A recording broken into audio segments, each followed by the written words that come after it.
Across Asia on a Bicycle by Thomas Gaskell Allen and William Lewis Sachtleben. First published in 1897. Preface.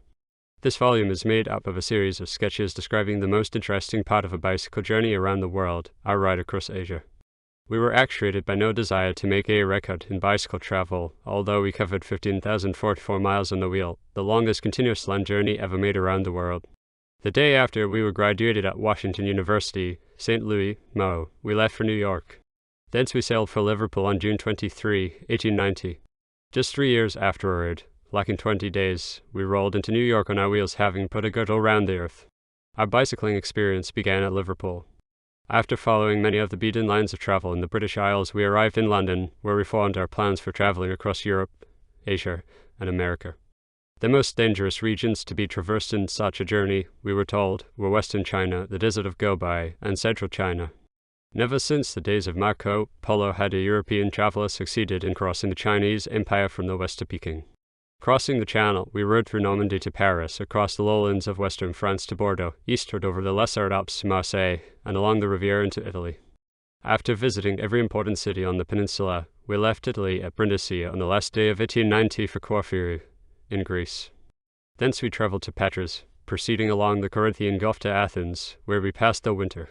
We went to Constantinople by vessel in the spring, crossed the Bosporus in April, and began the long journey described in the following pages. When we had finally completed our travels in the Flowery Kingdom, we sailed from Shanghai for Japan. Thence we voyaged to San Francisco, where we arrived on Christmas night, 1892. 3 weeks later we resumed our bicycles and wheeled by way of Arizona, New Mexico, and Texas to New York. During all of this journey we never employed the services of guides or interpreters. We were compelled, therefore, to learn a little of the language of every country through which we passed. Our independence in this regard increased, perhaps, the hardships of the journey, but certainly contributed much toward the object we sought, a close acquaintance with strange peoples. During our travels, we took more than 2,500 photographs, selections from which are reproduced in the illustrations of this volume. Beyond the Bosporus. On a morning early in April, the little steamer conveying us across from Istanbul touched the wharf at Hayda Pasha. Amid the rabble of Greeks, Armenians, Turks, and Italians, we trundled our bicycles across the gangplank, which for us was the threshold of Asia, the beginning of an inland journey of 7,000 miles from the Bosporus to the Pacific. Through the morning fog which enveloped the shipping in the Golden Horn, the Stars and Stripes at a single masthead were waving farewell to 2 American students fresh from college who had nerved themselves for nearly 2 years of separation from the comforts of Western civilization. Our guide to the road to Izmir was the little 12-year-old son of an Armenian doctor, whose guests we had been during our sojourn in Istanbul. He trotted for some distance by our side, and then, pressing our hands in both of his, he said with childlike sincerity, "I hope God will take care of you," for he was possessed with the thought, popular among Armenians, of pillages and massacres by marauding brigands. The idea of a trip around the world had been conceived by us as a practical finish to a theoretical education, and the bicycle feature was adopted merely as a means to the end. On reaching London, we had formed the plan of penetrating the heart of the Asiatic continent instead of skirting its more civilized coastline. For a passport and other credentials necessary in journeying through Russia and Central Asia, we had been advised to make application to the Tsar as a representative on our arrival at Tehran, as we would enter the Russian dominions from Persia, and to the end the Russian minister in London had provided us with a letter of introduction.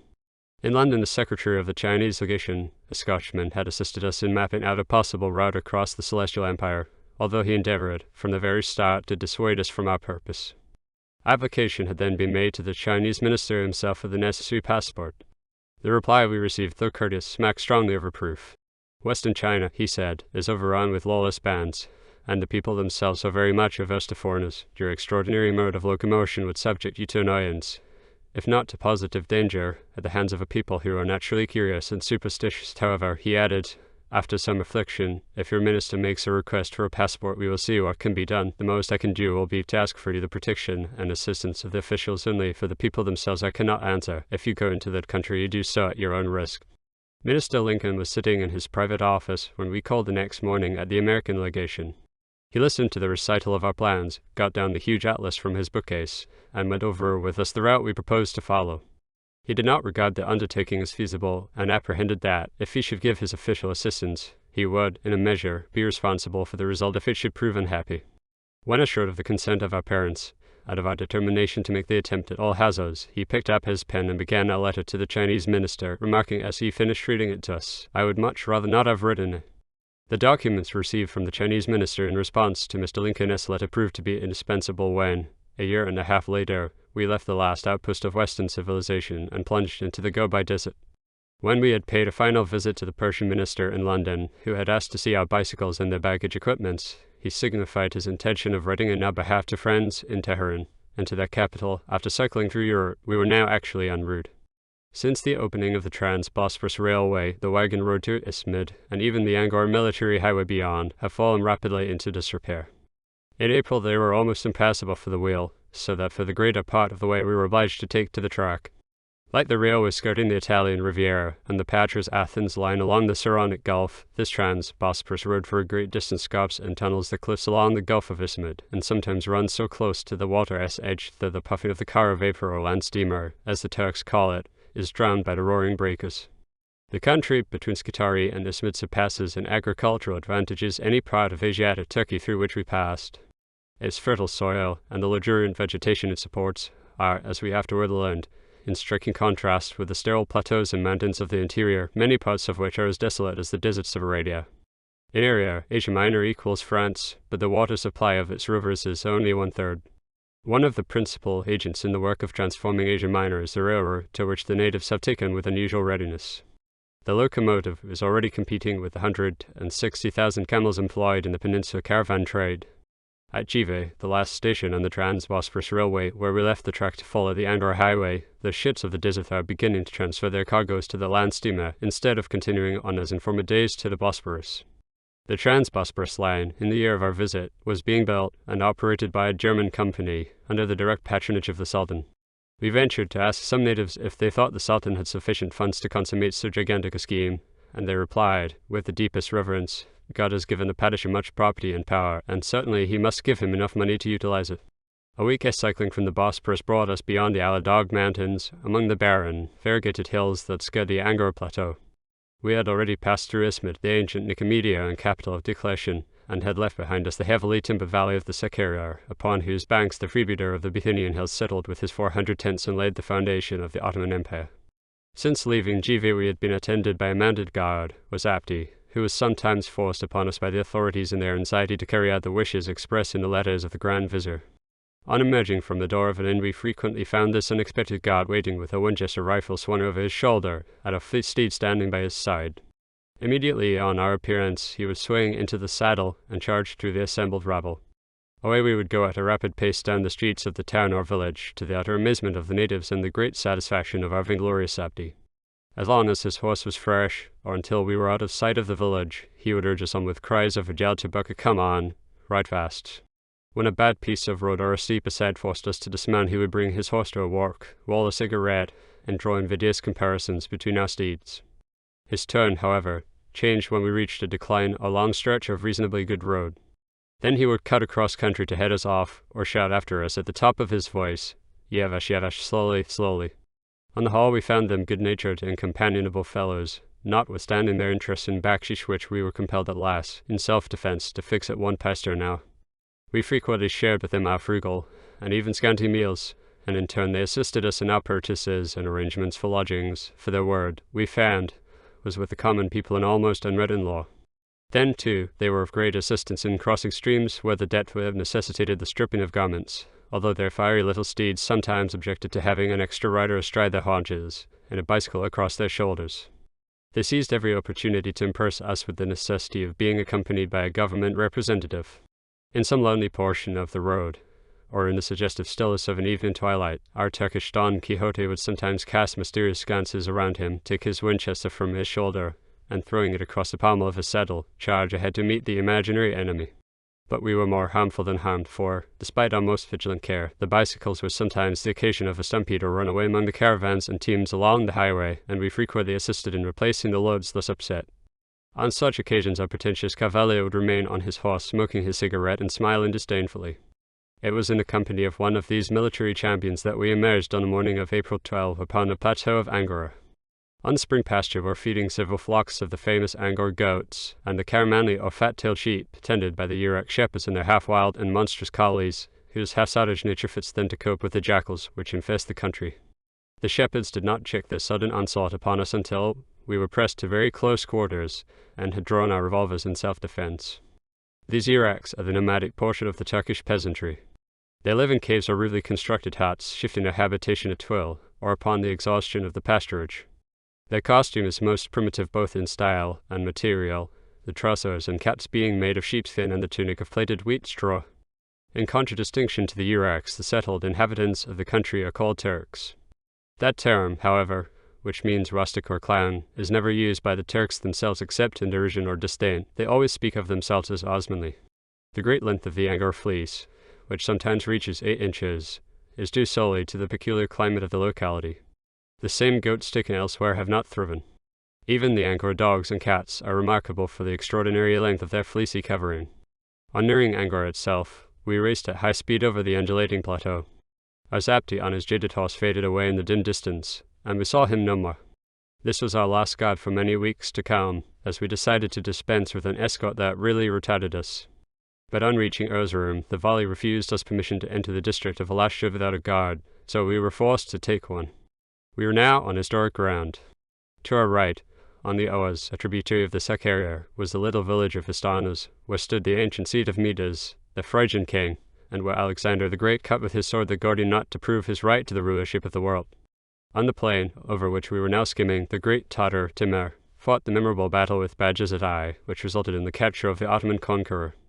Since the time that the title of Asia applied to the small coast province of Lydia, this country has been the theatre for the grandest events in human history. The old mud houses of modern Angora, as we rolled into the city, contrasted strongly with the cyclopean walls of its ancient fortress. After 2 days in Angora, we diverged from the direct route to Sivas through YZ Gat, so as to visit the city of Kayseri. Through the efforts of the progressive Vali at Angora, a macadamized road was in the course of construction to this point, a part of which to the town of Kashir was already completed. Although surrounded by unusual fertility and luxuriance for an interior town, the low mud houses and treeless streets give Kashir the same thirsty and painfully uniform appearance which characterizes every village or city in Asiatic Turkey. The mud buildings of Babylon, and not the marble edifices of Nineveh, have served as models for the Turkish architect. We have seen the Turks, when making the mud straw bricks used in house building, scratched out for the purpose from between the marble slabs and boulders that lay in profusion over the ground. A few of the government buildings and some of the larger private residences are improved by a coat of whitewash, and now and then the warm spring showers bring out on the mud roofs a relieving verdure that frequently serves as pasture for the family goat. Everything is low and contracted, especially the doorways. When a foreigner bumps his head and demands the reason for such stupid architecture, he is met with a decisive answer, a data custom the most powerful of all influences in Turkey and the East. Our entry into Kashir was typical of our reception everywhere. When we were seen approaching, several horsemen came out to get a first look at our strange horses. They challenged us to a race and set a spanking pace down into the streets of the town. Before we reached the Khan, or inn, we were obliged to dismount. Bin right, went up in a shout. In Lincolndale it is impossible, we explained, in such a jam, and the crowd opened up 3 or 4 feet ahead of us. Bin Bokel ride, so that we can see, they shouted again, and some of them rushed up to hold our steeds for us to mount. With the greatest difficulty we impressed upon our persistent resistance that they could not help us. By the time we reached the Khan, the crowd had become almost a mob, pushing and tumbling over one another, and yelling to everyone in sight that the devilish carts have come. The innkeeper came out, and we had to assure him that the mob was actuated only by curiosity. As soon as the bicycles were over the threshold, the doors were bolted and braced. The crowd swarmed to the windows. While the Kanji prepared coffee, we sat down to watch the amusing byplay and repartee going on around us. Those who, by virtue of their friendship with the Kanji, were admitted to the room with us began a tirade against the boyish curiosity of their less fortunate brethren on the outside. Their own curiosity assumed tangible shape. Our clothing, and even our hair and faces, were critically examined. When we attempted to jot down the day's events in our notebooks, they crowded closer than ever. Our fountain pen was an additional puzzle to them. It was passed around, and explained and commented on at length. Our Cairo was a mysterious black box. Some said it was a telescope, about which they had only a vague idea, others, that it was a box containing our money. But our map of Asiatic Turkey was to them the most curious thing of all. They spread it on the floor and hovered over it, while we pointed to the towns and cities. How could we tell where the places were until we had been there? How did we even know their names? It was wonderful, wonderful. We traced for them our own journey, where we had been and where we were going, and then endeavored to show them how, by starting from our homes and continuing always in an easterly direction, we could at last reach our starting point from the west. The more intelligent of them grasped the idea. Around the world, they repeated again and again with a mystified expression. Relief came at last in the person of a messenger from Osman Beg, the Inspector General of Agriculture of the Angora Vilayet, bearing an invitation to supper. He stated that he had already heard of our undertaking through the Constantinople press and desired to make our acquaintance. His note, which was written in French, showed him to be a man of European education, and on shaking hands with him a half hour later, we found him to be a man of European origin and Albanian Greek, and a cousin of the Vali at Angora. He said a report had gone out that 2 devils were passing through the country. The dinner was one of those incongruous Turkish mixtures of sweet and sour, which was by no means relieved by the harrowing Turkish music which our host ground out from an antiquated hand organ. Although it was late when we returned to the khan, we found everybody still up. The room in which we were to sleep, there was only one room, was filled with a crowd of loiterers and tobacco smoke. Some were playing games similar to our chess and backgammon, while others were looking on and smoking the gurgling nargile, or water pipe. The bicycles had been put away under lock and key, and the crowd gradually dispersed. We laid down in our clothes and tried to lose consciousness, but the Turkish supper, the tobacco smoke, and the noise of the quarrelling gamesters put sleep out of the question. At midnight, the sudden boom of a cannon reminded us that we were in the midst of the Turkish Ramadan. The sound of tramping feet, the beating of a bass drum, and the whining tones of a Turkish bagpipe came over the midnight air. Nearer it came, and louder grew the sound, till it reached the inn door, where it remained for some time. The fast of Ramadan commemorates the revelation of the Quran to the Prophet Muhammad. It lasts through the 4 phases of the moon. From daylight, or as the Quran reads, from the time you can distinguish a white thread from a black one, no good Muslim will eat, drink, or smoke. At midnight the mosques are illuminated, and bands of music go about the streets all night, making a tremendous uproar. One cannon is fired at dusk, to announce the time to break the fast by eating supper, another at midnight to arouse the people for the preparation of breakfast, and still another at daylight as a signal for resuming the fast. This, of course, is very hard on the poor man who has to work during the day. As a precaution against oversleeping, a watchman goes about just before daybreak, and makes a rousing clatter at the gate of every Muslim in his house to warn him that if he wants anything to eat he must get it instanter. Our roommates evidently intended to make an all-night of it, for they forthwith commenced the preparation of their morning meal. How it was dispatched we do not know, for we fell asleep, and were only awakened by the muezzin on a neighbouring minaret calling to morning prayer.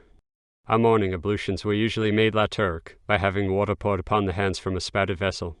Cleanliness is, with the Turk, perhaps, more than ourselves, the next thing to godliness. But his ideas are based upon a very different theory. Although he uses no soap for washing either his person or his clothes, yet he considers himself much cleaner than the Jaya, for the reason that he uses running water exclusively, never allowing the same particles to touch him the second time. A Turk believes that all water is purified after running 6 feet. As a test of his faith, we have often seen him lading up drinking water from a stream where the women were washing clothes just a few yards above. As all cooking and eating had stopped at the sound of the morning cannon, we found great difficulty in gathering together even a cold breakfast of ekmek, yaourt, and raisins. Ekmek is a cooked brown flour paste, which has the thinness, consistency, and almost the taste of blotting paper. This is the Turkish peasant staff of life. He carries it with him everywhere, so did we. As it was made in huge circular sheets, we would often punch a hole in the middle and slip it up over our arms. This we found the handiest and most serviceable mode of transportation, being handy to eat without removing our hands from the handlebars, and also answering the purpose of sails in case of a favouring wind. Yaourt, another almost universal food, is milk curdled with rennet. This, as well as all foods that are not liquid, they scoop up with a roll of ekmek, a part of the scoop being taken with every mouthful. Raisins here, as well as in many other parts of the country, are very cheap. We paid 2 piastres, about 9 cents, for an ush 2.5 pounds, but we soon made the discovery that a Turkish osh contained a great many stones, which of course was purely accidental. Eggs, also, we found exceedingly cheap. On one occasion, 25 were set before us, in response to our call for eggs to the value of 1 piastre 4.5 cents. In Asiatic Turkey, we had some extraordinary dishes served to us, including daintily prepared leeches. But the worst mixture, perhaps, was their bam soup, which contains over a dozen ingredients, including peas, prunes, walnuts, cherries, dates, white and black beans, apricots, cracked wheat, raisins, etc. All mixed in cold water. Bayram is the period of feasting after the Ramadan fast. On preparing to leave Kashia after our frugal breakfast, we found that Turkish curiosity had extended even to the contents of our baggage, which fitted in the frames of the machines. There was nothing missing, however, and we did not lose so much as a button during our sojourn among them. Thieving is not one of their faults, but they take much latitude in helping themselves.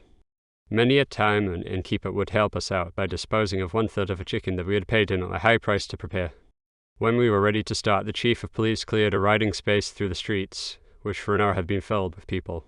As we passed among them, they shouted Jugla Alson, "May good fortune attend you." "Inshallah, if it please God," we replied, and waved our helmets in acknowledgement. At the village of Topical, on the following night, our reception was not so innocent and good-natured. It was already dusk when we reached the outskirts of the village, where we were at once spied by a young man who was driving in a lowing herd. The alarm was given, and the people swarmed like so many rats from a corn bin. We could see from their costume and features that they were not pure-blooded Turks. We asked if we could get food and lodging, to which they replied, "Eat, yes, yes," but when we asked them where, they simply pointed ahead and shouted, "Bin, bin." We did not bin this time, because it was too dark and the streets were bad. We walked, or rather were pushed along by the impatient rabble, and almost deafened by their shouts of bin, bin. At the end of the village we repeated our question of where. Again they pointed ahead and shouted, "Bin." Finally an old man led us to what seemed to be a private residence, where we had to drag our bicycles up a dark narrow stairway to the second story. The crowd soon filled the room to suffocation, and were not disposed to heed our request to be left alone. One stalwart youth showed such a spirit of opposition that we were obliged to eject him upon a crowded stairway, causing the mob to go down like a row of tenpins. Then the owner of the house came in, and in an agitated manner declared he could not allow us to remain in his house overnight. Our reappearance caused a jeering shout to go up from the crowd, but no violence was attempted beyond the catching hold of the rear wheel when our backs were turned, and a throwing of clods of earth. They followed us, en masse, to the edge of the village, and there stopped short to watch us till we disappeared in the darkness. The nights at this high altitude were chilly. We had no blankets, and not enough clothing to warrant a camp among the rocks. There was not a twig on the whole plateau with which to build a fire.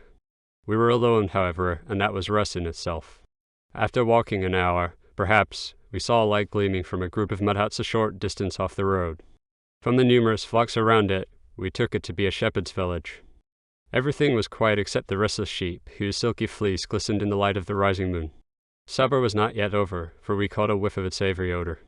Leaving our wheels outside, we entered the first door we came to, and, following along a narrow passageway, emerged into a room where 4 rather rough-looking shepherds were ladling the soup from a huge bowl in their midst. Before they were aware of our presence, we uttered the usual salutation, Sabalaka Alson. This startled some little boys who were playing in the corner, who yelled and ran into the hermel, or women's apartment. This brought to the door the female occupants, who also uttered a shriek, and sunk back as if in a swoon. It was evident that the visits of gyres to this place had been few and far between.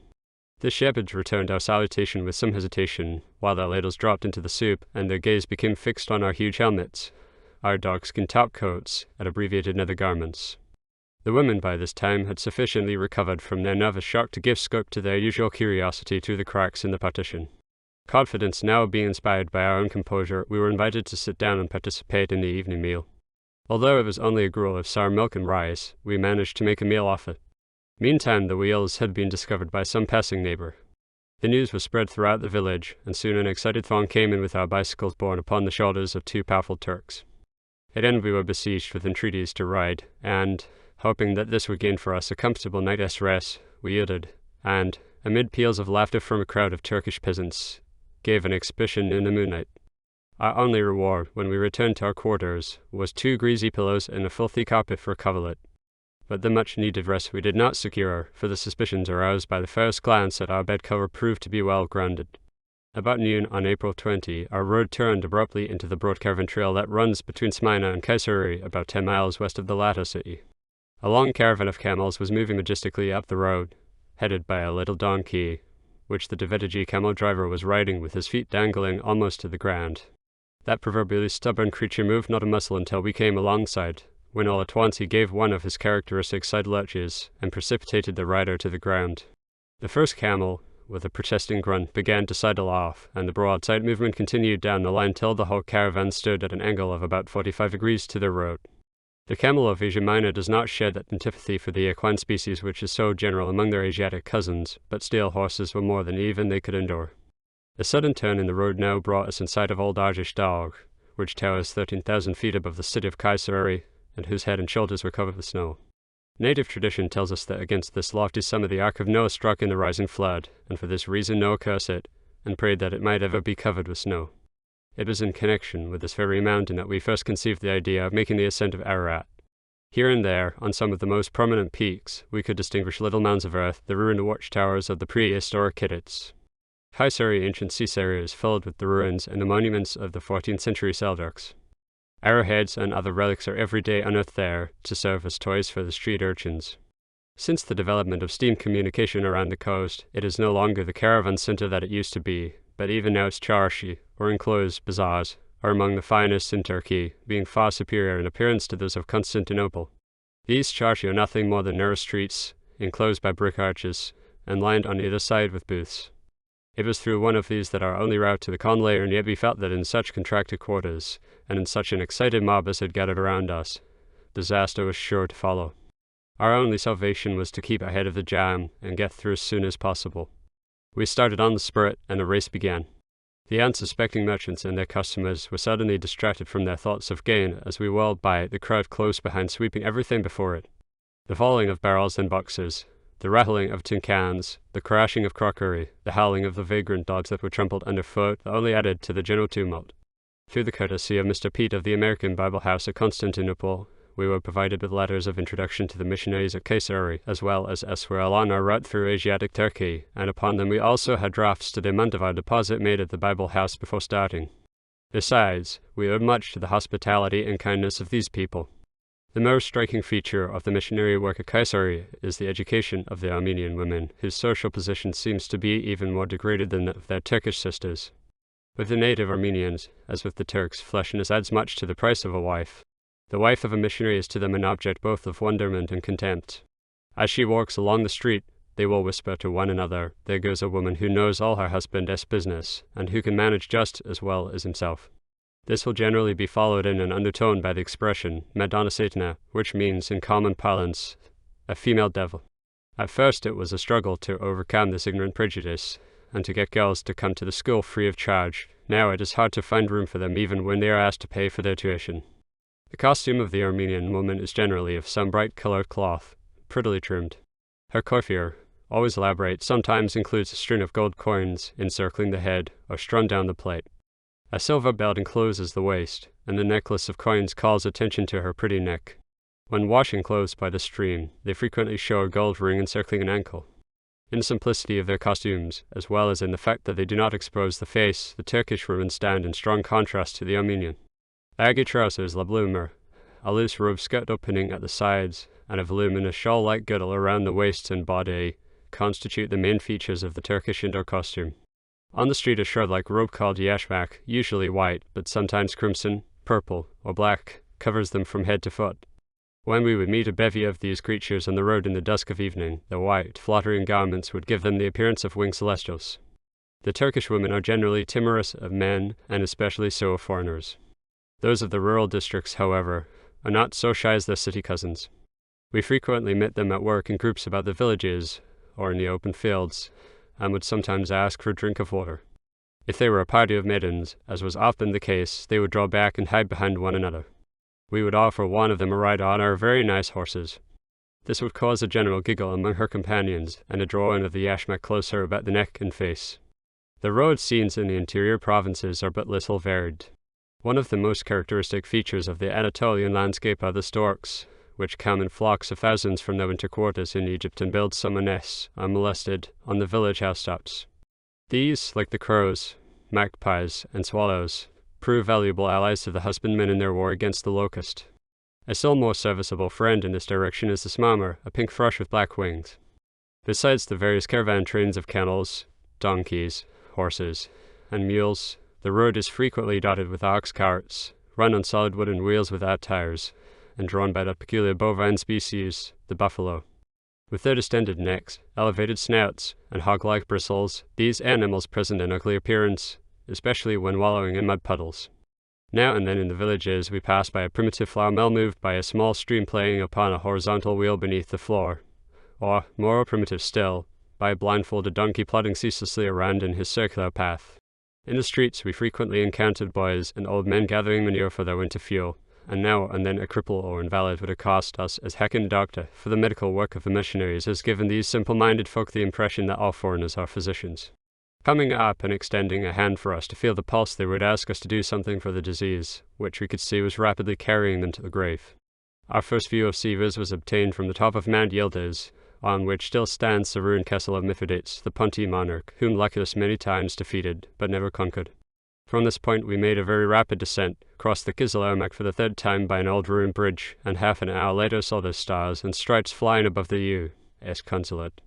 In the society of our representative, Mr. Hemian Jewett, we were destined to spend several weeks. For a day or two after our arrival, one of us was taken with a slight attack of typhoid fever, supposed to have been contracted by drinking from the roadside streams.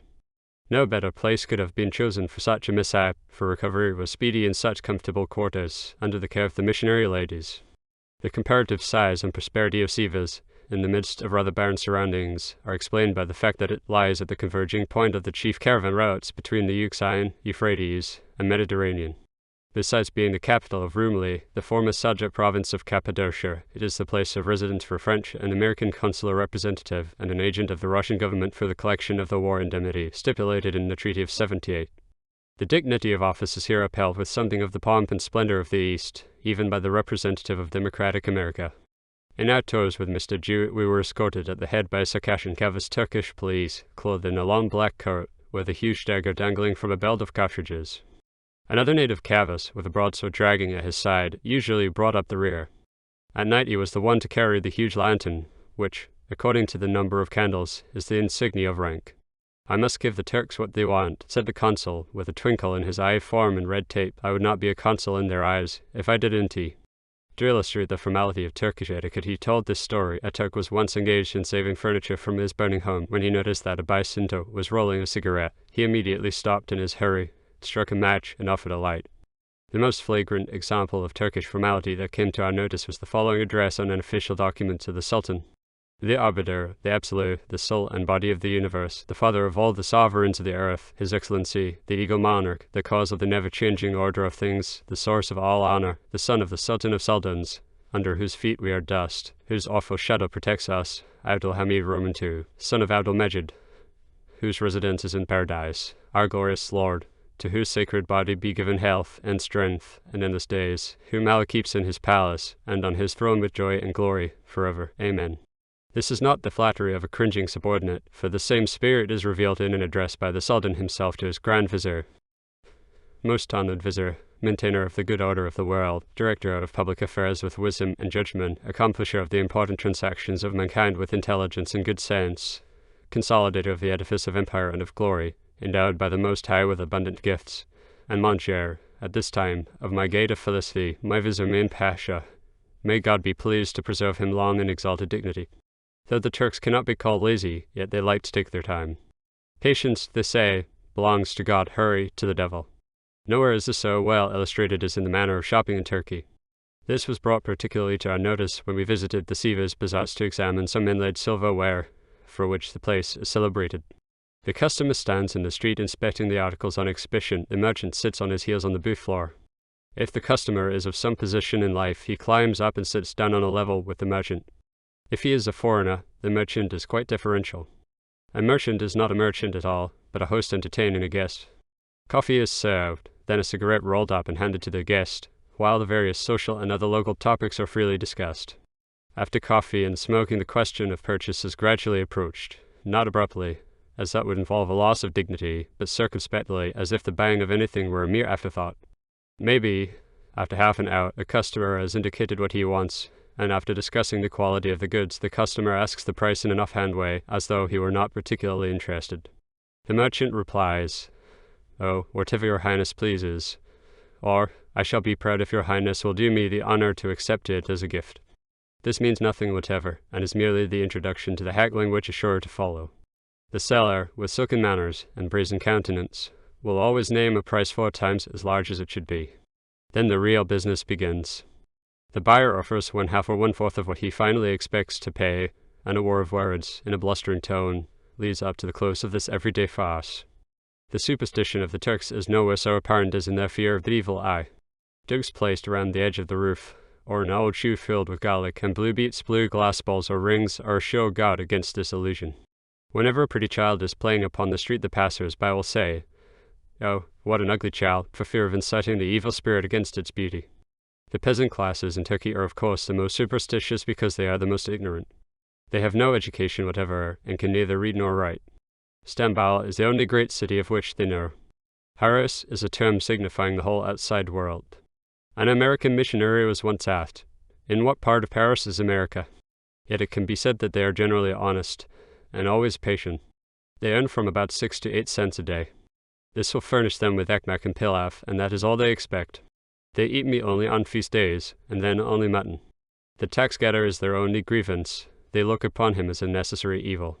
They have no idea of being ground down under the oppressor as iron heel.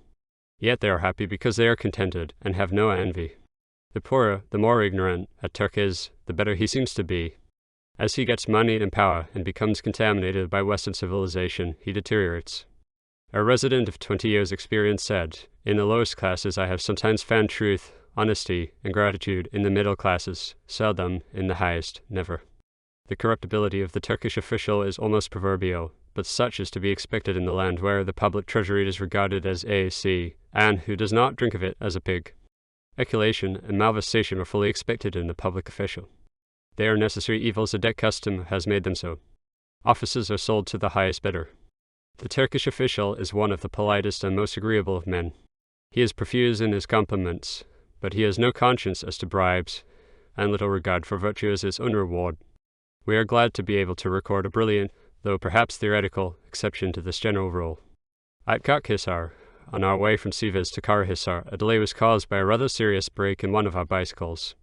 In the interval, we were the invited guests of a district caddy, a venerable-looking and genial old gentleman whose acquaintance we had made in an official visit on the previous day, as he was then the acting Kaymakam mayor. His house was situated in a neighboring valley in the shadow of a towering bluff. We were ushered into the Salamul, or guest apartment, in company with an Armenian friend who had been educated as a doctor in America, and who had consented to act as interpreter for the occasion. The caddy entered with a smile on his countenance, and made the usual picturesque form of salutation by describing the figure 3 with his right hand from the floor to his forehead. Perhaps it was because he wanted to be polite that he said he had enjoyed our company on the previous day, and had determined, if possible, to have a more extended conversation. With the usual coffee and cigarettes, the caddy became informal and chatty. He was evidently a firm believer in predestination, as he remarked that God had foreordained our trip to that country, even the food we were to eat, and the invention of the extraordinary cart on which we were to ride. The idea of such a journey, in such a peculiar way, was not to be accredited to the ingenuity of man. There was a purpose in it all. When we ventured to thank him for his hospitality toward 2 strangers, and even foreigners, he said that this world occupied so small a space in God's dominion, that we could well afford to be brothers, one to another, in spite of our individual beliefs and opinions. We may have different religious beliefs, said he, but we all belong to the same great Father of humanity, just as children of different complexions, dispositions, and intellects may belong to one common parent. We should exercise reason always, and have charity for other people as opinions. From charity the conversation naturally turned to justice. We were much interested in his opinion on the subject as that of a Turkish judge, and rather high official. Justice, said he, should be administered to the humblest person, though kings should be the offending party. All alike must yield to the sacred law of justice. We must account to God for our acts, and not to men. The regular route from Sivas to Erzurum passes through Erzincan. From this, however, we diverged at Zar, in order to visit the city of Karahisar and the neighboring legacy mines, which had been pioneered by the Janos explorers, and were now being worked by a party of Englishmen.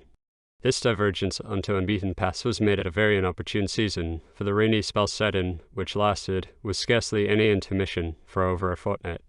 At the base of Kostalk, which stands upon the watershed between the 2 largest rivers of Asia Minor, the Kızılırmak and Yeşilırmak, our road was blocked by a mountain freshet, which at its height washed everything before it.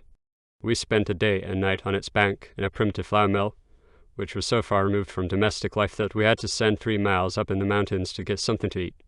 The Yeşilırmak, which we crossed just before reaching Karahisar, was above our shoulders as we waded through, holding our bicycles and baggage over our heads, while the swift current rolled the small boulders against us, and almost knocked us off our feet.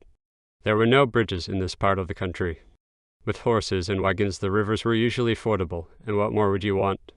With the Turk, as with all Asiatics, It is not a question of what is better, but what will do. Long before we reached a stream, the inhabitants of a certain town or village would gather round, and with troubled countenances say, "Christian gentlemen, there is no bridge," pointing to the river beyond, and graphically describing that it was over our horses' heads. That would settle it. They thought it never occurred to them that a Christian gentleman could take off his clothes and wade. Sometimes, as we walked along in the mud, the wheels of our bicycles would become so clogged that we could not even push them before us. In such a case we would take the nearest chateau, whatever it might be. The night before reaching Karhissa, we entered an abandoned stable, from which everything had fled except the fleas. Another night was spent in the pine forest just on the border between Asia Minor and Armenia, which was said to be the haunts of the border robbers. Our surroundings could not be relieved by a fire for fear of attracting their attention. When at last we reached the Trebizond-Erzurum highway at Baby, the contrast was so great that the scaling of Kop Dagh, on its comparatively smooth surface, was a mere breakfast spell. From here we looked down for the first time into the valley of the historic Euphrates, and a few hours later we were skimming over its bottomlands toward the embattled heights of Erzurum. As we neared the city, some Turkish peasants in the fields caught sight of us and shouted to their companions, "Russians, Russians, there they are, 2 of them." This was not the first time we had been taken for the subjects of the Tsar. The whole country seemed to be in dread of them. Erzurum is the capital of the district which Russia will no doubt demand if the stipulated war indemnity is not paid. The entrance into the city was made to twist and turn among the ramparts, so as to avoid a rush in case of an attack. But this was no proof against a surprise in the case of the noiseless wheel. In we dashed with a roaring wind, past the affrighted guards, and were 50 yards away before they could collect their scattered senses. Then suddenly it dawned upon them that we were human beings, and foreigners besides perhaps even the dreaded Russian spies. They took after us at full speed, but it was too late. Before they reached us we were in the house of the Commandant Pasha, the military governor, to whom we had a letter of introduction from our consul at Sivas. That gentleman we found extremely good-natured. He laughed heartily at our escapade with the guards. Nothing would do but we must visit the Vali, the civil governor, who was also a pasha of considerable reputation and influence.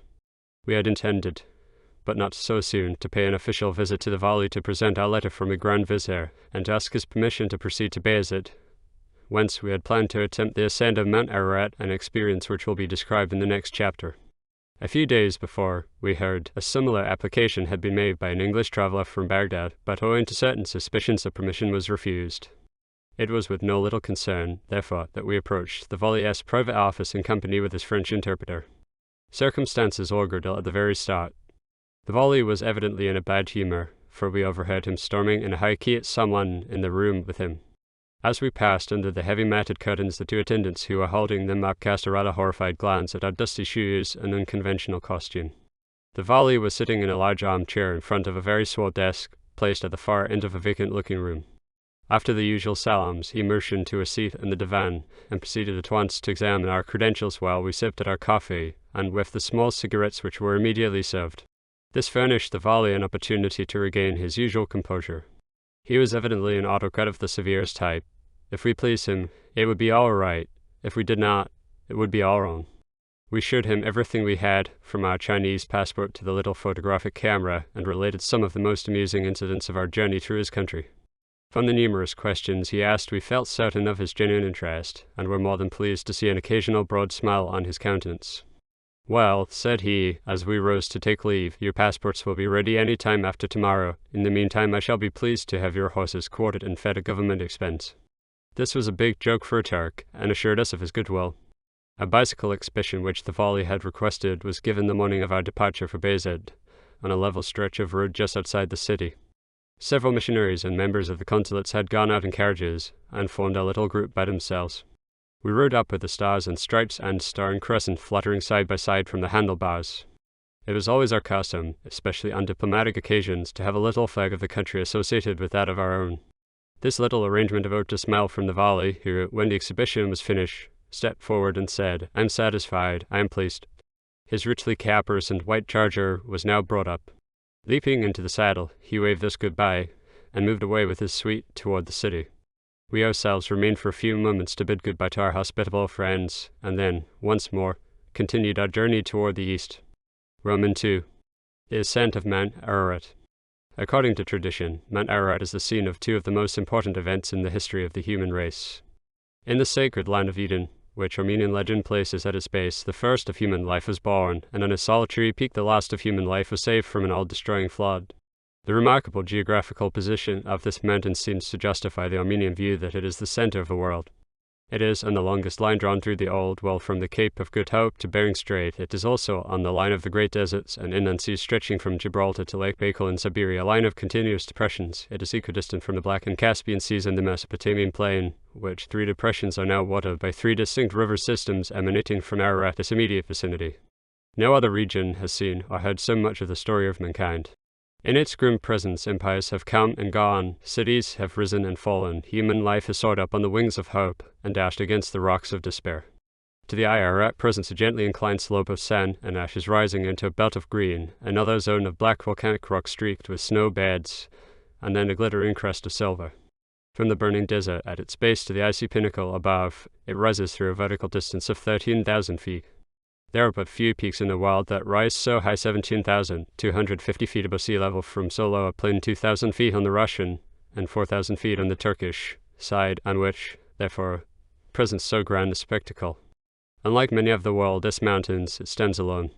Little Ararat, 12,840 feet above sea level, and the other still smaller heights that dot the plain only serve as a standard by which to measure Ararat's immensity and grandeur. Little Ararat is the meeting point, or cornerstone, of 3 great empires. On its conical peak converge the dominions of the Tsar, the Sultan, and the Shah. The Russian borderline runs from Little Ararat along the high ridge which separates it from Great Ararat through the peak of the latter, and onward a short distance to the northwest, then turns sharply to the west. On the Sardar Bilek Pass between Great and Little Ararat is stationed a handful of Russian Cossacks to remind lawless tribes of the guardianship of the White Sultan. The 2 Ararats together form an elliptical mass, about 25 miles in length, running northwest and southeast, and about half that in width. Out of this massive base rise the 2 Ararat peaks, their bases being contiguous up to 8,800 feet and their tops about 7 miles apart. Little Ararat is an almost perfect truncated cone, while Great Ararat is more of a broad-shouldered dome supported by strong, rough-ribbed buttresses. The isolated position of Ararat, its structure of igneous rocks, the presence of small craters and immense volcanic fissures on its slopes, and the scoria and ashes in the surrounding plain, established beyond a doubt its volcanic origin. But according to the upheaval theory of the eminent geologist Hermann Abich, who was among the few to make the ascent of the mountain, there never was a great central crater in either Great or Little Ararat. Certain it is that no craters or signs of craters now exist on the summit of either mountain. But Mr. James Bryce, who made the last ascent in 1876, seems to think that there is no sufficient reason why craters could not have previously existed and been filled up by their own eruptions. There is no record of any eruption in historical times. The only thing approaching it was the earthquake which shook the mountain in 1840, accompanied by subterranean rumblings and destructive blasts of wind. The Tatar village of Arguri and a Kurdish encampment on the northeast slope were entirely destroyed by precipitated rocks. Not a man was left to tell the story. Mr. Bryce and others have spoken of the astonishing height of the snow line on Mount Ararat, which is placed at 14,000 feet, while in the Alps it is only about 9,000 feet, and in the Caucasus on an average 11,000 feet, although they lie at a very little high latitude. They assign as a reason for this the exceptionally dry region in which Ararat is situated. Mr. Bryce ascended the mountain on September 12, when the snow line was at its very highest, the first large snow bed to encounter being at 12,000 feet. Our own ascent being made as early as July 4, in fact the earliest ever recorded, we found some snow as low as 8,000 feet and large beds at 10,500 feet. The top of Little Ararat was still at that time streaked with snow, but not covered. With so many extensive snow beds, one would naturally expect to find copious brooks and streams flowing down the mountain into the plain, but owing to the porous and dry nature of the soil, the water is entirely lost before reaching the base of the mountain. Even as early as July we saw no stream below 6,000 feet, and even above this height the mountain freshets frequently flowed far beneath the surface under the loosely packed rocks, bidding defiance to our efforts to reach them. Notwithstanding the scarcity of snow freshets, there is a middle zone on Mount Ararat extending from about 5,000 feet to 9,000 feet elevation, which is covered with good pasturage, kept green by heavy dews and frequent showers. The hot air begins to rise from the desert plain as the morning sun peeps over the horizon, and continues through the day. This warm current, striking against the snow-covered summit, is condensed into clouds and moisture. In consequence, the top of Ararat is usually, during the summer months, at least obscured by clouds from some time after dawn until sunset. On the last day of our ascent, however, we were particularly fortunate in having a clear summit until 1:15 in the afternoon. Among the crags of the upper slope are found only a few specimens of the wild goat and sheep, and, lower down, the fox, wolf, and lynx. The bird and insect life is very scanty, but lizards and scorpions, especially on the lowest slopes, are abundant. The rich pasturage of Ararat's middle zone attracts pastoral Kurdish tribes. These nomadic shepherds, a few Tatars, a new augury, and a camp of Russian Cossacks at the well of Sadar-Bulak, are the only human beings to disturb the quiet solitude of this grandest of nature as sanctuaries. The first recorded ascent of Mount Ararat was in 1829 by Dr. Friedrich Parrot, a Russo German professor in the University of Dorpat. He reached the summit with a party of 3 Armenians and 2 Russian soldiers, after 2 unsuccessful attempts. His ascent, however, was doubted, not only by the people in the neighborhood, but by many men of science and position in the Russian Empire, notwithstanding his clear account, which has been confirmed by subsequent observers, and in spite of the testimony of the 2 Russian soldiers who had gone with him. 2 of the Armenians who reached the summit with him declared that they had gone to a great height, but at the point where they had left off had seen much higher tops rising around them. This thereupon became the opinion of the whole country.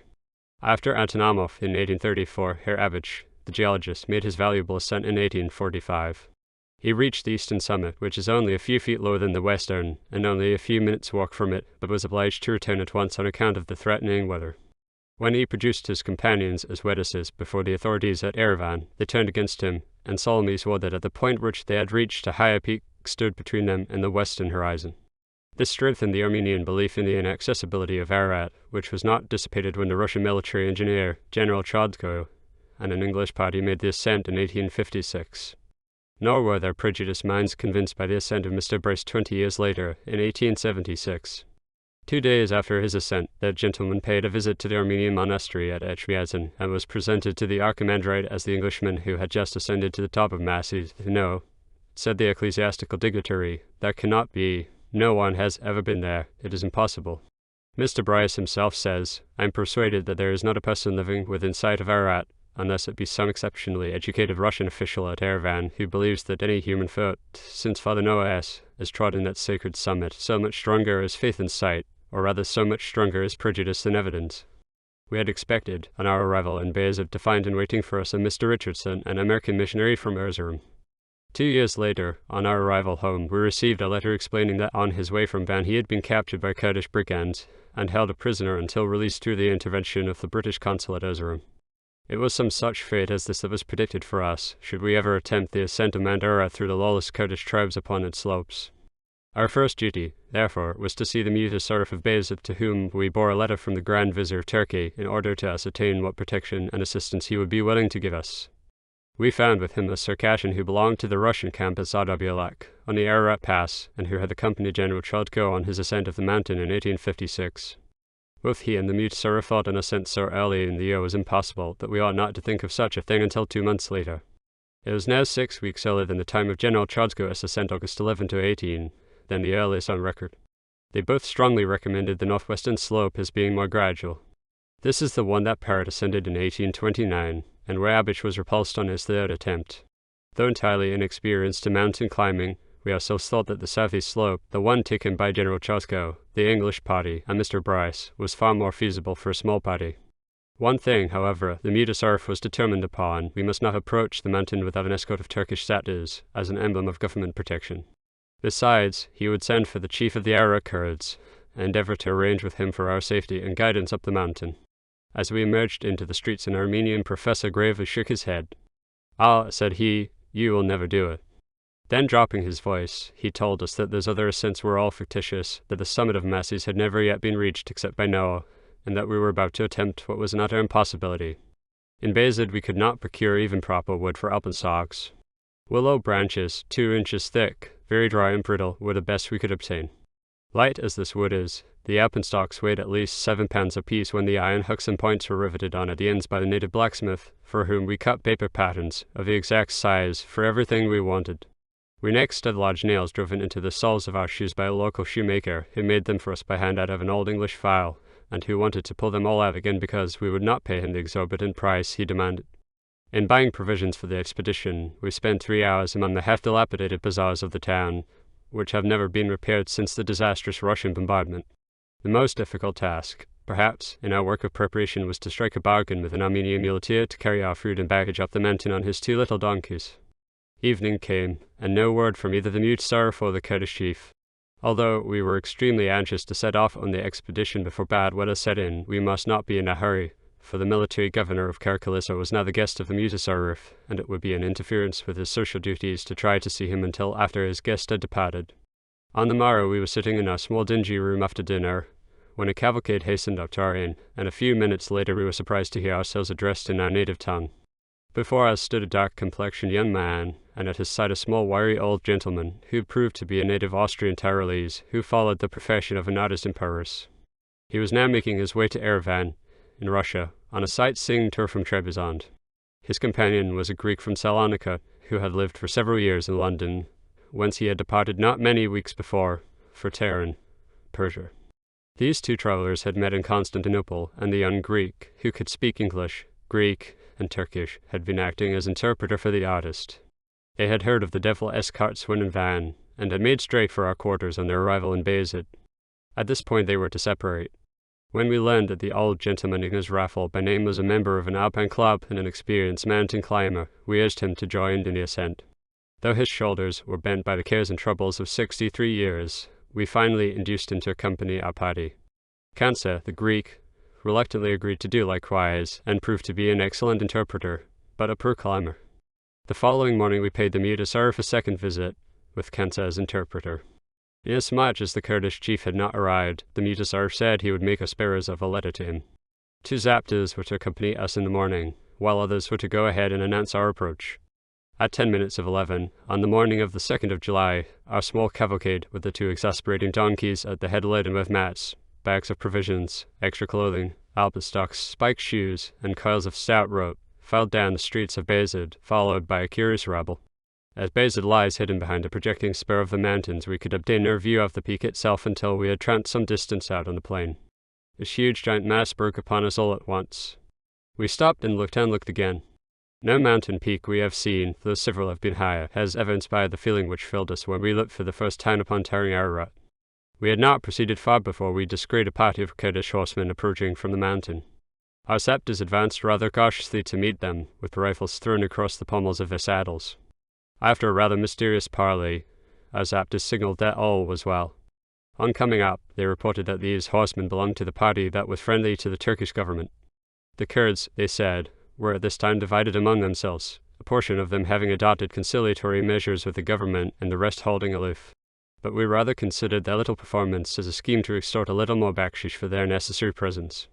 The plain we were now on was drained by a tributary of the Aras River, a small stream reached after 2 hours' steady tramping. From the bordering hillocks we emerged in a short time upon another vast plateau, which stretched far away in a gentle rise to the base of the mountain itself. Nearby we discovered a lone willow tree, the only one in the whole sweep of our vision, under the gracious foliage of which sat a band of Kurds, retired from the heat of the afternoon sun, their horses feeding on some swamp grass near at hand. Attracted by the sign of water, we drew near and found a copious spring. A few words from the Zaptas, who had advanced among them, seemed to put the Kurds at their ease, though they did not by any means appease their curiosity. They invited us to partake of their frugal lunch of ekmek and cooked as milk cheese. Our clothes and baggage were discussed piece by piece, with loud expressions of merriment, until one of us arose, and, stealing behind the group, snapped the camera. "What was that?" said a burly member of the group, as he looked round with scowling face at his companions. "Yes, what was that?" they echoed, and then made a rush for the manipulator of the black box, which they evidently took for some instrument of the black art. The photographer stood serenely innocent, and winked at the Zapti to give the proper explanation. He was equal to the occasion. "That," said he, "is an instrument for taking time by the sun." At this the box went the round, each one gazing intently into the lens, then scratching his head and casting a bewildered look at his nearest neighbor. We noticed that every one about us was armed with knife, revolver, and martini rifle, a belt of cartridges surrounding his waist. It occurred to us that Turkey was adopting a rather poor method of clipping the wings of these mountain birds by selling them the very best equipments for war. Legally, none but government guards are permitted to carry arms, and yet both guns and ammunition are sold in the bazaars of almost every city of the Turkish dominions. The existence of these people in their wild, semi-independent state shows not so much the power of the Kurds as the weakness of the Turkish government, which desires to use a people of so fierce a reputation for the suppression of its other subjects. After half an hour's rest, we prepared to decamp, and so did our Kurdish companions. They were soon in their saddles, and galloping away in front of us, with their arms clanking and glittering in the afternoon sunlight. At the spring we had turned off the trail that led over the Sardar Bielak Pass into Russia, and were now following a horse path which winds up to the Kurdish encampments on the southern slope of the mountain. The plain was strewn with sand and rocks, with here and there a bunch of tough, wiry grass about 1.5 feet high, which, though early in the year, was partly dry. It would have been hot work except for the rain of the day before and a strong southeast wind. As it was, our feet were blistered and bruised, the thin leather sandals worn at the outset offering very poor protection. The atmosphere being dry, though not excessively hot, we soon began to suffer from thirst. Although we searched diligently for water, we did not find it till after 2 hours more of constant marching, when at a height of about 6,000 feet, 50 yards from the path, we discerned a picturesque cascade of sparkling, cold mountain water. Even the old gentleman, Raffle, joined heartily in the gaiety induced by this clear, cold water from Ararat's melting snows. Our ascent for 2.5 hours longer was through a luxuriant vegetation of flowers, grasses, and weeds, which grew more and more scanty as we advanced. Prominent among the specimens were the wild pink, poppy, and rose. One small fragrant herb, that was the most abundant of all, we were told was used by the Kurds for making tea. All these filled the evening air with perfume as we trudged along, passing now and then a Kurdish lad, with his flock of sheep and goats feeding on the mountain grass, which was here much more luxuriant than below. Looking backward, we saw that we were higher than the precipitous cliffs which overtower the town of Bayezid, and which are perhaps from 1,500 to 2,000 feet above the lowest part of the plain. The view over the plateau was now grand. Though we were all fatigued by the day's work, the cool, moisture-laden air of evening revived our flagging spirits. We forged ahead with nimble step, joking, and singing a variety of national airs. The French Marseillaise, in which the old gentleman heartily joined, echoed and reechoed among the rocks, and caused the shepherd lads and their flocks to crane their heads in wonderment. Even the Armenian muleteer so far overcame his fear of the Kurdish robbers as to indulge in one of his accustomed funeral dirges, but it stopped short never to go again when we came in sight of the Kurdish encampment. The poor fellow instinctively grabbed his donkeys about their necks, as though they were about to plunge over a precipice. The Zatis dashed ahead with the Mutasarrif's letter to the Kurdish chief. We followed slowly on foot, while the Armenian and his 2 pits kept at a respectful distance in the rear. The disk of the sun had already touched the western horizon when we came to the black tents of the Kurdish encampment, which at this time of the day presented a rather busy scene. The women seemed to be doing all the work, while their lord sat round on their haunches. Some of the women were engaged in milking the sheep and goats in an enclosure. Others were busy making butter in a churn which was nothing more than a skin vessel 3 feet long, of the shape of a Brazil knot, suspended from a rude tripod. This swung to and fro to the tune of a weird Kurdish song. Behind one of the tents, on a primitive weaving machine, some of them were making tent roofing and matting. Others still were walking about with a ball of wool in one hand and a distaff in the other, spinning yarn. The flock stood round about, bleating and lowing, or chewing the cud in quiet contentment. All seemed very domestic and peaceful except the Kurdish dogs, which set upon us with loud, fierce growls and gnashing teeth. Not so was it with the Kurdish chief, who by this time had finished reading the Mutasarrif's message, and who now advanced from his tent with salaams of welcome. As he stood before us in the glowing sunset, he was a rather tall, but well-proportioned man, with black eyes and dark moustache, contrasting well with his brown-tanned complexion. Upon his face was the stamp of a rather wild and retiring character, although treachery and deceit were by no means wanting. He wore a headgear that was something between a hat and a turban, and over his baggy Turkish trousers hung a long Persian coat of bright-coloured, large-figured cloth, bound at the waist by a belt of cartridges. Across the shoulders was slung a breech-loading Martini rifle, and from his neck dangled a heavy gold chain, which was probably the spoil of some predatory expedition. A quiet dignity sat on his small, devilish, stalwart form. It was with no little pleasure that we accepted his invitation to a cup of tea. After our walk of 19 miles, in which we had ascended from 3,000 to 7,000 feet, we were in fit condition to appreciate a rest. That Kurdish tent, as far as we were concerned, was a veritable palace, although we were almost blinded by the smoke from the green pine branches on the smouldering fire. We said that the chief invited us to a cup of tea, so he did it, but we provided the tea, and that too, not only for our own party, but for 6 of the chief's personal friends.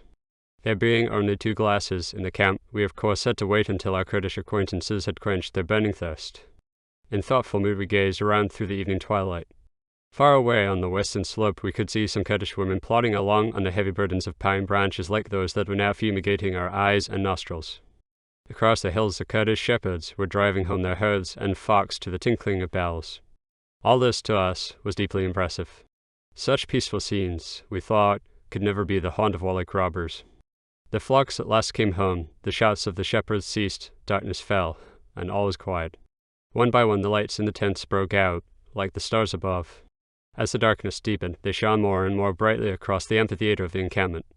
The tent in which we were now sitting was oblong in shape, covered with a mixture of goats and sheep, wool, carded, spun, and woven by the Kurdish women. This tenting was all of a dark brown or black colour. The various strips were badly joined together, allowing the snow and rain, during the stormy night that followed, to penetrate plentifully. A wickerwork fencing, about 3 feet high, made from the reeds gathered in the swamps of the Ars River, was stretched around the bottom of the tent to keep out the cattle as well as to afford some little protection from the elements. The same material, of the same width or height, was used to partition off the apartments of the women. Far from being veiled and shut up in harems, like their Turkish and Persian sisters, the Kurdish women come and go among the men, and talk and laugh as they please. The thinness and lowness of the partition walls did not disturb their astonishing equanimity. In their relations with the men, the women are extremely free. During the evening, we frequently found ourselves surrounded by a concourse of these mountain beauties, who would sit and stare at us with their black eyes, call attention to our personal oddities, and laugh among themselves. Now and then their jokes at our expense would produce hilarious laughter among the men. The dress of these women consisted of baggy trousers, better described in this country as divided skirts, a bright-coloured overskirt and tunic, and a little round cloth cap encircled with a band of red and black. Through the right lobe of the nose was hung a peculiar button-shaped ornament studded with precious stones. This picturesque costume well set off their rich olive complexions and black eyes beneath dark brown lashes. There were no signs of an approaching evening meal until we opened our provision bag, and handed over certain articles of raw food to be cooked for us. No sooner were the viands entrusted to the care of our hosts than 2 sets of pots and kettles made their appearance in the other compartments. In half an hour our host and friends proceeded to indulge their voracious appetites. When our own meal was brought to us some time after, we noticed that the 14 eggs we had doled out had been reduced to 6, and the other materials suffered a similar reduction, the whole thing being so patent as to make their attempt at innocence absurdly ludicrous. We thought, however, if Kurdish highway robbery took no worse form than this, we could well afford to be content. Supper over, we squatted round the slow-burning fire, on the thick felt mats which served as carpets, drank tea, and smoked the usual cigarettes. By the light of the glowing embers we could watch the faces about us, and catch their horrified glances when reference was made to our intended descent of Act Dog, the mysterious abode of the Jinn. Before turning in for the night, we reconnoitred our situation. The lights in all the tents, save our own, were now extinguished. Not a sound was heard, except the heavy breathing of some of the slumbering animals about us, or the bark of a dog at some distant encampment. The huge dome of Ararat, though 6 to 8 miles farther up the slope, seemed to be towering over us like some giant monster of another world. We could not see the summit, so far was it above the enveloping clouds. We returned to the tent to find that the Zaptas had been given the best places and best covers to sleep in, and that we were expected to accommodate ourselves near the door, wrapped up in an old Kurdish carpet. Policy was evidently a better developed trait of Kurdish character than hospitality. Although we arose at 4, 7 o'clock saw us still at the encampment. 2 hours vanished before our gentlemen Zaptas condescended to rise from their peaceful slumbers. Then a great deal of time was unnecessarily consumed in eating their special breakfast. We ourselves had to be content with ekmek, and yea, blotting paper bread and curdled milk. This over, they concluded not to go on without sandals to take the place of their heavy military boots, as at this point their horses would have to be discarded. After we had employed a Kurd to make these for them, they declared they were afraid to proceed without the company of 10 Kurds armed to the teeth. We knew that this was only a scheme on the part of the Kurds, with whom the Zaptas were in league, to extort money from us. We still kept cool, and only casually insinuated that we did not have enough money to pay for so large a party. This announcement worked like a charm. The interest the Kurds had up to this time taken in our venture died away at once. Even the 3 Kurds who, as requested in the message of the Mutasarrif, were to accompany us up the mountain to the snow line, refused absolutely to go. The mention of the Mutasarrif's name awakened only a sneer. We had also relied upon the Kurds for blankets, as we had been advised to do by our friends in Bayezid. Those we had already hired they now snatched from the donkey standing before the tent. All this time our tall, gaunt, meek-looking muleteer had stood silent. Now his turn had come. How far was he to go with his donkeys? He didn't think it possible for him to go much beyond this point. Patience now ceased to be a virtue. We cut off discussion at once, told the muleteer he would either go on, or lose what he had already earned, and informed the Zaptas that whatever they did would be reported to the Mutasarrif on our return. Under this rather forcible persuasion, they stood not on the order of their going, but solemnly followed our little procession out of camp before the crestfallen Kurds. In the absence of guides, we were thrown upon our own resources. Far from being an assistance, our Zaptas proved a nuisance. They would carry nothing, not even the food they were to eat, and were absolutely ignorant of the country we were to traverse. From our observations in the previous days, we had decided to strike out on a northeast course over the Jeddah slope until we struck the rocky ridges in the southeast buttress of the dome. On its projecting rocks, which extended nearer to the summit than those of any other part of the mountain, we could avoid the slippery, precipitous snow beds that stretched far down the mountain at this time of the year. Immediately after leaving the encampment, the ascent became steeper and more difficult. The small volcanic stones of yesterday now increased to huge obstructing boulders, among which the donkeys with difficulty made their way. They frequently tipped their loads, or got wedged in between two unyielding walls. In the midst of our efforts to extricate them, we often wondered how Noah ever managed with the animals from the ark. Had these donkeys not been of a philosophical turn of mind, they might have offered forcible objections to the way we extricated them from their straitened circumstances. A remonstrance on our part for carelessness in driving brought from the muleteer a burst of Turkish profanity that made the rocks of Ararat resound with indignant echoes. The spirit of insubordination seemed to be increasing in direct ratio with the height of our ascent. We came now to a comparatively smooth, green slope, which led up to the highest Kurdish encampment met on the line of our ascent, about 7,500 feet. When in sight of the black tents, the subject of Kurdish guides was again broached by the Zaptas, and immediately they sat down to discuss the question. We ourselves were through with discussion, and fully determined to have nothing to do with a people who could do absolutely nothing for us. We stopped at the tents and asked for milk. Yes, they said, we have some, but after waiting for 10 minutes, we learned that the milk was still in the goats' possession, several hundred yards away among the rocks. It dawned upon us that this was only another trick of the Zaptas to get a rest. We pushed on the next 500 feet of the ascent without much trouble or controversy, the silence broken only by the muleteer, who took the raki bottle off the donkey S-pack and asked if he could take a drink. As we had only a limited supply to be used to dilute the snow water, we were obliged to refuse him. At 8,000 feet, we struck our first snowdrift into which the donkeys sank up to their bodies. It required our united efforts to lift them out and half carry them across. Then on we climbed till 10 o'clock to a point about 9,000 feet, where we stopped for lunch in a quiet mountain glen by the side of a rippling mountain rill. This snow water we drank with raki. The view in the meantime had been growing more and more extensive. The plain before us had lost nearly all its detail and colour, and was merged into one vast whole. Though less picturesque, it was incomparably grander. Now we could see how, in ages past, the lava had burst out of the lateral fissures in the mountain, and flowed in huge streams for miles down the slope, and out in the plain below.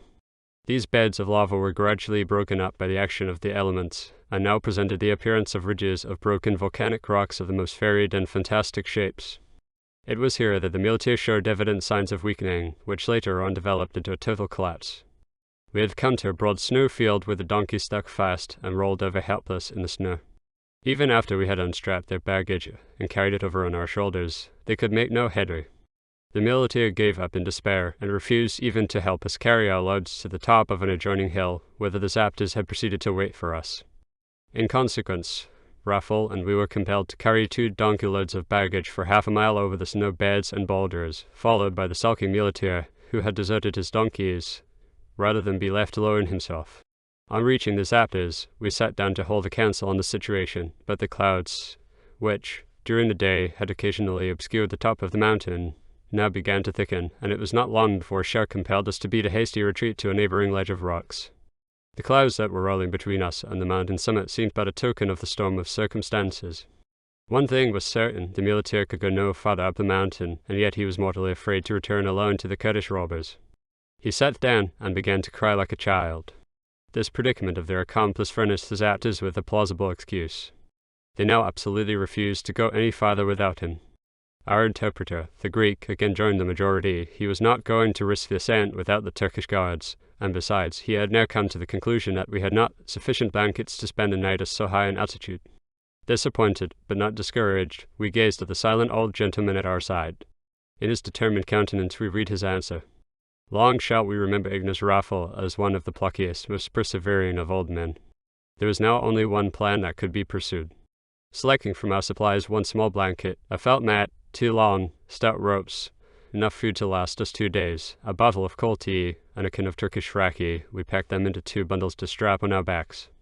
We then instructed the rest of the party to return to the Kurdish encampment and await our return. The sky was again clear at 2:30 p.m. when we bade goodbye to our worthless comrades and resumed the ascent. We were now at a height of 9,000 feet, and it was our plan to camp at a point far enough up the mountain to enable us to complete the ascent on the following day and return to the Kurdish encampment by nightfall. Beyond us was a region of snow and barren rocks, among which we still saw small purple flower and bunches of lichens, which grew more rare as we advanced. Our course continued in a northeast direction toward the main southeast ridge of the mountain. Sometimes we were floundering with our heavy loads in the deep snow beds, or scrambling on hands and knees over the huge boulders of the rocky seams. 2 hours and a half of climbing brought us to the crest of the main southeast ridge, about 1,000 feet below the base of the precipitous dome. At this point our course changed from northeast to northwest, and continued so during the rest of the ascent. Little Arap was now in full view. We could even distinguish upon its northwest side a deep-cut gorge, which was not visible before. Upon its smooth and perfect slopes remained only the tatters of its last winter escarpments. We could also look far out over the Sarabulak ridge, which connects the two Ararats, and on which the Cossacks are encamped. It was to them that the Mutasarif had desired us to go, but we had subsequently determined to make the ascent directly from the Turkish side. Following up this southeast ridge, we came at 5:45 p.m. to a point about 11,000 feet. Here the thermometer registered 39 Fahrenheit and was constantly falling. If we should continue on, the cold during the night, especially with our scanty clothing, would become intolerable, and then, too, we could scarcely find a spot level enough to sleep on. We therefore determined to stop here for the night and to continue the ascent at dawn. Some high, rugged crags on the ridge above us attracted our attention as affording a comparatively protected lodging. Among these we spread our carpet and piled stones in the intervening spaces to form a complete enclosure. Thus busily engaged, we failed for a time to realize the grandeur of the situation. Over the vast and misty panorama that spread out before us, the lingering rays of the setting sun shed a tinge of gold, which was communicated to the snowy beds around us. Behind the peak of Little Ararat a brilliant rainbow stretched in one grand archway above the weeping clouds. But this was only one turn of nature as kaleidoscope. The arch soon faded away, and the shadows lengthened and deepened across the plain and mingled, till all was lost to view behind the falling curtains of the night. The Kurdish tents far down the slope, and the white curling smoke from their evening campfires, we could see no more. Only the occasional bark of a dog was borne upward through the impenetrable darkness. Colder and colder grew the atmosphere. From 39 the thermometer gradually fell to 36 to 33, and during the night dropped below freezing point. The snow, which fell from the clouds just over our heads, covered our frugal supper table, on which were placed a few hard-boiled eggs, some tough Turkish bread, cheese, and a bottle of tea mixed with raki. Iced tea was no doubt a luxury at this time of the year, but not on Mount Ararat at the height of 11,000 feet with the temperature at freezing point. Raffle was as cheerful as could be expected under the circumstances. He expressed his delight at our progress thus far, and now that we were free from our gentlemen attendants, he considered our chances for success much brighter. We turned in together under our single blanket, with the old gentleman between us. He had put on every article of clothing, including gloves, hat, hood, cloak, and heavy shoes. For pillows we used the provision bags and camera. The bottle of cold tea we buttoned up in our coats to prevent it from freezing. On both sides, and above us, lay the pure white snow, below us a huge abyss, into which the rocky ridge descended like a darkened stairway to the lower regions. The awful stillness was unbroken, save by the whistling of the wind among the rocks. Dark masses of clouds seemed to bear down upon us every now and then, opening up their trapdoors, and letting down a heavy fall of snow. The heat of our bodies melted the ice beneath us, and our clothes became saturated with ice water. Although we were surrounded by snow and ice, we were suffering with a burning thirst. Since separating from our companions, we had found no water whatever, while the single bottle of cold tea we had must be preserved for the morrow. Sleep, under such circumstances, and in our cramped position, was utterly impossible. At 1 o'clock the morning star peeped above the eastern horizon. This we watched hour after hour, as it rose in unrivaled beauty toward the zenith, until at last it began to fade away in the first grey streaks of the morning. By the light of a flickering candle we ate a hurried breakfast, fastened on our spiked shoes, and strapped to our backs a few indispensable articles, leaving the rest of our baggage at the camp until our return. Just at daybreak, 3:55 a.m., on the 4th of July, we started off on what proved to be the hardest day's work we had ever accomplished. We struck out at once across the broad snow field to the second rock rib on the right, which seemed to lead out to the only line of rocks above. The surface of these large snow beds had frozen during the night, so that we had to cut steps with our ice picks to keep from slipping down their glassy surface. Up this ridge we slowly climbed for 3 weary hours, leaping from boulder to boulder, or dragging ourselves up their precipitous sides. The old gentleman halted frequently to rest, and showed evident signs of weariness. "It is hard, we must take it slowly," he would say in German whenever our impatience would get the better of our prudence. At 7 o'clock we reached a point about 13,500 feet beyond which there seemed to be nothing but the snow-covered slope, with only a few projecting rocks along the edge of a tremendous gorge which now broke upon our astonished gaze. Toward this we directed our course, and, an hour later, stood upon its very verge. Our venerable companion now looked up at the precipitous slope above us, where only some stray, projecting rocks were left to guide us through the wilderness of snow. "Boys," said he, despondently, "I cannot reach the top. I have not rested during the night, and am now falling asleep on my feet. Besides, I am very much fatigued." This came almost like a sob from a breaking heart. Although the old gentleman was opposed to the ascent in the first instance, his old alpine spirit arose within him with all its former vigor when once he had started up the mountain slope, and now, when almost in sight of the very goal, his strength began to fail him. After much persuasion and encouragement, he finally said that if he could get half an hour's rest and sleep, he thought he would be able to continue. We then wrapped him up in his greatcoat, and dug out a comfortable bed in the snow, while one of us sat down, with back against him, to keep him from rolling down the mountainside. We were now on the chasm-S brink, looking down into its unfathomable depths. This gigantic rent, hundreds of feet in width and thousands in depth, indicates that northwest-south is line along which the volcanic forces of Ararat have acted most powerfully. This fissure is perhaps the greatest with which the mountain is seen, and out of which has undoubtedly been discharged a great portion of its lava. Starting from the base of the dome, it seemed to pierce the shifting clouds to a point about 500 feet from the summit. This line is continued out into the plain in a series of small volcanoes, the craters of which appear to be as perfect as though they had been in activity only yesterday. The solid red and yellow rocks which lined the sides of the great chasm projected above the opposite brink in jagged and appalling cliffs. The hull was encased in a mass of huge fantastic icicles, which, glittering in the sunlight, gave it the appearance of a natural crystal palace. No more fitting place than this could the fancy of the Kurds depict for the home of the terrible Jinn, no better symbol of nature for the awful jaws of death. Our companion now were considerably refreshed, and the ascent was continued close to the chasm-S brink. Here were the only rocks to be seen in the vast snow bed around us.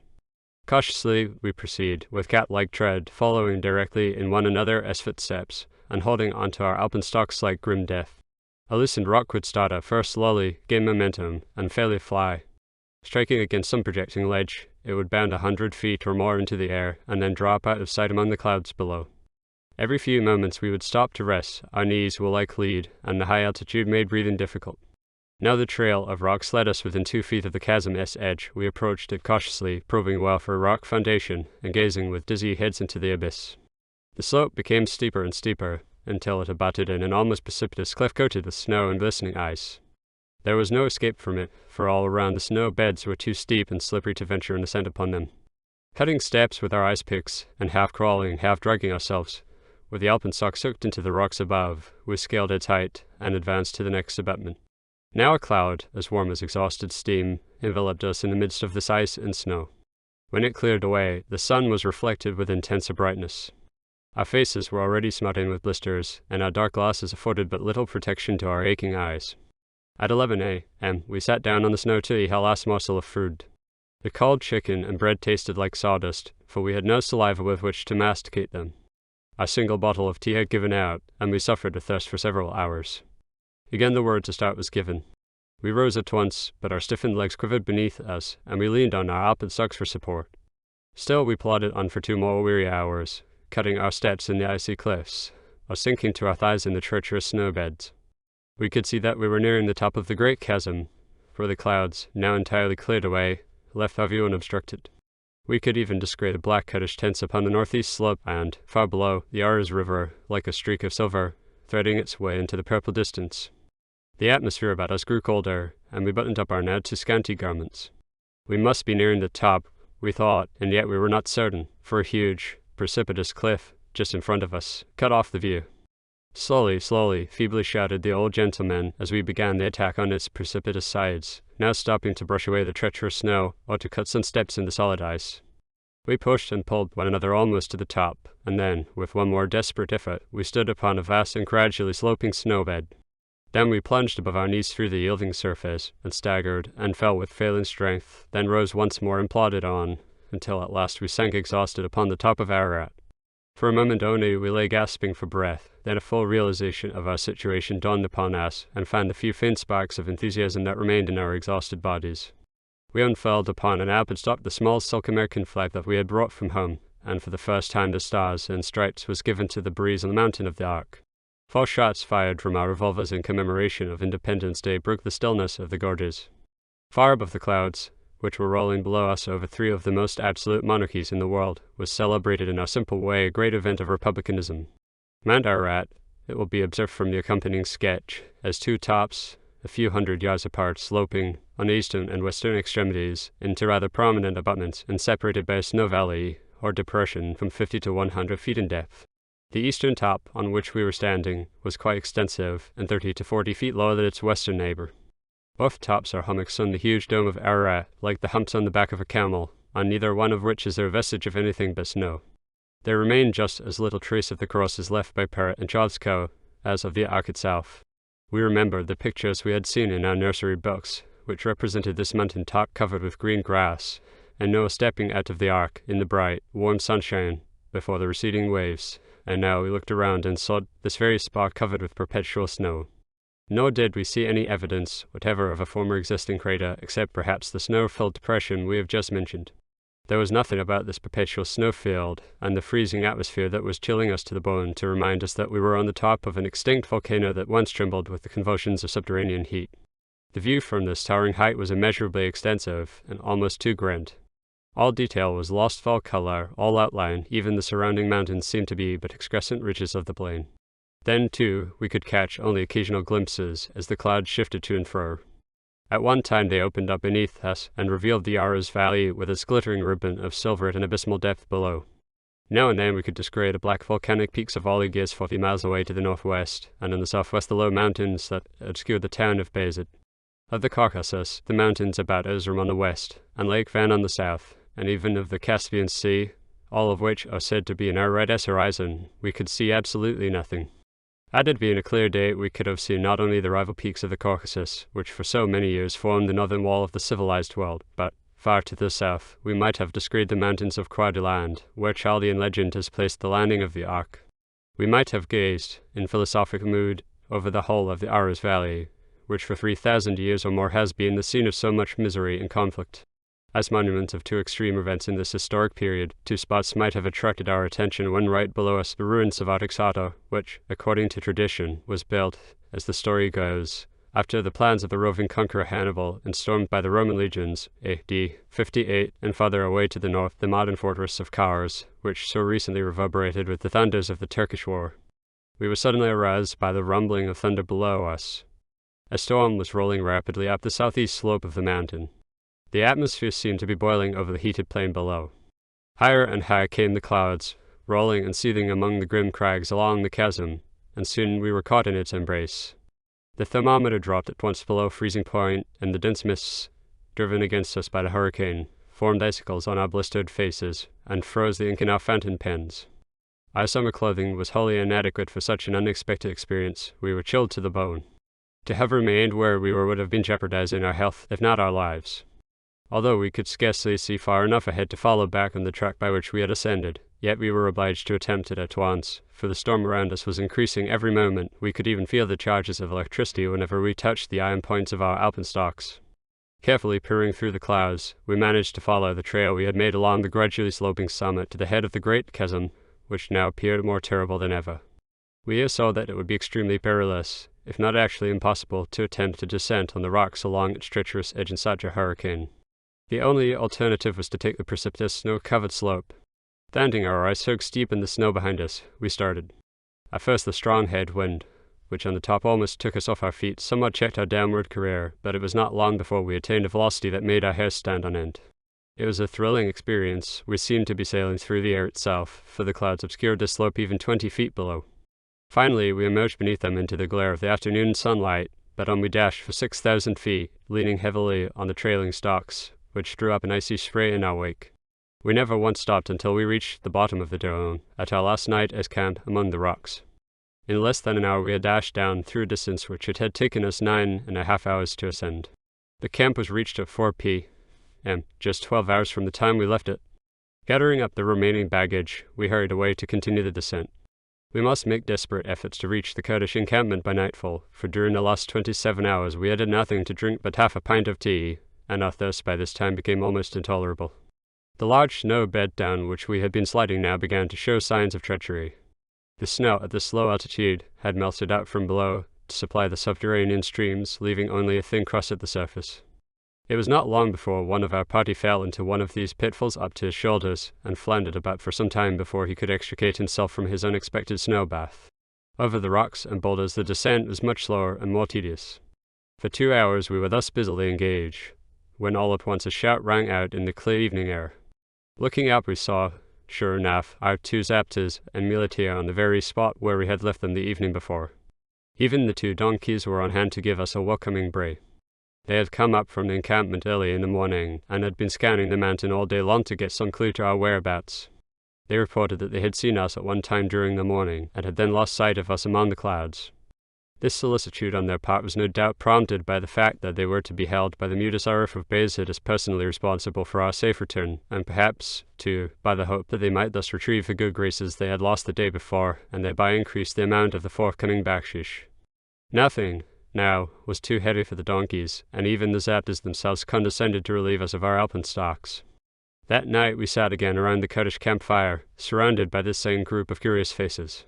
It was interesting and even amusing to watch the bewildered astonishment that overspread their countenances as we related our experiences along the slope and then upon the very top of Ekdog.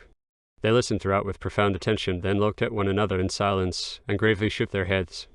They could not believe it. It was impossible. Old Ararat stood above us, grim and terrible beneath the twinkling stars. To them it was, as it always will be, the same mysterious, untrodden height, the palace of the Jinn. Roman 3. Through Persia to Samarkand. It is all bosh, was the all but universal opinion of Bayezid in regard to our alleged descent of Ararat. None but the Persian consul and the Mutasarif himself deigned to profess a belief in it, and the gift of several letters to Persian officials, and a sumptuous dinner on the eve of our departure, went far toward proving their sincerity. On the morning of July 8, in company with a bodyguard of sapters, which the Mutasarif forced upon us, we wheeled down from the ruined embattlements of Bayezid. The assembled rebel raised a lusty cheer at parting. An hour later we had surmounted the Kazli Gul, and the land of Iran was before us.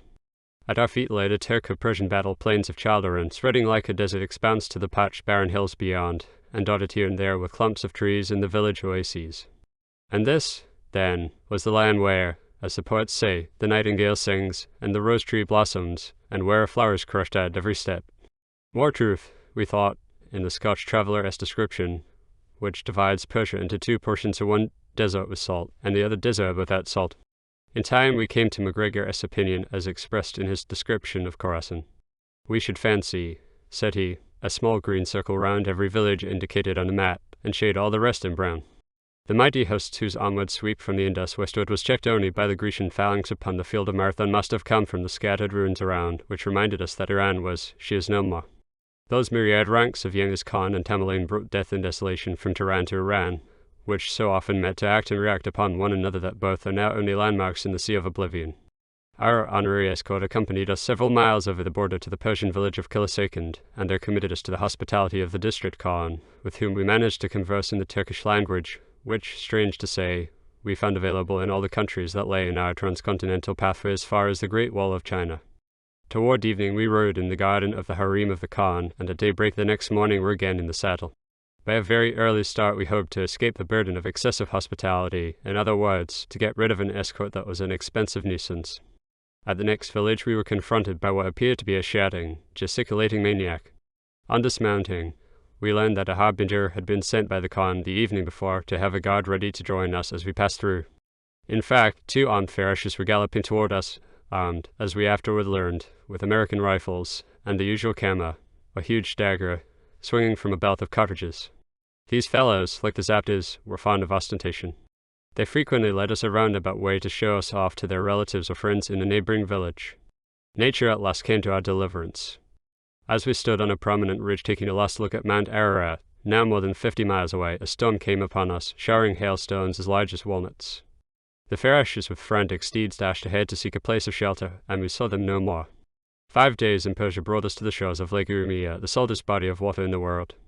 Early the next morning we were wading the chilly waters of the Haji Chai, and a few hours later found us in the English consulate at Tabriz, where we were received by the Persian secretary. The English government, it seemed, had become embroiled in a local love affair just at a time when Colonel Stuart was off on diplomatic duty on the Russian Trans-Caspian border. An exceptionally bright Armenian beauty, a graduate of the American missionary schools at this place, had been abducted, it was claimed, by a young Kurdish cavalier and carried away to his mountain home. Her father, who happened to be a naturalized English subject, had applied for the assistance of his adopted country in obtaining her release. Negotiations were at once set on foot between London and Tehran, which finally led to a formal demand upon the Kurds by the Shah himself. Upon their repeated refusal, 7,000 Persian troops, it was said, were ordered to Sirk Bulak under the command of the Vice-Consul, Mr. Patton. The matter at length assumed such an importance as to give rise, in the House of Commons, to the question, who is Cady Greenfield? This, in time, was answered by that lady herself, who declared under oath that she had become a Mohammedan and was in love with the man with whom she had eloped. More than this, it was learned that she had not a drop of English blood in her veins, her father being an Austrian, and her mother a native Armenian. Whereupon the Persian troopers, with their much disgusted leader, beat an inglorious retreat, leaving Cady Greenfield mistress of the situation and of her Kurdish heart. In Tabriz there is one object sure to attract attention. This is the Ark, or ancient fortified castle of the Persian rulers. High on one of the sides, which a recent earthquake has rent from top to bottom, there is a little porch whence these Persian bluebeards, or rather redbeards, were wont to hurl unruly members of the harem. Under the shadow of these gloomy walls was enacted a tragedy of the century. Babism is by no means the only heresy that has sprung from the speculative genius of Persia, but it is the one that has most deeply moved the society of the present age, and the one which still obtains, though in secret and without a leader. Its founder, Sayyid Muhammad Ali, better known as Bab, or Gate, promulgated the doctrine of anarchy to the extent of sparing the rod and spoiling the child, and still worse, perhaps, of refusing to the ladies no finery that might be at all becoming to their person. While not a communist, as he has sometimes been wrongly classed, he exhorted the wealthy to regard themselves as only trustees of the poor. With no thought at first of acquiring civil power, he and his rapidly increasing following were driven to revolt by the persecuting mullahs, and the sanguinary struggle of 1848 followed. Ab himself was captured and carried to this most fanatical city of Persia, the burial place of the sons of Ali. On this very spot a company was ordered to dispatch him with a volley, but when the smoke cleared away, Bab was not to be seen. None of the bullets had gone to the mark, and the bird had flown but not to the safest refuge. Had he finally escaped, the miracle thus performed would have made Babism invincible. But he was recaptured and dispatched, and his body thrown to the canine scavengers. Tabriz fever dispelling was a misnomer in our case. Our sojourn here was prolonged for more than a month by a slight attack of typhoid fever, which this time seized Sachtleben, and again the kind nursing of the missionary ladies hastened recovery. Our mail, in the meantime, having been ordered to Tehran, we were granted the privilege of intercepting it. For this purpose we were permitted to overhaul the various piles of letters strewn over the dirty floor of the distributing office. Both the Turkish and Persian mail is carried in saddle bags on the backs of Rhenus horses driven at a rapid gallop before the mounted mail carrier or houseman. Owing to the carelessness of the postal officials, legations and consulates employ special couriers. The proximity of Tabriz to the Russian border makes it politically, as well as commercially, one of the most important cities in Persia.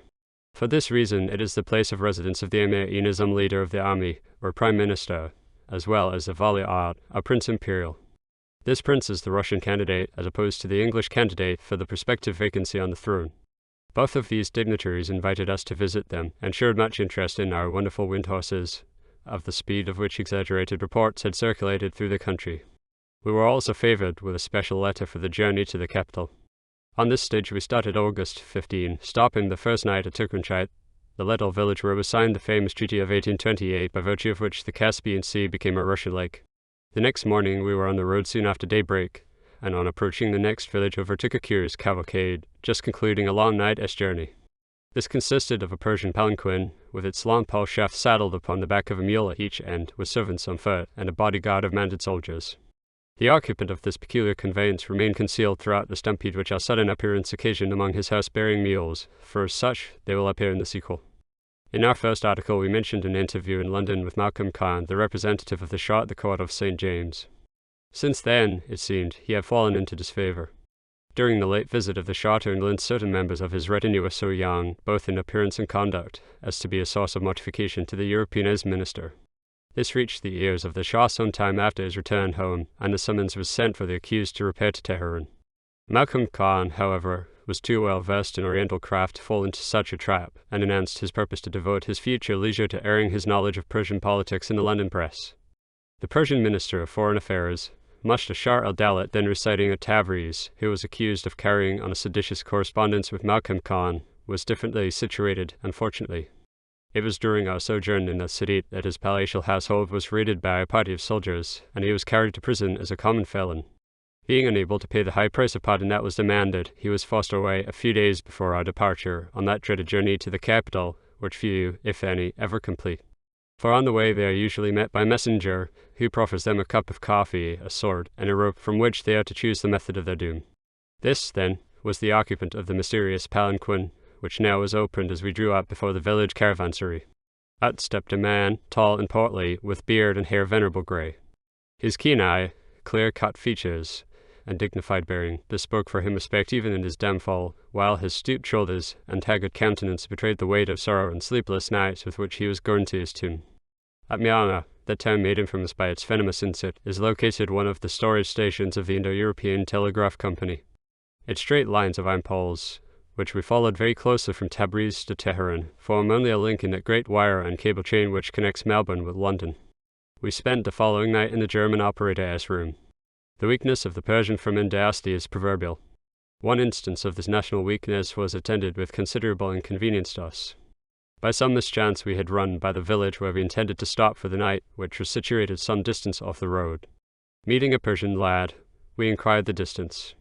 He was ready at once with a cheerful falsehood. 1 farsakh 4 miles, he replied, although he must have known at the time that the village was already behind us. On we pedalled at an increased rate, in order to perceive, if possible, the approaching darkness, for although traditionally the land of a double dawn, Persia has only one twilight, and that closely merged into sunset and darkness. 2 farsakhs were placed behind us, and still there was no sign of a human habitation. At length darkness fell, we were obliged to dismount to feel our way. By the gradually rising ground and the rocks, we knew we were off the road. Dropping our wheels, we groped round on hands and knees to find, if possible, some trace of water. With a burning thirst, a chilling atmosphere, and swarms of mosquitoes biting through our clothing, we could not sleep. A slight drizzle began to descend.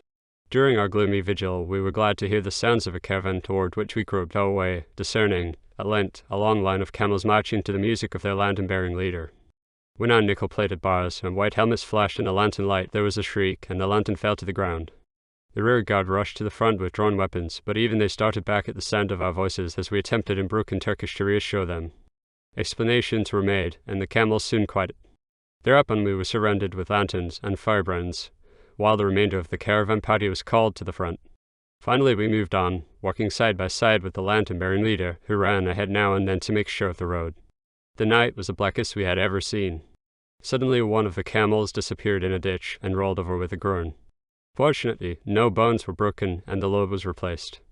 But we were off the road, and a search was begun with lights to find the beaten path. Footsore and hungry, with an almost intolerable thirst, we trudged along till morning to the ding-dong of the deep-toned camel bells. Finally we reached a sluggish river, but did not dare to satisfy our thirst except by washing out our mouths, and by taking occasional swallows, with long intervals of rest, in one of which we fell asleep from sheer exhaustion. When we awoke, the midday sun was shining, and a party of Persian travelers was bending over us. From the highlands of Azerbaijan, where, strange to say, nearly all Persian pestilences arise, we dropped suddenly into the Caspian plain, a portion of that triangular, dried-up basin of the Persian Mediterranean, now for the most part a sandy, saline desert. The argillaceous dust accumulated on the Caspian plain by the weathering of the surrounding uplands resembles in appearance the yellow earth of the Hanghao district in China, but remains sterile for the lack of water. Even the little moisture that obtains beneath the surface is sapped by the qanats, or underground canals, which bring to the fevered lips of the desert oases the fresh, cool springs of the Elburz. These are dug with unerring instinct, and preserved with jealous care by means of shafts or slanting wells dug at regular intervals across the plain. Into these we would occasionally descend to relieve our reflection burned for, as a Persian would say, snow-burned faces, while the thermometer above stood at 120 in the shade. Over the level 90-mile stretch between Caspian and the capital, a so-called carriage road has recently been constructed close to the base of the mountain. A sudden turn round a mountain spur, and before us was presented to view Mount Demavend in Tehran. Soon the paved streets, sidewalks, lamp-posts, street railways, and even steam tramway of the half-modern capital were as much of a surprise to us as our wind horses were to the curious crowds that, escorted us to the French hotel. From Persia, it was our plan to enter Russian Central Asia and thence to proceed to China or Siberia. To enter the Transcaspian territory, the border province of the Russian possessions, the sanction of its governor, General Kuropatkin, would be quite sufficient, but for the rest of the journey through Turkestan, the Russian minister in Tehran said we would have to await a general permission from St. Petersburg. 6 weeks were spent with our English and American acquaintances, and still no answer was received. Winter was coming on, and something had to be done at once. If we were to be debarred from a northern route, we would have to attempt the passage into India either through Afghanistan, which we were assured by all was quite impossible, or across the deserts of southern Persia and Balochistan. For this latter, we had already obtained a possible route from the noted traveller, Colonel Stewart, whom we met on his way back to his consular post at Tabriz. But just at this juncture, the Russian minister advised another plan. In order to save time, he said, we might proceed to Meshed at once, and if our permission was not telegraphed to us at that point, we could then turn south to Balochistan as a last resort. This, our friends unanimously declared, was a Muscovite trick to evade an absolute refusal. The Russians, they assured us, would never permit a foreign inspection of their doings on the Afghan border, and furthermore, we would never be able to cross the uninhabited deserts of Balochistan. Against all protest, we waved a farewell to the foreign and native throng which had assembled to see us off, and on October 5 wheeled out of the fortified square on the pilgrim road to Meshed. Before us now lay 600 miles of barren hills, swampy kivirs, briar-covered wastes, and salty deserts, with here and there some cannot-fed oases. To the south lay the lifeless desert of Luf, the Persian Sahara, the humidity of which is the lowest yet recorded on the face of the globe, and compared with which the Gobi of China and the Kizilkum of Central Asia are fertile regions. It is our extended and rather unique experience in the former of these two that prompts us to refrain from further description of desert travel here, where the hardships were in a measure ameliorated by frequent stations, and by the use of cucumbers and pomegranates, both of which we carried with us on the long desert stretches. Melons, too, the finest we have ever seen in any land, frequently obviated the necessity of drinking the strongly brackish water. Yet this experience was sufficient to impress us with the fact that the national poets, Hafiz and Sadi, like Thomas Moore, have sought in fancy what the land of Iran denied them. Those spicy groves, echoing with the nightingale's song, those rosy bowers and purling brooks, on the whole exist, so far as our experience goes, only in the poet's dream. Leaving on the right the sand-swept ruins of Ermin, that capital of Persia before Tehran was even thought of, we traversed the pass of Serdara, identified by some as the famous Caspian Gate, and early in the evening entered the village of Aradin. The usual crowd hemmed us in on all sides, yelling, "Min, min varide, ride," which took the place of the Turkish refrain of bin, bin. As we rode toward the caravanserai, they shouted, faster, faster, and when we began to distance them, they caught at the rear wheels and sent a shower of stones after us, denting our helmets and bruising our coatless backs. This was too much. We dismounted and exhibited the ability to defend ourselves, whereupon they tumbled over one another in their haste to get away. But they were at our wheels again before we reached the caravanserai. Here they surged through the narrow gangway and knocked over the fruit stands of the bazaars. We were shown to a room, or windowless cell, in the honeycomb structure that surrounded an open quadrangular court, at the time filled with a caravan of pilgrims, carrying triangular white and black flags, with the Persian coat of arms, the same we have seen over many doorways in Persia as warnings of the danger of trespassing upon the religious services held within. The cadaverous stench revealed the presence of half-dried human bones being carried by relatives and friends for interment in the sacred city of the silent. Thus dead bodies, in loosely nailed boxes, are always traveling from one end of Persia to the other. Among the pilgrims were blue and green turbaned Seds, direct descendants of the Prophet, as well as white turbaned mullahs. All were sitting about on the saku, or raised platform, just finishing the evening meal. But presently one of the mullahs ascended the mound in the middle of the stable yard, and in the manner of the musing called to prayer. All kneeled, and bowed their heads toward Mecca. Then the horses were saddled, the long, narrow boxes attached upright to the pack mules, and the kajakas, or double boxes, adjusted on the backs of the horses of the ladies. Into these the veiled creatures entered, and drew the curtains, while the men leaped into the saddle at a signal, and, with the tri-corner flag at their head, the cavalcade moved out on its long night pilgrimage. We now learned that the village contained a Chapar Khan, one of those places of rest which have recently been provided for the use of foreigners and others who travel chapar, or by relays of post horses. These structures are usually distinguished by a single room built on the roof, and projecting some distance over the eaves. To this we repaired at once. Its keeper evinced unusual pride in the cleanliness of his apartments, for we were asked to take off our shoes before entering. But while our boastful host was kicking up the mats to convince us of the truth of his assertions, he suddenly retired behind the scenes to rid himself of some of the pests. Throughout our Asiatic tourigs were our chief means of subsistence, but pilau, or boiled rice flavoured with grease, we found more particularly used in Persia, like yair in Turkey. This was prepared with chicken whenever it was possible to purchase a fowl, and then we would usually make the discovery that a Persian fowl was either wingless, legless, or otherwise defective after being prepared by a Persian fusil, or foreigner servant who, it is said, drinks from no basis in order to eat. Though minus these particular appendages, it would invariably have a head, for the fanatical Shai frequently snatched the chicken out of our hands to prevent us from wringing or chopping its head off. Even after our meal was served, we would keep a sharp lookout upon the unblushing pilferers around us, who had called to pay their respects, and to fill the room with clouds of smoke from their chibarks and goblin killians. For a fanatical Shai will sometimes stick his dirty fingers into the dishes of an unbeliever, even though he may subsequently throw away the contaminated vessel. And this extreme fanaticism is to be found in a country noted for its extensive latitude in the profession of religious beliefs. A present from the village Khan was announced. In stepped 2 men bearing a huge tray filled with melons, apricots, sugar, rock candy, nuts, pistachios, etc., all of which we must, of course, turn over to the Khan keeper and his servants, and pay double their value to the bearers, as a present. This polite method of extortion was followed the next morning by one of a bolder and more peremptory nature. Notwithstanding the feast of the night before at our expense, and in addition to furnishing us with bedclothes which we really ought to have been paid to sleep in, our early host now insisted upon 3 or 4 prices for his lodgings. We refused to pay him more than a certain sum, and started to vacate the premises. Thereupon he and his grown son caught hold of our bicycles. Remonstrances proving of no avail, and being unable to force our passage through the narrow doorway with the bicycles in our hands, we dropped them and grappled with our antagonists. A noisy scuffle, and then a heavy fall ensued, but luckily we were both on the upper side. This unusual disturbance now brought out the inmates of the adjoining anderoon. In a moment there was a din of feminine screams, and a flutter of garments, and then a crashing of our pith helmets beneath the blows of pokers and undines. The villagers, thus aroused, came at last to our rescue, and at once proceeded to patch up a compromise. This, in view of the Amazonian reinforcements, who were standing by in readiness for a second onset, we were more than pleased to accept. From this inglorious combat we came off without serious injury, but with those gentle poker taps were knocked out forever all the sweet delusions of the light of the harem. The great antiquity of this terra-meshed road, which is undoubtedly a section of that former commercial highway between 2 of the most ancient capitals in history in Nineveh and bulk, is very graphically shown by the caravan ruts at Lasgird. These have been worn in many places to a depth of 4 feet in the solid rock. It was not far beyond this point that we began to feel the force of that famous Damgan wind, so called from the city of that name. Of course, this wind was against us. In fact, throughout our Asiatic tour easterly winds prevailed, and should we ever attempt another transcontinental spin we would ever care to travel in the opposite direction. Our peculiar mode of travel subjected us to great extremes in our mode of living.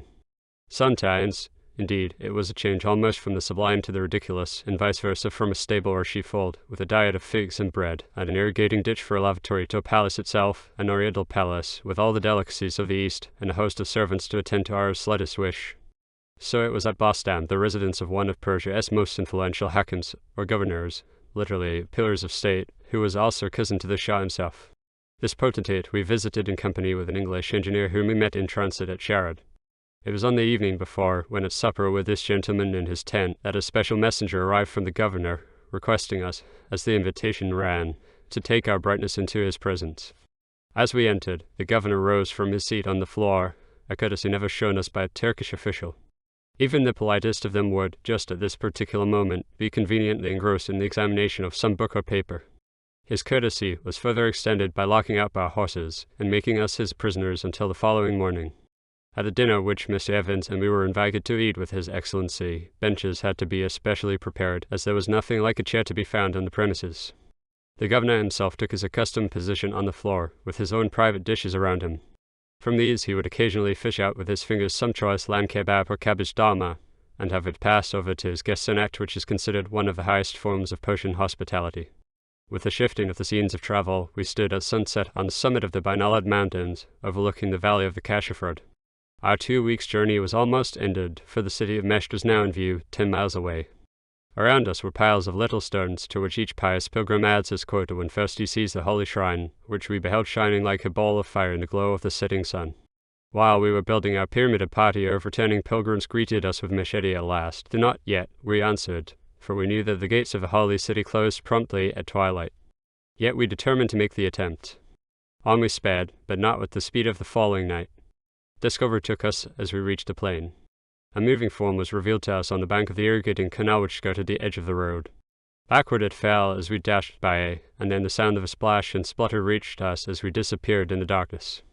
On the morrow we learned that the spirits of Hassan and Tassin were seen skimming the earth in their flight toward the holy city. We reached the bridge and crossed the moat, but the gates were closed. We knocked and pounded, but a hollow echo was our only response. At last the light of a lantern illumined the crevices in the weather-beaten towers, and a weird-looking face appeared through the midway opening. "Who is there?" said a voice, whose sepulchral tones might have belonged to the sexton of the holy tomb. "We are Feringhiz," we said, "and must get into the city tonight." "That is impossible," he answered, "for the gates are locked, and the keys have been sent away to the governor's palace." With this the night air grew more chill, but another thought struck us at once. We would send a note to General Maclean, the English consul general, who was already expecting us. This our interlocutor, for certain Anam, our Persian bakshish, at length agreed to deliver.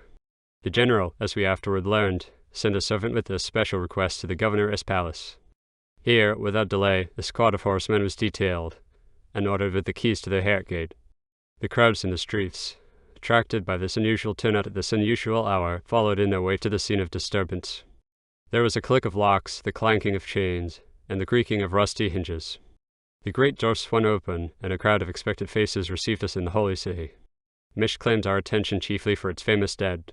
In its sacred dust lie buried our old hero Harun al-Rashid Ferdowsi, Persia's greatest epic poet, and the holy Imam Riza, within whose shrine every criminal may take refuge from even the Shah himself until the payment of a blood tax, or a debtor until the giving of a guarantee for debt. No infidel can enter there. Meshed was the pivotal point upon which our wheel of fortune was to turn. We were filled with no little anxiety, therefore, when, on the day after our arrival, we received an invitation to call at the Russian Consulate General. With great ceremony we were ushered into a suite of elegantly furnished rooms, and received by the Consul General and his English wife in full dress. Madame de Vlasso was radiant with smiles as she served us tea by the side of a steaming silver samovar. She could not wait for the circumlocution of diplomacy, but said, "It is all right, gentlemen. General Kuropatkin has just telegraphed permission for you to proceed to Astabat." This precipitate remark evidently disconcerted the consul, who could only nod his head and say, we, in affirmation. This news lifted a heavy load from our minds. Our desert journey of 600 miles, therefore, had not been made in vain, and the prospect brightened for a trip through the heart of Asia. Between the rival hospitality of the Russian and English consulates, our health was now in jeopardy from excess of kindness. Among other social attentions, we received an invitation from Sahib Divan, the governor of Khorasan, who next to the Shah is the richest man in Persia. Although 76 years of age, on the day of our visit to his palace he was literally covered with diamonds and precious stones. With the photographer to the Shah's German interpreter, we spent half an hour in an interesting conversation. Among other topics he mentioned a receipt, a few days before, of a peculiar telegram from the Shah, cut off the head of any one who attempts opposition to the Tibet Rajai, and this was followed a few days after by the inquiry, "How many heads have you taken?" A retinue of about 300 courtiers followed the governor as he walked out with feeble steps to the parade ground. Here a company of Persian cavalry was detailed to clear the field for their wonderful steel horses, which, as was said, had come from the capital in 2 days, a distance of 600 miles. The governor's extreme pleasure was afterward expressed in a special letter for our journey to the frontier. The military route now completed between Askabad and Mesht reveals the extreme weakness of Persia's defense against Russian aggression. Elated by her recent successes in the matter of a Russian consul at Mesht, Russia has very forcibly invited Persia to construct more than half of a road which, in connection with the Trans-Caspian Railway, makes Kherson almost an exclusive Russian market and opens Persia as richest province to Russia as troops and cannon on the prospective march to Herat. At this very writing, if the telegraph speaks the truth, the Persian border province of Diregas is another cession by what the Russians are pleased to call their Persian vassal. In addition to its increasing commercial traffic, this road is patronized by many shy devotees from the north, among whom are what the natives term the silent pilgrims. These are large stones, or boulders, rolled along a few feet at a time by the passers-by toward the holy city. We ourselves were employed in this pious work at the close of our first day's journey from Mesht when we were suddenly aroused by a bantering voice behind us. Looking up, we were hailed by Stagno Navarro, the inspector of the Persian telegraph, who was employed with his men on a neighboring line. With this gentleman we spent the following night in a telegraph station, and passed a pleasant evening chatting over the wires with friends in Mesht. Kuchen, our next stopping place, lies on the almost imperceptible watershed which separates the Herat Valley from the Caspian Sea. This city, only a few months ago, was entirely destroyed by a severe earthquake. Under date of January 20, 1894, the American press reported the bodies of 10,000 victims of the awful disaster have already been recovered. 50,000 cattle were destroyed at the same time. The once important and beautiful city of 20,000 people is now only a scene of death, desolation, and terror.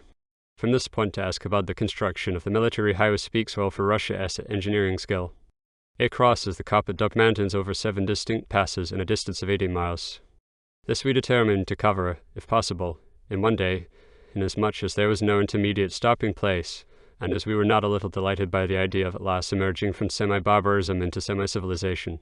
At sunset we were scaling the 5th ridge since leaving Kuchin at daybreak, and a few minutes later rolled up before the Persian custom house in the valley below. There was no evidence of the proximity of a Russian frontier, except the extraordinary size of the tea glasses, from which we slaked our intolerable thirst.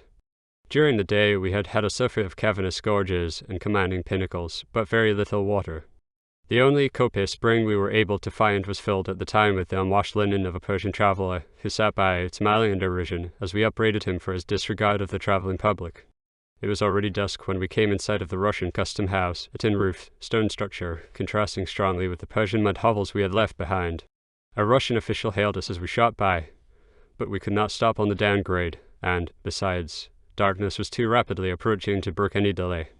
Askabad was 28 miles away, and although wearied by an extremely hard day's work, we must sleep that night, if possible, in a Russian hotel. Our pace increased with the growing darkness until, at length, we were going at the rate of 12 miles per hour down a narrow gauge-like valley toward the 7th and last ridge that lay between us and the desert. At 9:30 p.m., we stood upon its summit, and before us stretched the sandy wastes of Karakum, enshrouded in gloom. Thousands of feet below us, the city of Askabad was ablaze with lights, shining like beacons on the shore of the desert sea. Strains of music from a Russian band stole faintly up through the darkness as we dismounted, and contemplated the strange scene until the shriek of a locomotive whistle startled us from our reveries. Across the desert, a train of the Trans-Caspian Railway was gliding smoothly along toward the city. A hearty welcome back to civilized life was given us the next evening by General Kuropak Khan himself, the Governor-General of Transcaspia. During the course of a dinner with him and his friends, he kindly assured us that no further recommendation was needed than the fact that we were American citizens to entitle us to travel from one end of the Russian Empire to the other. From Askabad to Samarkand there was a break in the continuity of our bicycle journey. Our Russian friends persuaded us to take advantage of the Trans-Caspian Railway and not to hazard a journey across the dreaded Karakum sands.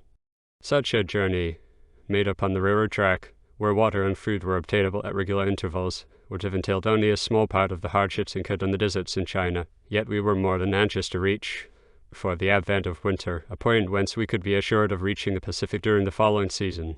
Through the kindness of the railway authorities of Bukhara Station, our car was sidetracked to enable us to visit, 10 miles away, that ancient city of the east. On November 6, we reached Samarkand, the ancient capital of Tamerlane, and the present terminus of the Trans-Caspian Railway. Woman 4. The journey from Samarkand to Khalja. On the morning of November 16, we took a last look at the blue domes and minarets of Samarkand, intermingled with the ruins of palaces and tombs, and then wheeled our way toward the banks of the Zarafshan. Our 4 days' journey of 180 miles along the regular Russian post road was attended with only the usual vicissitudes of ordinary travel. Wading in our Russian top boots through the treacherous fords of the Snake Defile, we passed the pyramidal slate rock known as the Gate of Tamerlane, and emerged upon a strip of the Kizilkum steppe, stretching hence in painful monotony to the bank of the Sideria River. This we crossed by a rude rope ferry, felled at the time of the passing caravan, and then began at once to ascend the valley of the Teacherchik toward Tashkent. The blackened cotton which the natives were gathering from the fields, the lowering snow line on the mountains, the muddy roads, the chilling atmosphere, and the falling leaves of the giant poplars all warned us of the approach of winter. We had hoped at least to reach Voronoi, a provincial capital near the converging point of the Turkestan, Siberian, and Chinese boundaries, whence we could continue, on the opening of the following spring, either through Siberia or across the Chinese Empire. But in this we were doomed to disappointment.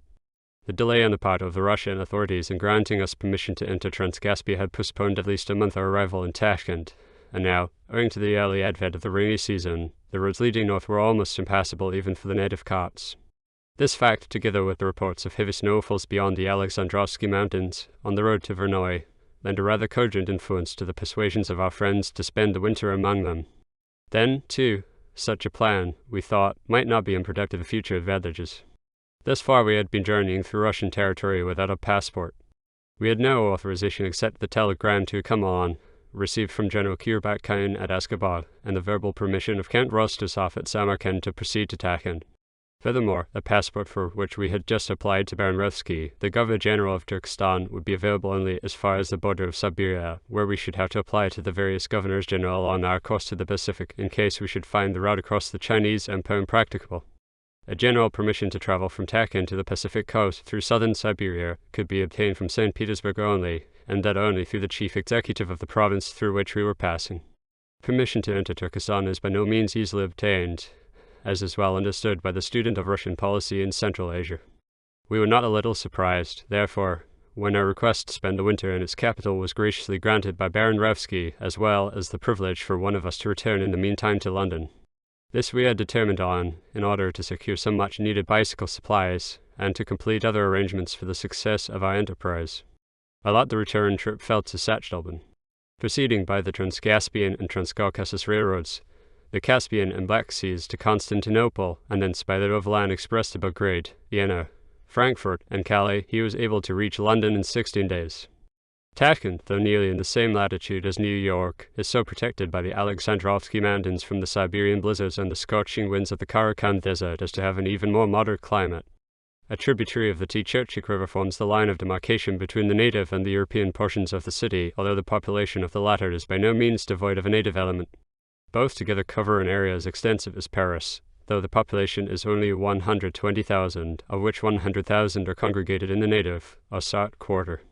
There is a floating element of Kashgarians, Bokharets, Persians, and Afghans, and a resident majority of Kyrgyz Tatars, Jews, Hindus, Gypsies, and Sarts, the latter being a generic title for the urban as distinguished from the nomad people.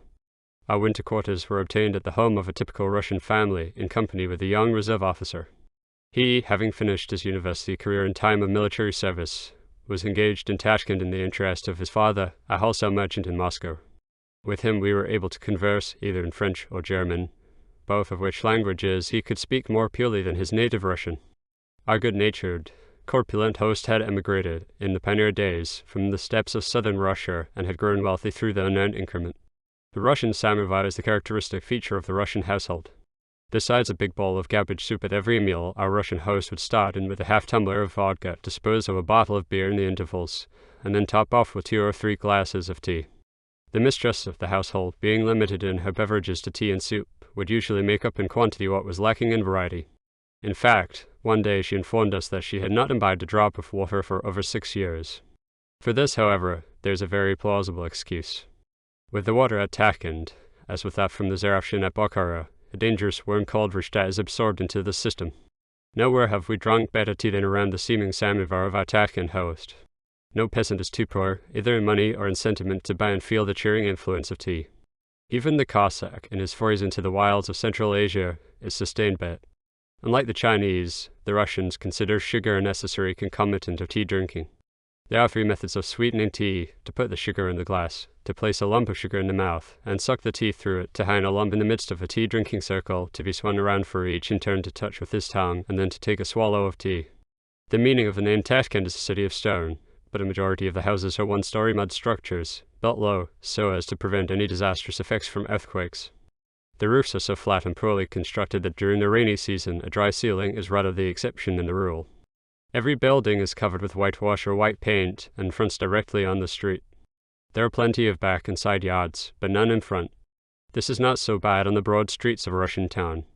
In Tashkent they are exceptionally wide, with ditches on each side through which the water from the Tcherchik ripples along beneath the double, and even quadruple, rows of poplars, acacias, and willows. These trees grow here with remarkable luxuriance, from a mere twig stuck into the ground.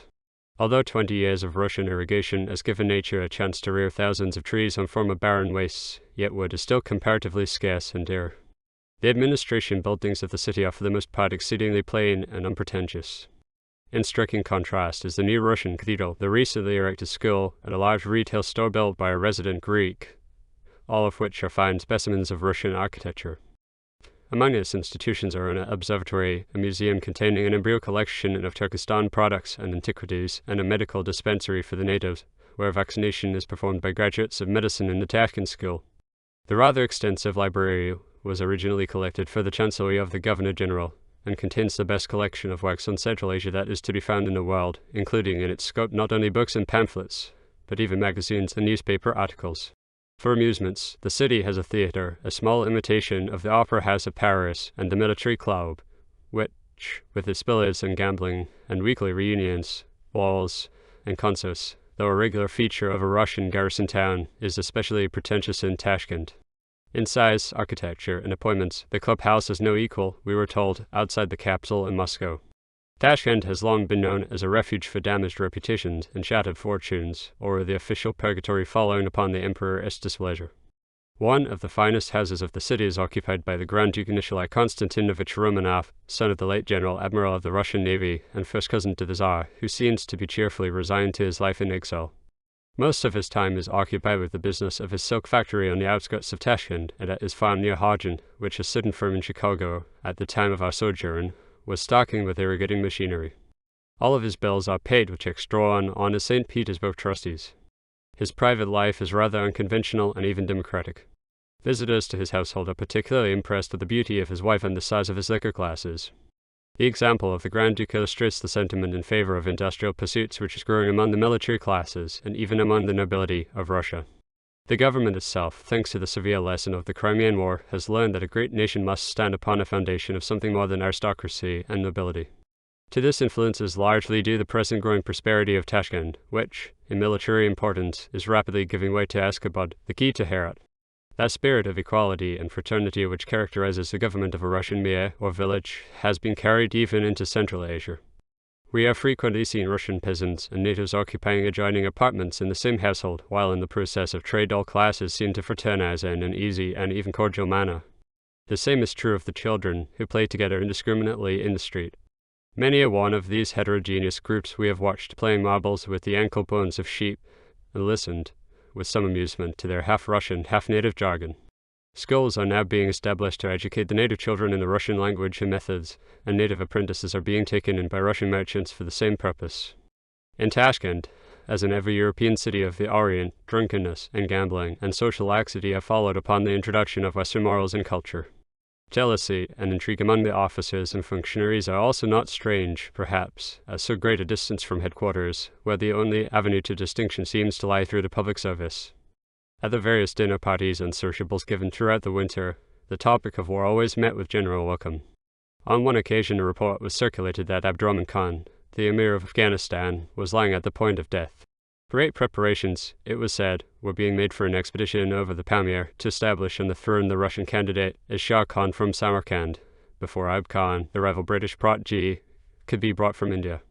The young officers at once began to discuss their chances for promotion and the number of decorations to be forthcoming from St. Petersburg. The social gatherings at Tashkent were more convivial than sociable. Acquaintances can eat and drink together with the greatest of good cheer, but there is very little sympathy in conversation. It was difficult for them to understand why we have come so far to see a country which to many of them was a place of exile. An early spring did not mean an early departure from winter quarters. Impassable roads kept us anxious prisoners for a month and a half after the necessary papers have been secured. These included, in addition to the local passports, a carte blanche permission to travel from Tashkent to Vladivostok through Turkestan and Siberia, a document obtained from St. Petersburg through the United States Minister, the Honorable Charles Emery Smith. Of this route to the Pacific we were therefore certain, and yet, despite the universal opinion that a bicycle journey across the Celestial Empire was impracticable, we had determined to continue on to the border line, and there to seek better information. The Auntie go into China were the last words of our many kind friends as we wheeled out of Tashkent on the 7th of May. At Chimkent our course turned abruptly from what was once the main route between Russia's European and Asiatic capitals, and along which de Lesseps, in his letter to the Tsar, proposed a line of railroad to connect Orenburg with Samarkand, a distance about equal to that between St. Petersburg and Odessa, 1483 miles. This is also the keystone in that wall of forts which Russia gradually raised around her milinomas of the steppes, and where, according to Gortchakov's circular of 1864, both interest and reason required her to stop, and yet at that very time General T. Chernihiv was advancing his forces upon the present capital, Tashkent. Here, too, we began the journey of 1,500 miles along the Celestial Mountain range, which terminated only when we scaled its summit beyond Bakhmut to descend again into the burning sands of the desert of Gobi. Here runs the great historical highway between China and the West. From Oli eastward we had before us about 200 miles of a vast steppe region. Near the mountains is a wilderness of lakes, swamps, and streams, which run dry in summer. This is the country of the thousand springs mentioned by the Chinese pilgrim Huan Ti Sang, and where was established the kingdom of Black China, supposed by many to have been one of the kingdoms of Prestigion. But far away to our left were the white sands of the Akkam, over which the cloudless atmosphere quivers incessantly, like the blast of a furnace. Of all these deserts, occupying probably one half of the whole Turkestan steppe, none is more terrible than that of the Goladnaya steppe, or steppe of hunger, to the north of the white suns now before us. Even in the cool of evening, it is said that the soles of the wayfarer as feet become scorched, and the dog accompanying him finds no repose till he is burrowed below the burning surface. The monotonous appearance of the steppe itself is only intensified in winter, when the snow smooths over the broken surface, and even necessitates the placing of mud posts at regular intervals to mark the roadway for the Kyrgyz post drivers. But in the spring and autumn its arid surface is clothed, as if by enchantment, with verdure and prairie flowers. Both flowers and birds are gorgeously colored. One variety, about half the size of the jackdaw which infests the houses of Tashkent and Samarkand, has a bright blue body and red wings. Another, resembling a field lark in size and habits, combines a pink breast with black head and wings. But already this springtide splendor was beginning to disappear beneath the glare of approaching summer. The long wagon trains of lumber, and the occasional traveller as Tantas rumbling along to the discord of its duga bells, were enveloped in a cloud of suffocating dust. Now and then we would overtake a party of Russian peasants migrating from the famine-stricken districts of European Russia to the pioneer colonies along this Turkestan highway. The peculiarity of these villages is their extreme length, all the houses facing on the one wide street. Most of them are merely mud huts, others make pretensions to doors and windows, and a coat of whitewash. Nearby usually stands the old battered teliga which served as a home during many months of travel over the Orenburg highway. It speaks well for the colonizing capacity of the Russians that they can be induced to come so many hundreds of miles from their native land, to settle in such a primitive way among the half-wild tribes of the steppes. As yet they do very little farming, but live, like the Kyrgyz, by raising horses, cows, sheep, and goats, and, in addition, the Russian hog, the last resembling very much the wild swine of the jungles. Instead of the former military colonies of plundering Cossacks, who really become more assimilated to the Kyrgyz than these to their conquerors, the Mir, or communal system, is now penetrating these fertile districts and systematically replacing the Mongolian culture. But the ignorance of this lower class of Russians is almost as noticeable as that of the natives themselves. As soon as we entered a village, the blacksmith left his anvil, the carpenter his bench, the storekeeper his counter, and the milkmaid her task. After our parade of the principal street, the crowd would gather round us at the station house. All sorts of queries and ejaculations would pass among them. One would ask, "Are these gentlemen baptized? Are they really Christians?" On account of their extreme ignorance, these Russian colonists are by no means able to cope with their German colleagues, who are given the poorest land, and yet make a better living. The steppe is a good place for learning patience. With the absence of landmarks, you seem never to be getting anywhere. It presents the appearance of a boundless level expanse, the very undulations of which are so uniform as to conceal the intervening troughs. Into these, horsemen, and sometimes whole caravans, mysteriously disappear. In this way we were often enabled to surprise a herd of gazelles grazing by the roadside. They would stand for a moment with necks extended, and then scamper away like a shot, springing on their pipe stems 3 or 4 feet into the air. Our average rate was about 7 miles an hour, although the roads were sometimes so soft with dust or sand as to necessitate the laying of straw for a foundation. There was scarcely an hour in the day when we were not accompanied by from 1 to 20 Kyrgyz horsemen, galloping behind us with cries of Yakshi, the good. They were especially curious to see how we crossed the roadside streams. Standing on the bank, they would watch intently every move as we stripped and waded through with bicycles and clothing on our shoulders. Then they would challenge us to a race, and, if the road permitted, we would endeavor to reveal some of the possibilities of the devilesque carts. On an occasion like this occurred one of our few mishaps. The road was lined by the occupants of a neighboring tent village, who had run out to see the race. One of the Kyrgyz turned suddenly back in the opposite direction from which he had started. The wheels struck him at a rate of 15 miles per hour, lifting him off his feet, and hurling over the handlebars the rider, who fell upon his left arm and twisted it out of place. With the assistance of the bystanders, it was pulled back into the socket and bandaged up till we reached the nearest Russian village. Here the only physician was an old blind woman of the faith cure persuasion. Our massage treatment to replace the muscles was really effective, and was accompanied by prayers and by signs of the cross, a common method of treatment among the lower class of Russians. In one instance, a cure was supposed to be effected by writing a prayer on a piece of buttered bread to be eaten by the patient. Being users, but not patrons of the Russian post roads, we were not legally entitled to the conveniences of the post stations. Tipping alone, as we found on our journey from Samarkand, was not always sufficient to preclude a request during the night to vacate the best quarters for the post traveller, especially if he happened to wear the regulation brass button. To secure us against this inconvenience, and to gain some special attention, a letter was obtained from the overseer of the Turkestan Post and Telegraph District. This proved advantageous on many occasions, and once, at Edo, was even necessary. We were surveyed with suspicious glances as soon as we entered the station house, and when we asked for water to lave our hands and face, we were directed to the irrigating ditch in the street. Our request for a better room was answered by the question if the one we had was not good enough, and how long we intended to occupy that. Evidently our English conversation had gained for us the covert reputation of being English spies, and this was verified in the minds of our hosts when we began to ask questions about the city prisons we had passed on our way. To every interrogation they replied, "I don't know." But presto, change on the presentation of documents. Apologies were now profuse, and besides tea, bread, and eggs, the usual rations of a Russian post station, we were exceptionally favored with chicken soup and verniak, the latter consisting of cheese wrapped and boiled in dough, and then served in butter. It has been the custom for travelers in Russia to decry the Russian post station, but the fact is that an appreciation of this rather primitive form of accommodation depends entirely upon whether you approach it from a European hotel or from a Persian khan. Some are clean, while others are dirty.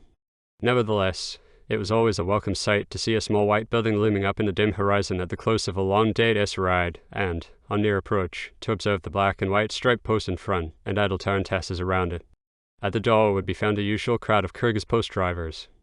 After the presentation of documents to the starosta, who would hesitate at first about quartering our horses in the traveller's room, we would proceed at once to place our dust-covered heads beneath the spindle of the washing tank. Although by this dripping pan arrangement we would usually succeed in getting as much water down our backs as on our faces, yet we were consoled by the thought that too much was better than not enough, as had been the case in Turkey and Persia. Then we would settle down before the steaming samovar to meditate in solitude and quiet, while the rays of the declining sun shone on the gilded icon in the corner of the room and on the chroma-covered walls. When darkness fell, and the simmering music of the samovar had gradually died away, when the flitting swallows in the room had ceased their chirp and settled down upon the rafters overhead, we ourselves would turn in under our fur-lined coats upon the leather-covered benches. In consequence of the first of a series of accidents to our wheels, we were for several days the guests of the director of the Botanical Gardens at Pishpek. As a branch of the Krum Botanical Gardens of St. Petersburg, some valuable experiments were being made here with foreign seeds and plants. Peaches, we were told, do not thrive, but apples, pears, cherries, and the various kinds of berries grow as well as they do at home. Rye, however, takes 3 years to reach the height of 1 year in America. Through the Russians, these people have obtained high-flown ideas of America and Americans. We saw many chromas of American celebrities in the various station houses, and the most numerous was that of Thomas A. Edison. His phonograph, we were told, had already made its appearance in Pishpek, but the natives did not seem to realize what it was. Why, they said, we have often heard better music than that. Dr. Tanner was not without his share of fame in this faraway country. During his fast in America, a similar, though not voluntary, feat was being performed here. A Kyrgyz messenger who had been dispatched into the mountains during the winter was lost in the snow and remained for 28 days without food. He was found at last, crazed by hunger. When asked what he would have to eat, he replied, everything. They foolishly gave him everything, and in 2 days he was dead. For a long time he was called the Dr. Tanner of Turkestan. A divergence of 75 miles from the regular post route was made in order to visit Lake Gaskell, which is probably the largest lake for its elevation in the world, being about 10 times larger than Lake Geneva, and at a height of 5,300 feet. Its slightly brackish water, which never freezes, teems with several varieties of fish, many of which we helped unhook from a Russian fisherman's line and then helped to eat in his primitive hut near the shore. A Russian Cossack, who had just come over the snow-capped Latau of the shade from Fort Nurin, was also present, and from the frequent glances cast at the fisherman's daughter we soon discovered the object of his visit. The ascent to this lake, through the famous Beyond File, or Happy Pass, afforded some of the grandest scenery on our route through Asia. Its seething, foamy, irresistible torrent needs only a large volume to make it the equal of the rapids at Niagara. Our return to the post road was made by an unbeaten trek over the Alatau Mountains. From the Chu Valley, dotted here and there with Kyrgyz tent villages and their grazing flocks and herds, we pushed our wheels up the broken path, which wound like a mythical stairway far up into the low-hanging clouds. We trudged up one of the steepest descents we have ever made with a wheel. The scenery was grand, but lonely. The wild tulips, pinks, and verbenas dotting the green slopes furnished the only pleasant diversion from our arduous labor. Just as we turned the high summit, the clouds shifted for a moment and revealed before us 2 Kyrgyz horsemen. They started back in astonishment and gazed at us as though we were demons of the air, until we disappeared again down the opposite and more gradual slope. Late in the afternoon we emerged upon the plain, but no post road or station house was in sight, as we expected, nothing but a few Kyrgyz kibikas among the straggling rocks, like the tents of the Egyptian Arabs among the fallen stones of the pyramids. Toward these we now directed our course, and, in view of a rapidly approaching storm, asked to purchase a night's lodging. This was only too willingly granted in anticipation of a coming tamashara, or exhibition. The milkmaids, as they went out to the rows of sheep and goats tied to the lines of woolen rope, and the horsemen with reinless horses to drive in the ranging herds, spread the news from tent to tent. By the time darkness fell, the kibika was filled to overflowing. We were given the seat of honor opposite the doorway, bolstered up with blankets and pillows. By the light of the fire curling its smoke upward through the central opening in the roof, it was interesting to note the faces of our hosts. We had never met a people of a more peaceful temperament and, on the other hand, none more easily frightened. A dread of the evil eye is one of their characteristics. We had not been settled long before the Ishin, or itinerant dervish, was called in to drive away the evil spirits which the devil-esque cuss might possibly have brought. Immediately on entering, he began to shrug his shoulders and to shiver as though passing into a state of trance. Our dervish acquaintance was a man of more than average intelligence. He had travelled in India, and had even heard someone speak of America. This fact alone was sufficient to warrant him in posing as instructor for the rest of the assembly. While we were drinking tea, a habit they have recently adopted from the Russians, he held forth a great length to his audience about the Amharic. The rain now began to descend in torrents. The felt covering was drawn over the central opening, and propped up at one end with a pall to emit the clouds of smoke from the smouldering fire. This was shifted with the veering wind. Although a mere circular red framework covered with white or brown felt, according as the occupant is rich or poor, the Kyrgyz kibitka, or more properly yet, is not as a house builded upon the sand, even in the fiercest storm. Its stanchness and comfort are surprising when we consider the rapidity with which it may be taken down and transported. In half an hour, whole village may vanish, emigrating northward in summer and southward in winter. Many a Kyrgyz cavalcade was overtaken on the road, with long tent ribs and felts tied up on the backs of 2 humped camels, for the Bactrian dromedary has not been able to endure the severities of these northern climates. The men would always be mounted on the camels' or horses' backs, while the women would be perched on the oxen and bullocks, trained for the saddle and as beasts of burden. The men never walk. If there is any leading to be done, it falls to the women. The constant use of the saddle has made many of the men bandy-legged, which, in connection with their usual obesity, with them a mark of dignity, gives them a comical appearance. After their curiosity regarding us had been partly satisfied, it was suggested that a sheep should be slaughtered in our honor. Neither meat nor bread is ever eaten by any but the rich Kyrgyz. Their universal kumis, corresponding to the Turkish yerat, or coagulated milk, and other forms of lactile dishes, sometimes mixed with meal, form the chief diet of the poor. The wife of our host, a buxom woman, who, as we had seen, could leap upon a horse's back as readily as a man, now entered the doorway, carrying a full-grown sheep by its woolly coat. This she twirled over on its back, and held down with her knee while the butcher artist drew a dagger from his belt, and held it aloft until the assembly stroked their scant beards, and uttered the solemn basmillah. Tired out by the day's ride, we fell asleep before the arrangements for the feast had been completed. When awakened near midnight, we found that the savory odor from the huge cauldron on the fire had only increased the attraction and the crowd. The choicest bits were now selected for the guests. These consisted of pieces of liver, served with lumps of fat from the tail of their peculiarly fat-tailed sheep. As an act of the highest hospitality, our host dipped these into some liquid grease, and then, reaching over, placed them in our mouths with his fingers. It required considerable effort on this occasion to subject our feelings of nausea to a sense of Kyrgyz politeness. In keeping with their characteristic generosity, every one in the kibika must partake in some measure of the feast, although the women, who had done all the work, must be content with remnants and bones already picked over by the host. But this disposition to share everything was not without its other aspect. We also were expected to share everything with them. We were asked to bestow any little trinket or knick-knack exposed to view. Any extra nut on the machine, a handkerchief, a packet of tea, or a lump of sugar excited their cupidity at once. The latter was considered a bonbon by the women and younger portion of the spectators. The attractive daughter of our host, Kumis John, amused herself by stealing lumps of sugar from our pockets. When the feast was ended, the beards were again stroked, the name of Allah solemnly uttered by way of thanks for the bounty of heaven, and then each gave utterance to his appreciation of the meal. Before retiring for the night, the dervish led the prayers, just as he had done at sunset. The praying mats were spread, and all heads bowed toward Mecca. The only preparation for retiring was the spreading of blankets from the pile in one of the kibitkas. The Kyrgyz are not in the habit of removing many garments for this purpose, and under the circumstances we found this custom a rather convenient one. 6 of us turned in on the floor together, forming a semicircle, with our feet toward the fire. Kumis John, who was evidently the pet of the household, had a rudely constructed cot at the far end of the kibitka. Pinoy, the old Almaty, with its broad streets, low wood and brick houses, and Russian signboards, presented a Siberian aspect. The ruins of its many disastrous earthquakes lying low on every hand told us at once the cause of its deserted thoroughfares. The terrible shocks of the year before our visit killed several hundred people, and a whole mountain in the vicinity sank.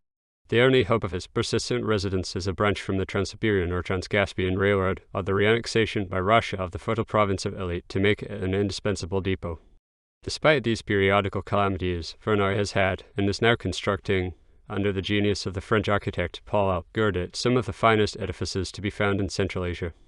The Orphan Asylum, a magnificent 3-story structure, is now being built on experimental lines to test its strength against earthquake shocks.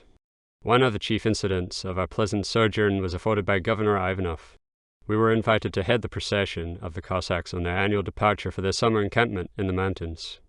After the usual religious ceremony, they filed out from the city parade ground. Being unavoidably detained for a few moments, we did not come up until some time after the column had started.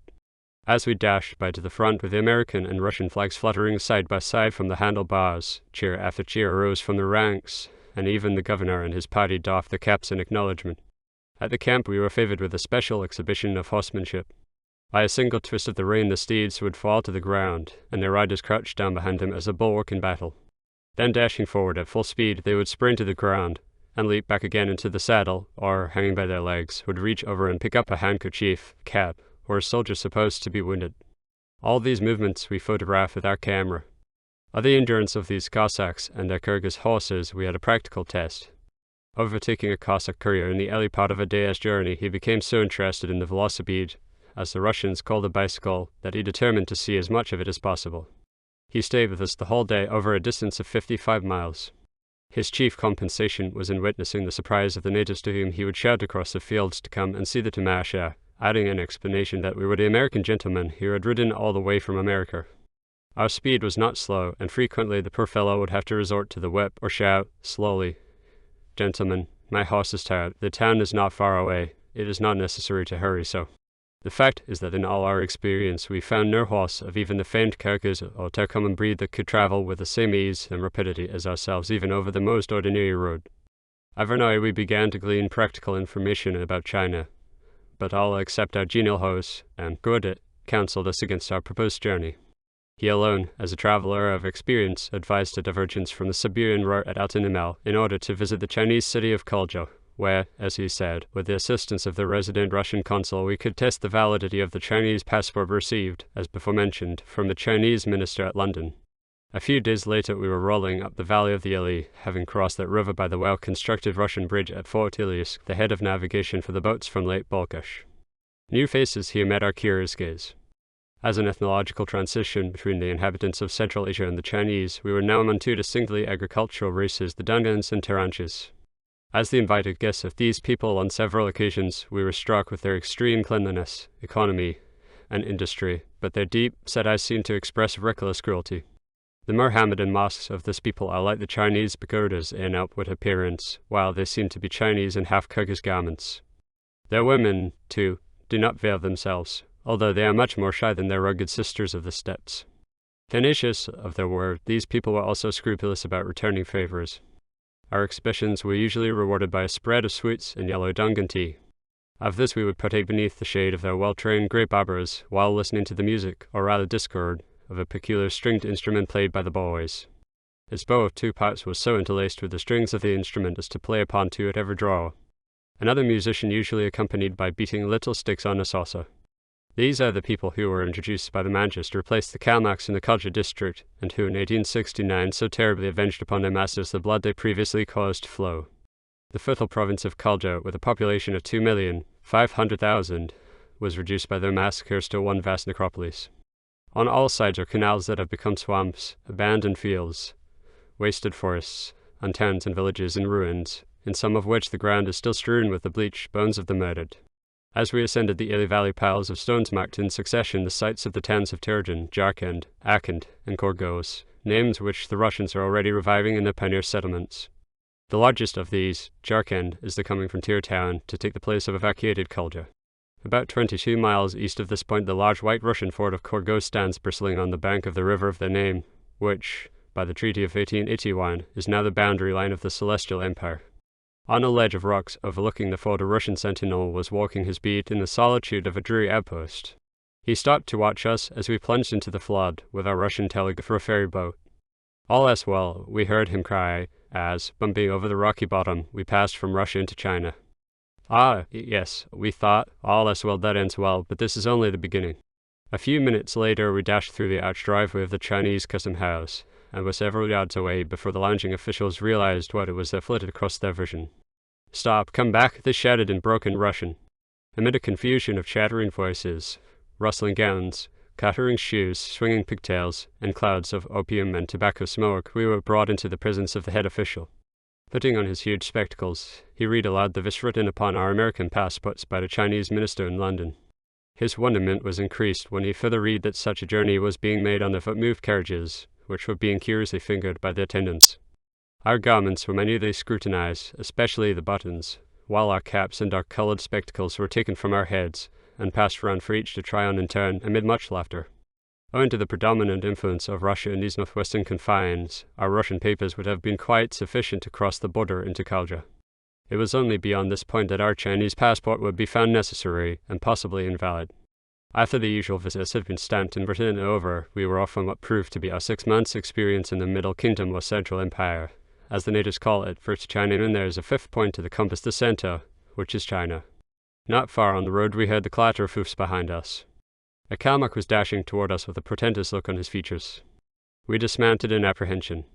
He stopped short some 20 feet away, leaped to the ground, and, crawling up on hands and knees, began to chin-chin or knock his head on the ground before us.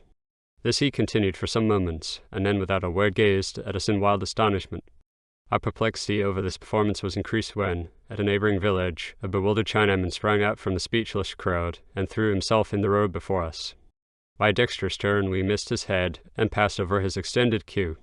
Kulja, with its Russian consul and Cossack station, still maintains a Russian telegraph and postal service. The mail is carried from the border in a train of 3 or 4 telegas, which rattle along over the primitive roads in a cloud of dust, with armed Cossacks galloping before and after, and a Russian flag carried by the herald in front. Even in the Kulja post office, a heavily armed picket stands guard over the money chest. This postal caravan we now overtook encamped by a small stream during the glaring heat of the afternoon. We found that we had been expected several days before, and that quarters had been prepared for us in the postal station at the town of Sudan. Here we spent the night, and continued on to Kulja the following morning. Although built by the Chinese, who call it Ninyuan, Kulja, with its houses of beaten earth, strongly resembles the towns of Russian Turkestan. Since the evacuation by the Russians, the Chinese have built around the city the usual quadrangular wall, 30 feet in height and 20 feet in width, with parapets still in the course of construction. But the rows of poplars, the whitewash, and the telegas were still left to remind us of the temporary Russian occupation. For several days we were objects of excited interest to the mixed population. The doors and windows of our Russian quarters were besieged by crowds. In defense of our host, we gave a public exhibition, and with the consent of the Teuton made the circuit on the top of the city walls. Fully 3,000 people lined the streets and housetops to witness the race to which we had been challenged by 4 Duncan horsemen, riding below on the encircling roadway. The distance around was 2 miles. The horsemen started with a rush, and at the end of the first mile were ahead. At the third turning we overtook them, and came to the finish 200 yards ahead, amid great excitement. Even the commander of the Kulja forces was brushed aside by the chasing rabble. Flee over the Gobi Desert and through the western gate of the Great Wall. Russian influence, which even now predominates at Kulja, was forcefully indicated, the day after our arrival, during our investigations as to the validity of our Chinese passports for the journey to Peking. The Russian consul, whose favor we had secured in advance through letters from Governor Ivanov of Vernoy, had pronounced them not only good, but by far the best that had been presented by any traveller entering China at this point. After endeavouring to dissuade us from what he called a foolhardy undertaking, even with the most valuable papers, he sent us, with his interpreter, to the Kulja to fit a proper vis. That dignitary, although deeply interested, was almost amused at the boldness of our enterprise.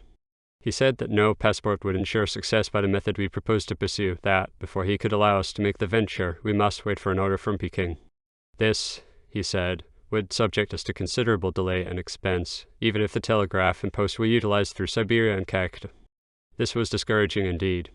But when we discovered, a few minutes later, that His Highness had to call in the Land Secretary to trace our proposed route for him on the map of China, and even to locate the capital, Peking, we began to question his knowledge of Chinese diplomacy.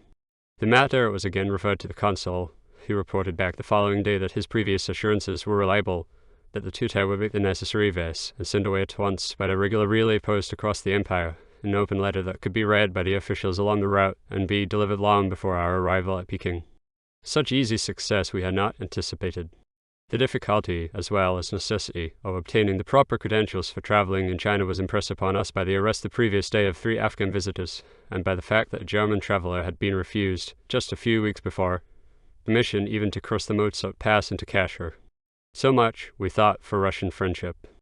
Upon this assurance of at least official consent to hazard the journey to Peking, a telegram was sent to the chief of police at Tomsk, to whose care we had directed our letters, photographic material, and bicycle supplies to be sent from London in the expectation of being forced to take the Siberian route.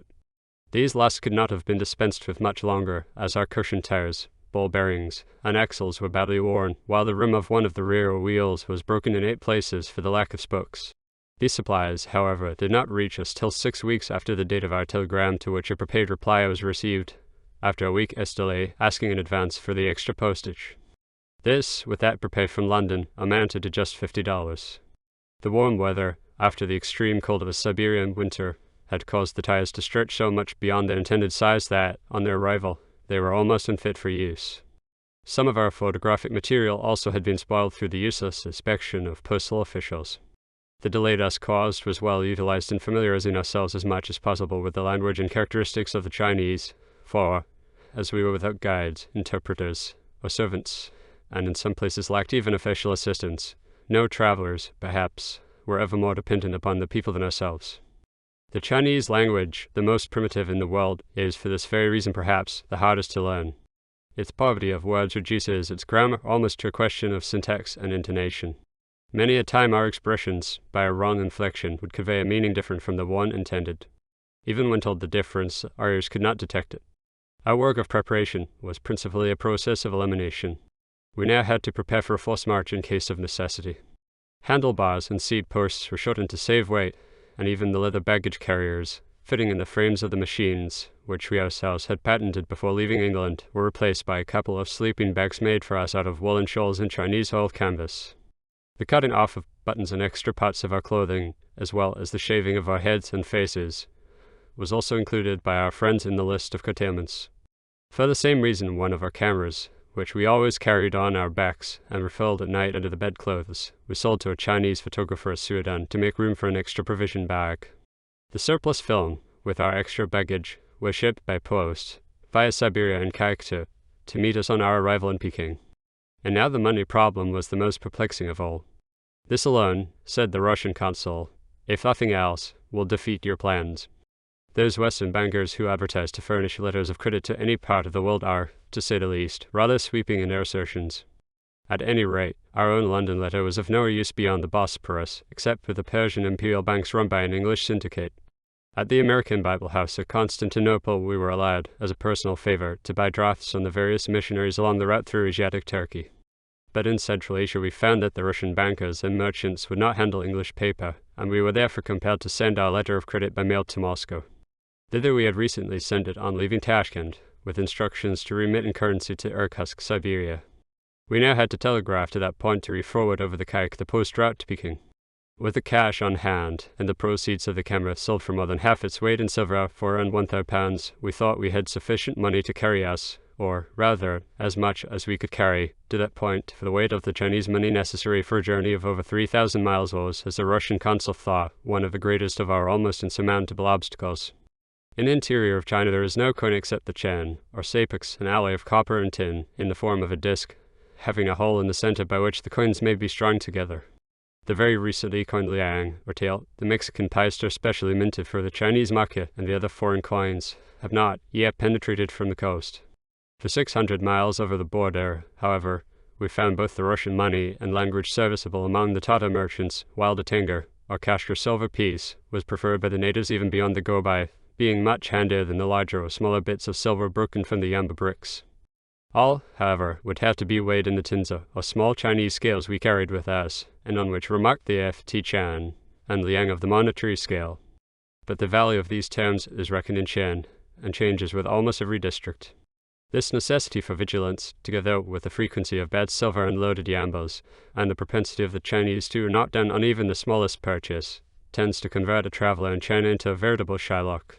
There being no banks or exchanges in the interior, we were obliged to purchase at Culture all the silver we would need for the entire journey of over 3,000 miles.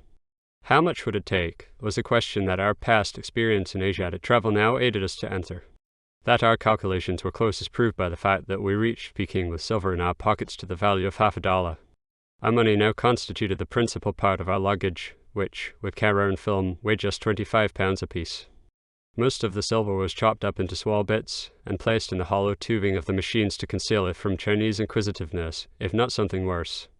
We are glad to say, however, that no attempt at robbery was ever discovered, although efforts at extortion were frequent and sometimes, as will appear, of a serious nature.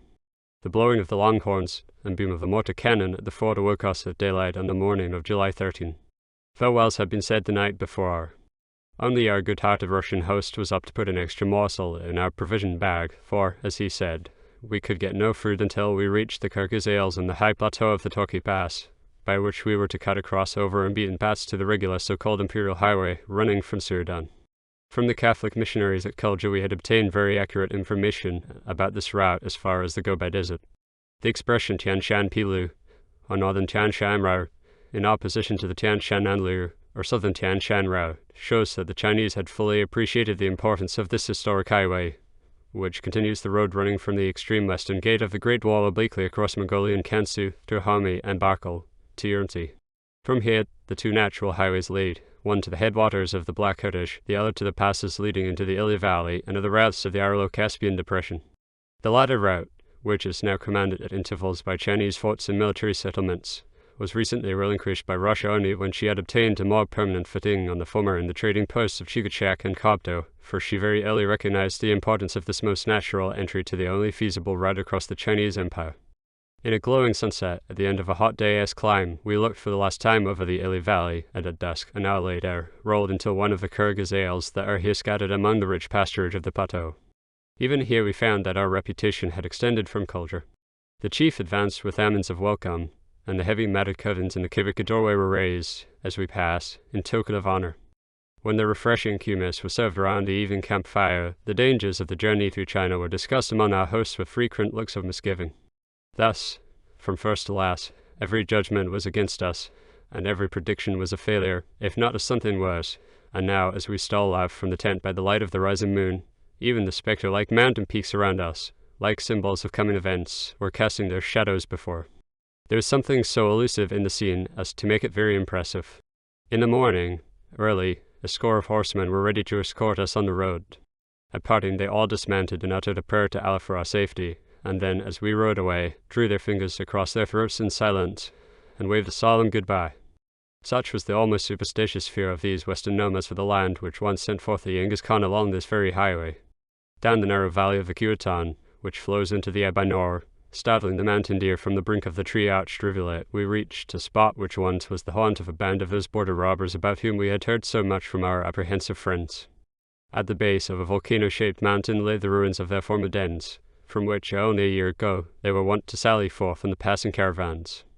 When they were exterminated by the government, the head of their chief, with its dangling queue, was mounted on a pole nearby and preserved in a cage from birds of prey, as a warning to all others who might aspire to the same notoriety.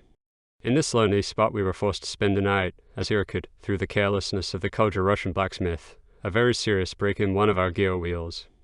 It was too late in the day to walk back the 60 miles to the Kyrgyz encampment and there obtain horses for the remaining 58 miles to Kulja, for nowhere else, we concluded, could such a break be mended. Our sleeping bags were now put to a severe test between the damp ground and the heavy mountain dew.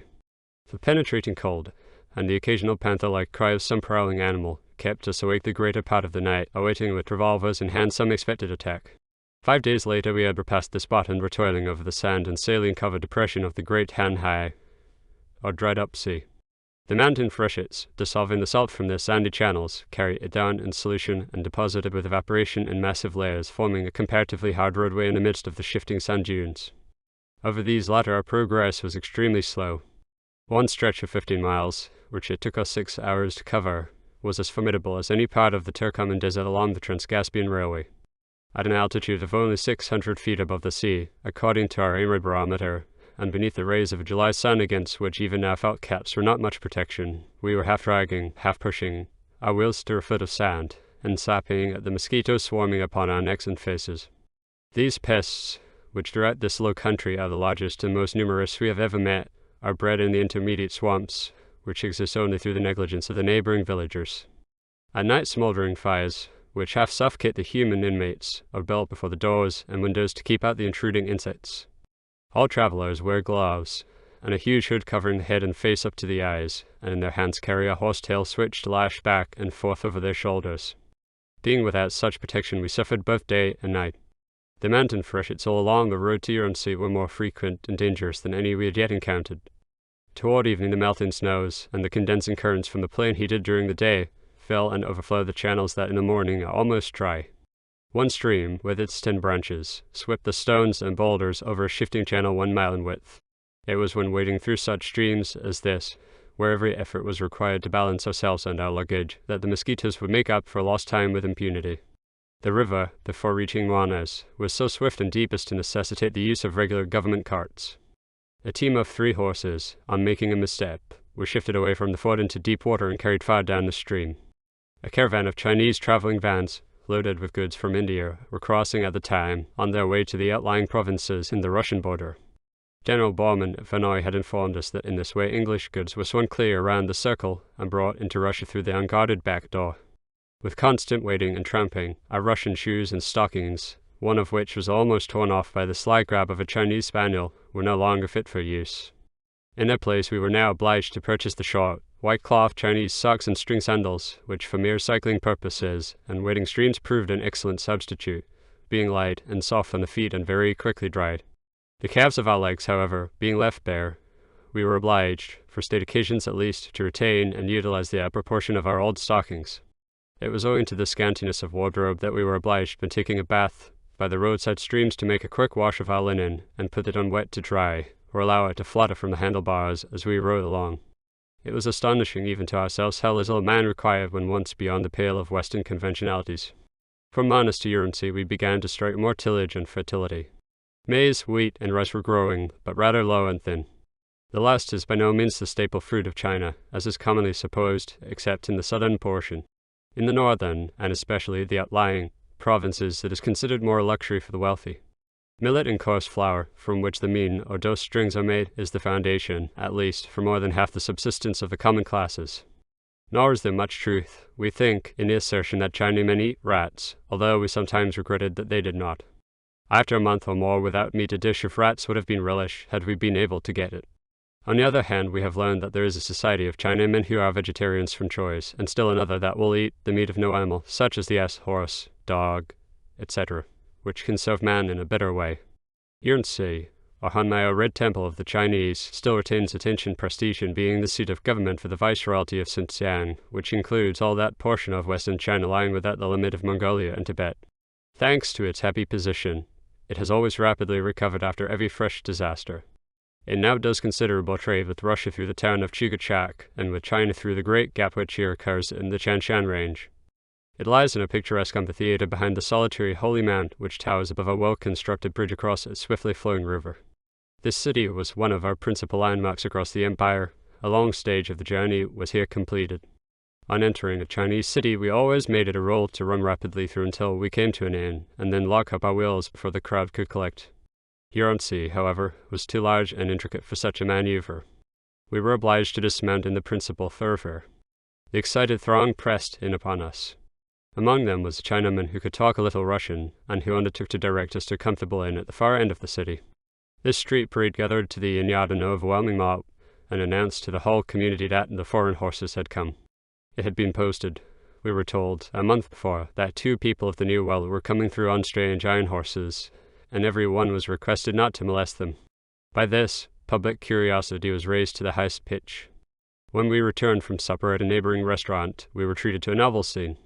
The doors and windows of our apartments had been blocked with boxes, bales of cotton, and huge cartwheels to keep out the irrepressible throng.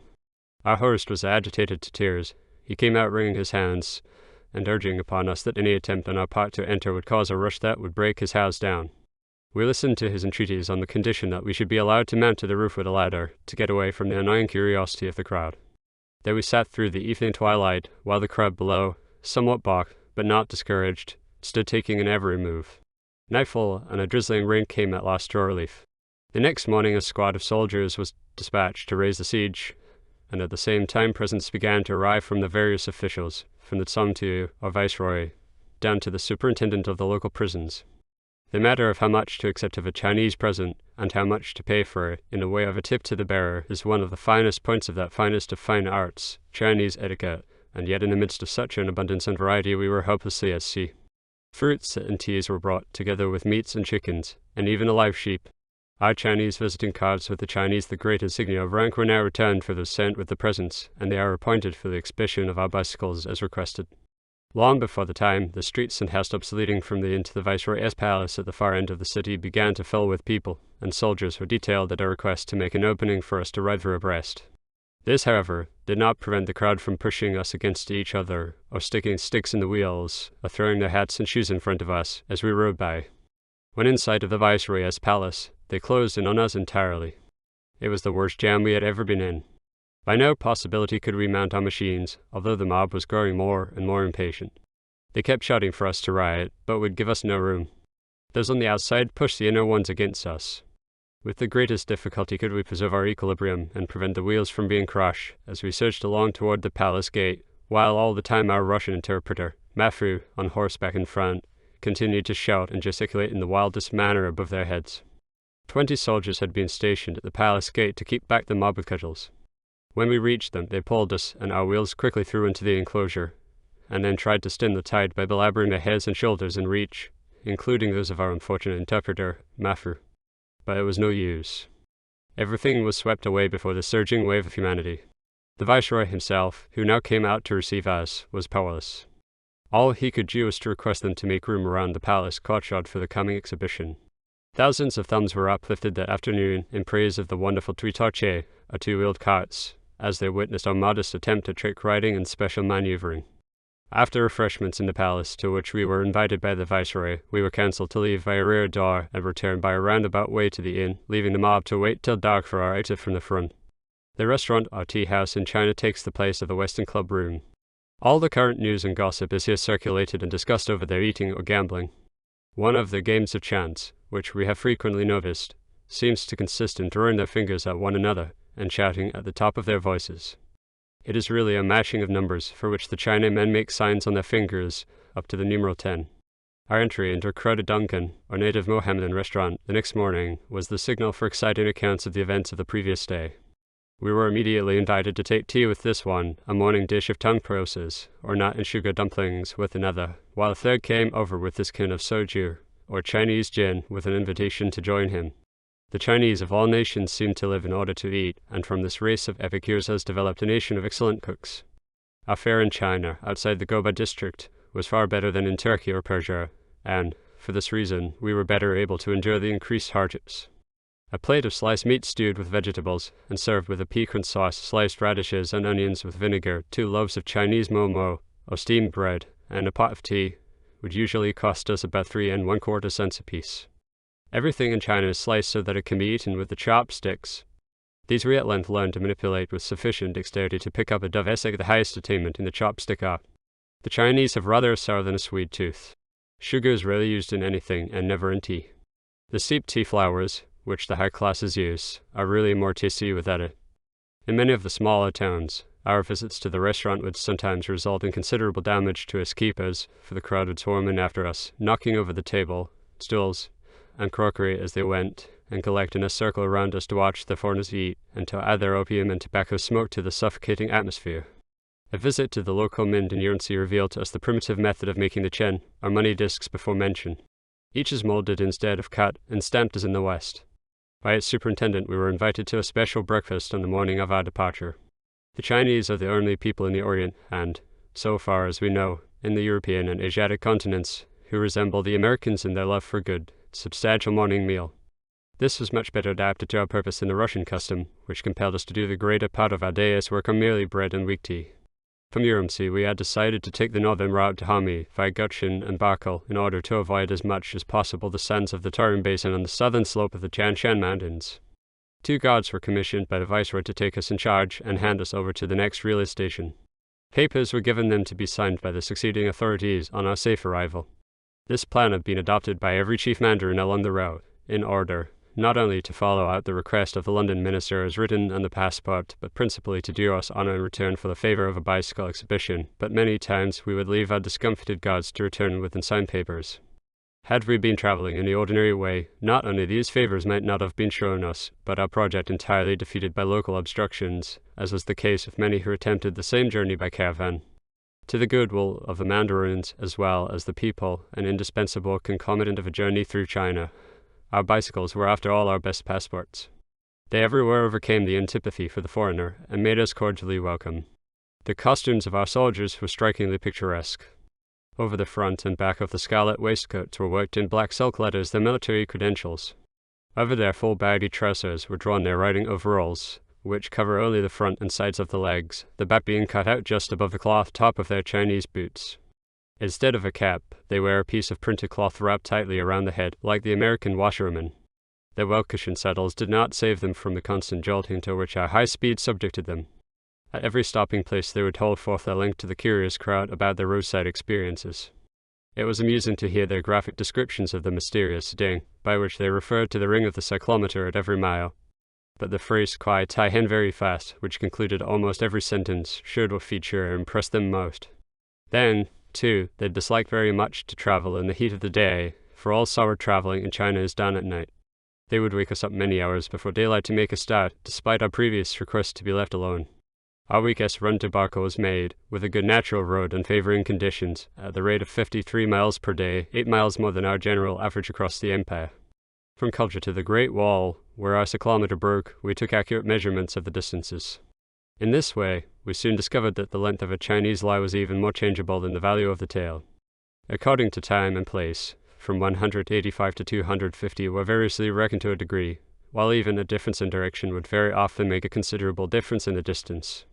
It is needless to say that, at this rate, the gods did not stay with us. Official courtesy was now confined to dispatches sent in advance. Through this exceptionally wild district we encountered several herds of antelope and wild asses, which the natives were hunting with their long, heavy, fork-resting rifles. Through the exceptional tameness of the jack-rabbits along the road, we were sometimes enabled to procure with a revolver the luxury of a meat supper. At Barkiltata the first evidence of English influence began to appear in the place of the fading Russian, although the traces of Russian manufacture were by no means wanting far beyond the Great Wall. English pulverized sugar now began to take the place of Russian lump. India rubber, instead of the Russianized French Elasique, was the native name for our rubber tires. English letters, too, could be recognized on the second-hand paper and backing appropriated to the natives' use, and even the gilded buttons worn by the soldiers bore the stamp of triple gilt. From here the road to Hami turns abruptly south, and by a pass of over 9,000 feet crosses the declining spurs of the Tian Shan Mountains, which stand like a barrier between the 2 great historic highways, deflecting the westward waves of migration, some to Kashgaria and others to Zingaria. On the southern slope of the pass we met with many large caravans of donkeys, dragging down pine logs to serve as poles in the proposed extension of the telegraph line from Suchu to Urumqi. In June of this year the following item appeared in the newspapers. Within a few months Peking will be united by wire with St. Petersburg and, in consequence, with the telegraph system of the entire civilized world. According to the latest issue of the Turkestan Gazette, the telegraph line from Peking has been brought as far west as the city of Kasia. The European end of the line is at Osh, and a small stretch of about 140 miles now alone breaks the direct telegraph communication from the Atlantic to the Pacific. Hami is one of those cities which may be regarded as indispensable. At the edge of a great go-by and the converging point of the Nanlir and Pilu, that is, the southern and northern routes to the western world, this oasis is a necessary resting place. During our stop of 2 days, to make necessary repairs and recuperate our strength for the hardships of the desert, the usual calls were exchanged with the leading officials. In the matter of social politeness, the Chinese, especially the literati, have reason to look down upon the barbarians of the West.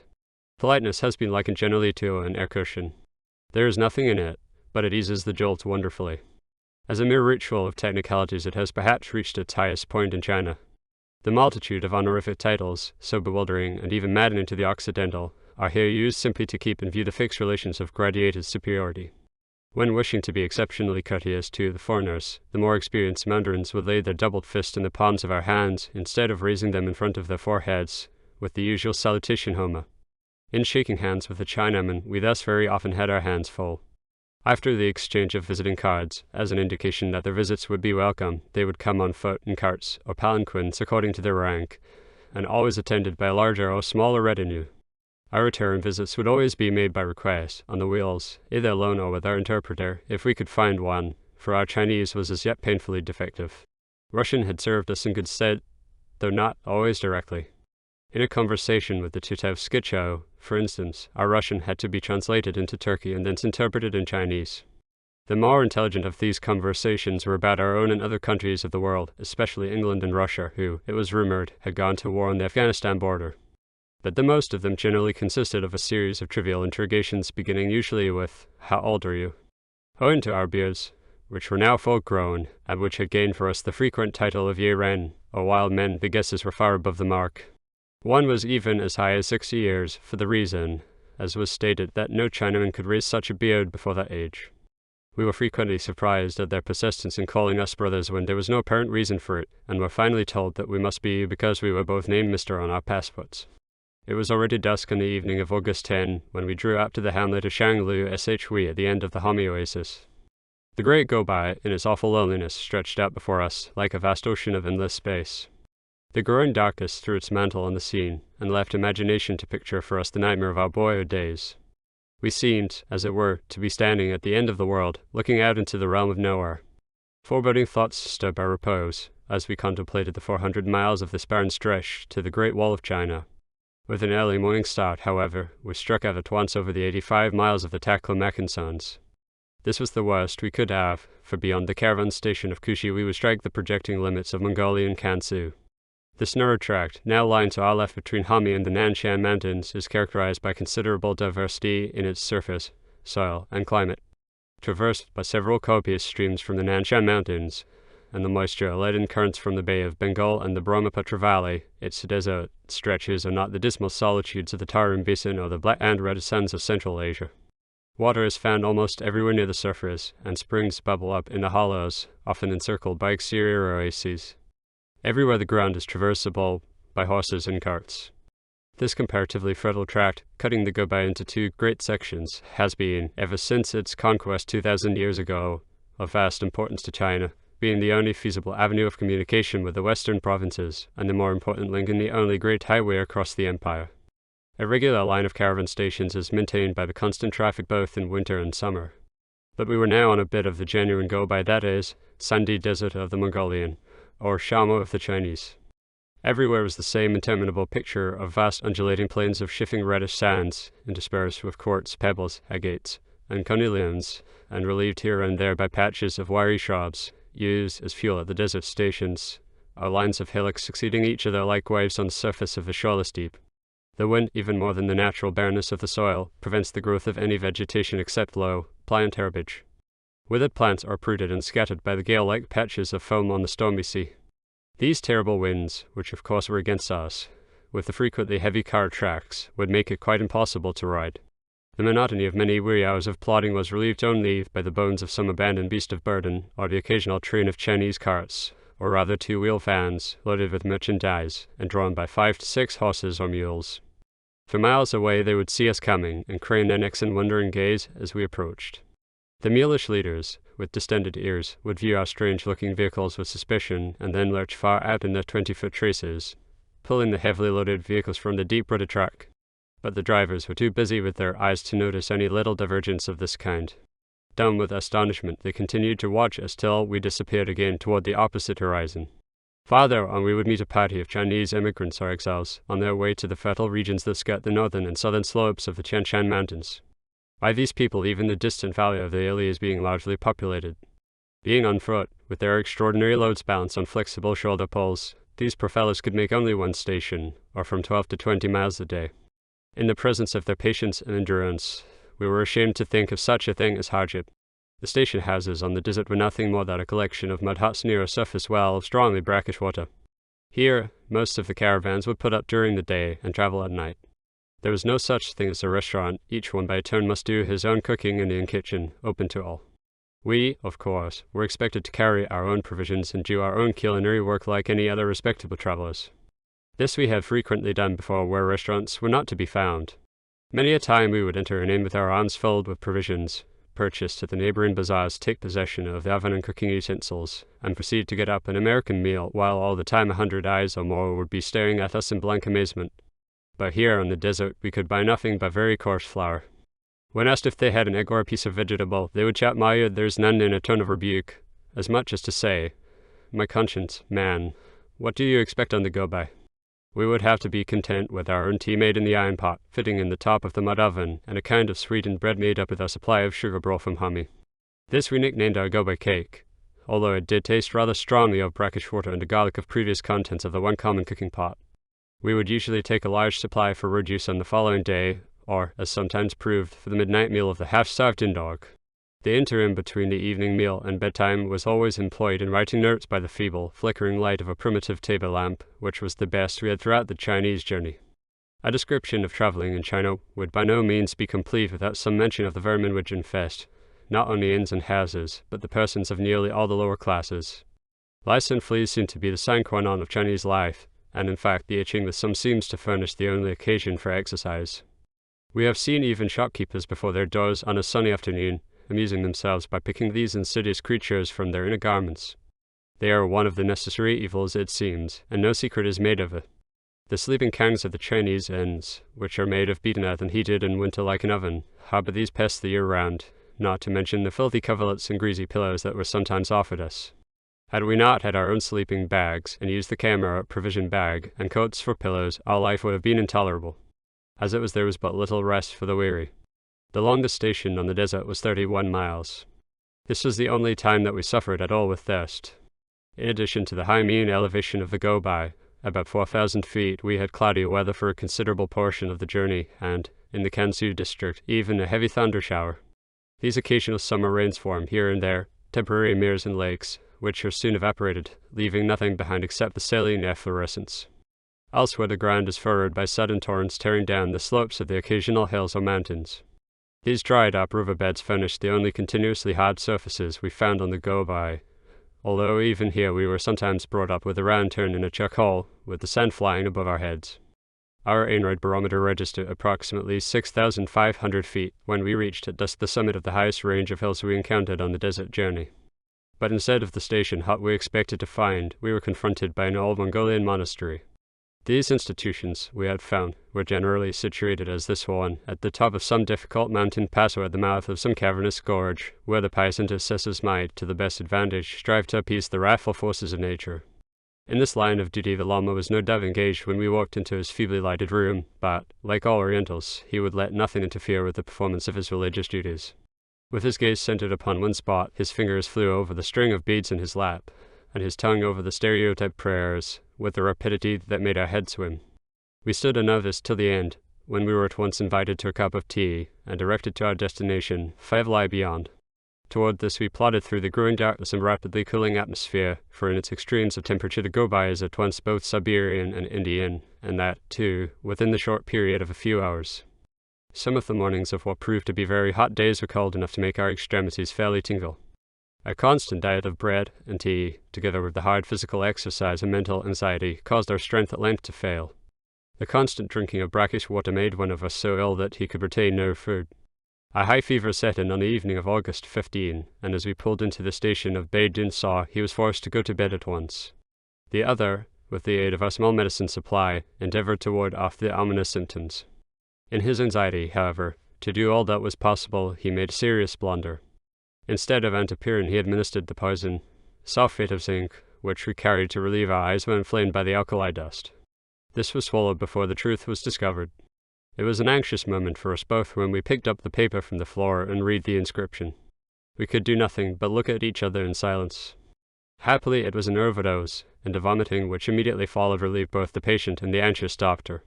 What to do we did not know. The patient now suggested that his companion should go on without him and, if possible, send back medical aid or proper food, but not to remain and get worse himself. He, on the other hand, refused to leave without the other. Then, too, the outlying town of Gansi-Chu, the first where proper food and water could be obtained, was only 1 day's journey away. Another effort was decided upon. But when morning came, a violent hurricane from the southeast swept the sand in our faces and fairly blew the sick man over on his wheel. Famishing with thirst, tired beyond expression, and burning with fever as well as the withering heat, we reached at last the bank of the Sulaho.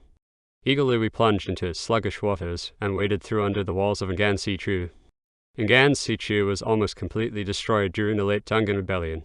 Little is now to be seen except heaps of rubbish, ruined temples, and the scattered fragments of idols. The neglected gardens no longer checked the advancing sands, which in some places were drifting over the ramparts. Through its abandoned gateway we almost staggered with weakness, and directed our course to the miserable bazaar. The only meat we could find was pork, that shibboleth between Mohammedanism and Confucianism. The Tongan restaurant keeper would not cook it, and only after much persuasion consented to have it prepared outside and brought back to be eaten beneath his roof. With better water and more substantial food we began, from this time on, to recuperate.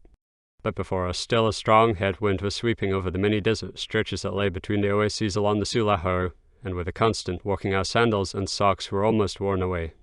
For this reason we were delayed one evening in reaching the town of Daimenshang.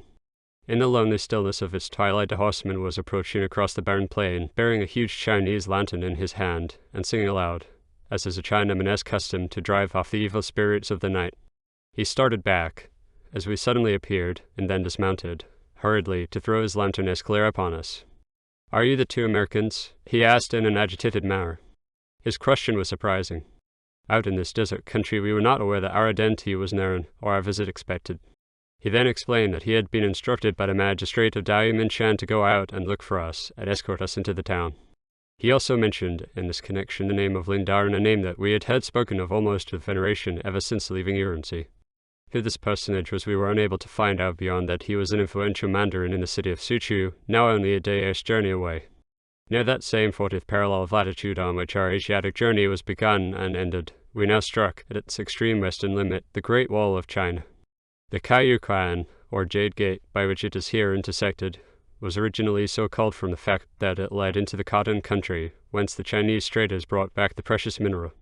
This, with the Shanhaikuan near the sea, and the Yurmenquan on the Nankow Pass, are the principal gateways in this wall of 10,000 li, which, until forced by Genghis Khan, protected the empire from the Mongolian nomads for a period of 1400 years. In its present condition, the Great Wall belongs to various epochs. With the sudden and violent transitions of temperature in the severe Mongolian climate, it may be doubted whether any portion of Shihongti's original work still survives. Nearly all the eastern section, from Ordos to the Yellow Sea, was rebuilt in the 5th century, and the double rampart along the northwest frontier of the plains of Peking was twice restored in the 15th and 16th. North of Peking, where this prodigious structure has a mean height of about 26 feet and width of 20 feet, it is still in a state of perfect repair, whereas in many western districts along the Gobi frontier, as here before us, it is little more than an earthen rampart about 15 feet in height, while for considerable distances, as along the road from Suchu to Kanchu, it has entirely disappeared for miles a stretch. Both the gate and the wall at this point had been recently repaired. We could now see it rising and falling in picturesque undulations as far as the Tibetan ranges. There it stops altogether, after a westward course of over 1,500 miles. In view of what was before us, we could not but smile as we thought of that French chap who undertook, in an elaborate volume, to prove that the Great Wall of China was nothing more than a myth. We were now past another long-anticipated landmark, and before us, far down in the plain, lay the city of Suchu, which, as the terminal point of the Chinese telegraph line, would bring us again into electric touch with the civilized world. But between us and our goal lay the Edzina River, now swollen by a recent freshet. We began to wade cautiously through with luggage and wheels balanced on our shoulders. But just at that moment we perceived, approaching from the distance, what we took to be a mounted Chinese mandarin, and his servant leading behind him 2 richly caparisoned and riderless horses. At sight of us they spurred ahead, and reached the opposite bank just as we passed the middle of the stream. The leader now rose in his stirrups, waved his hat in the air and shouted, in clear though broken English, "Well, gentlemen, you have arrived at last." To hear our mother tongue so unexpectedly spoken in this out-of-the-way part of the world, was startling. This strange individual, although clad in a regular Mandarin garb, was light-complexioned and had an auburn instead of a black queue dangling from his shaven head. He grasped us warmly by the hand as we came dripping out of the water, while all the time his benevolent countenance fairly beamed with joy. "I am glad to see you, gentlemen," he said. "I was afraid you would be taken sick on the road ever since I heard you had started across China. I just got the news 5 minutes ago that you were at Kaiyu and immediately came out with these 2 horses to bring you across the river, which I feared would be too deep and swift for you, mind your poor knees, and we will ride into the city together." It was some time before the idea flashed across our minds that this might indeed be the mysterious Lindarin about whom we had heard so much. "Yes," said he, "that is what I am called here, but my real name is Splingard." He then went on to tell us that he was a Belgian by birth, that he had travelled extensively through China as the companion of Baron Richthofen, and had thus become so thoroughly acquainted with the country and its people that on his return to the coast he had been offered by the Chinese government the position of custom mandarin at Suchu, a position just then established for the levying of duty on the Russian goods passing in through the northwest provinces, that he had adopted the Chinese dress and mode of living, and had even married, many years ago, a Chinese girl educated at the Catholic schools in Tansin. We were so absorbed in this romantic history that we scarcely noticed the crowds that lined the streets leading to the Lindarin's palace until the boom of her cannon recalled us to our situation. From the smile on the jolly face beside us, we knew at once whom we could hold responsible for this reception. The palace gates were now thrown open by a host of servants, and in our rags and tatters we rolled at once from the hardships of the inhospitable desert into the lap of luxury. A surplus is not always so easily disposed of as a deficit, at least we were inclined to think so in the case of our Suchu diet. The Lindarin's table, which, for the exceptional occasion, was set in the foreign fashion with knives and forks, fairly teemed with abundance and variety. There was even butter, made from the milk of the Tibetan yak, and condensed milk for our coffee, the first we had tasted since leaving Turkey more than a year before. The Lindarin informed us that a can of this milk, which he once presented to Chinese friends, had been mistaken for face cosmetic, and was so used by the ladies of the family. The lack of butter has led many of the missionaries in China to substitute lard, while the Chinese fry their fat cakes in various oils. The Lindarin's wife we found an excellent and even artistic cook, while his buxom twin daughters could read and write their own language, a rare accomplishment for a Chinese woman. Being unaccustomed to foreign manners, they would never eat at the same table with us, but would come in during the evening with their mother, to join the family circle and read aloud to us some of their father's official dispatches. This they would do with remarkable fluency and intelligence. As guests of our highly respected and even venerated host, we were visited by nearly all the magistrates of the city. The Lindarin was never before compelled to answer so many questions. In self-defense, he was at last forced to get up a stereotyped speech to deliver on each social occasion. The people, too, besieged the palace gates and clamored for an exhibition. Although our own clothes had been sent away to be boiled, we could not plead this as an excuse. The flowing Chinese garments which had been provided from the private wardrobe of the Lindarin fluttered wildly in the breeze as we rode out through the city at the appointed hour.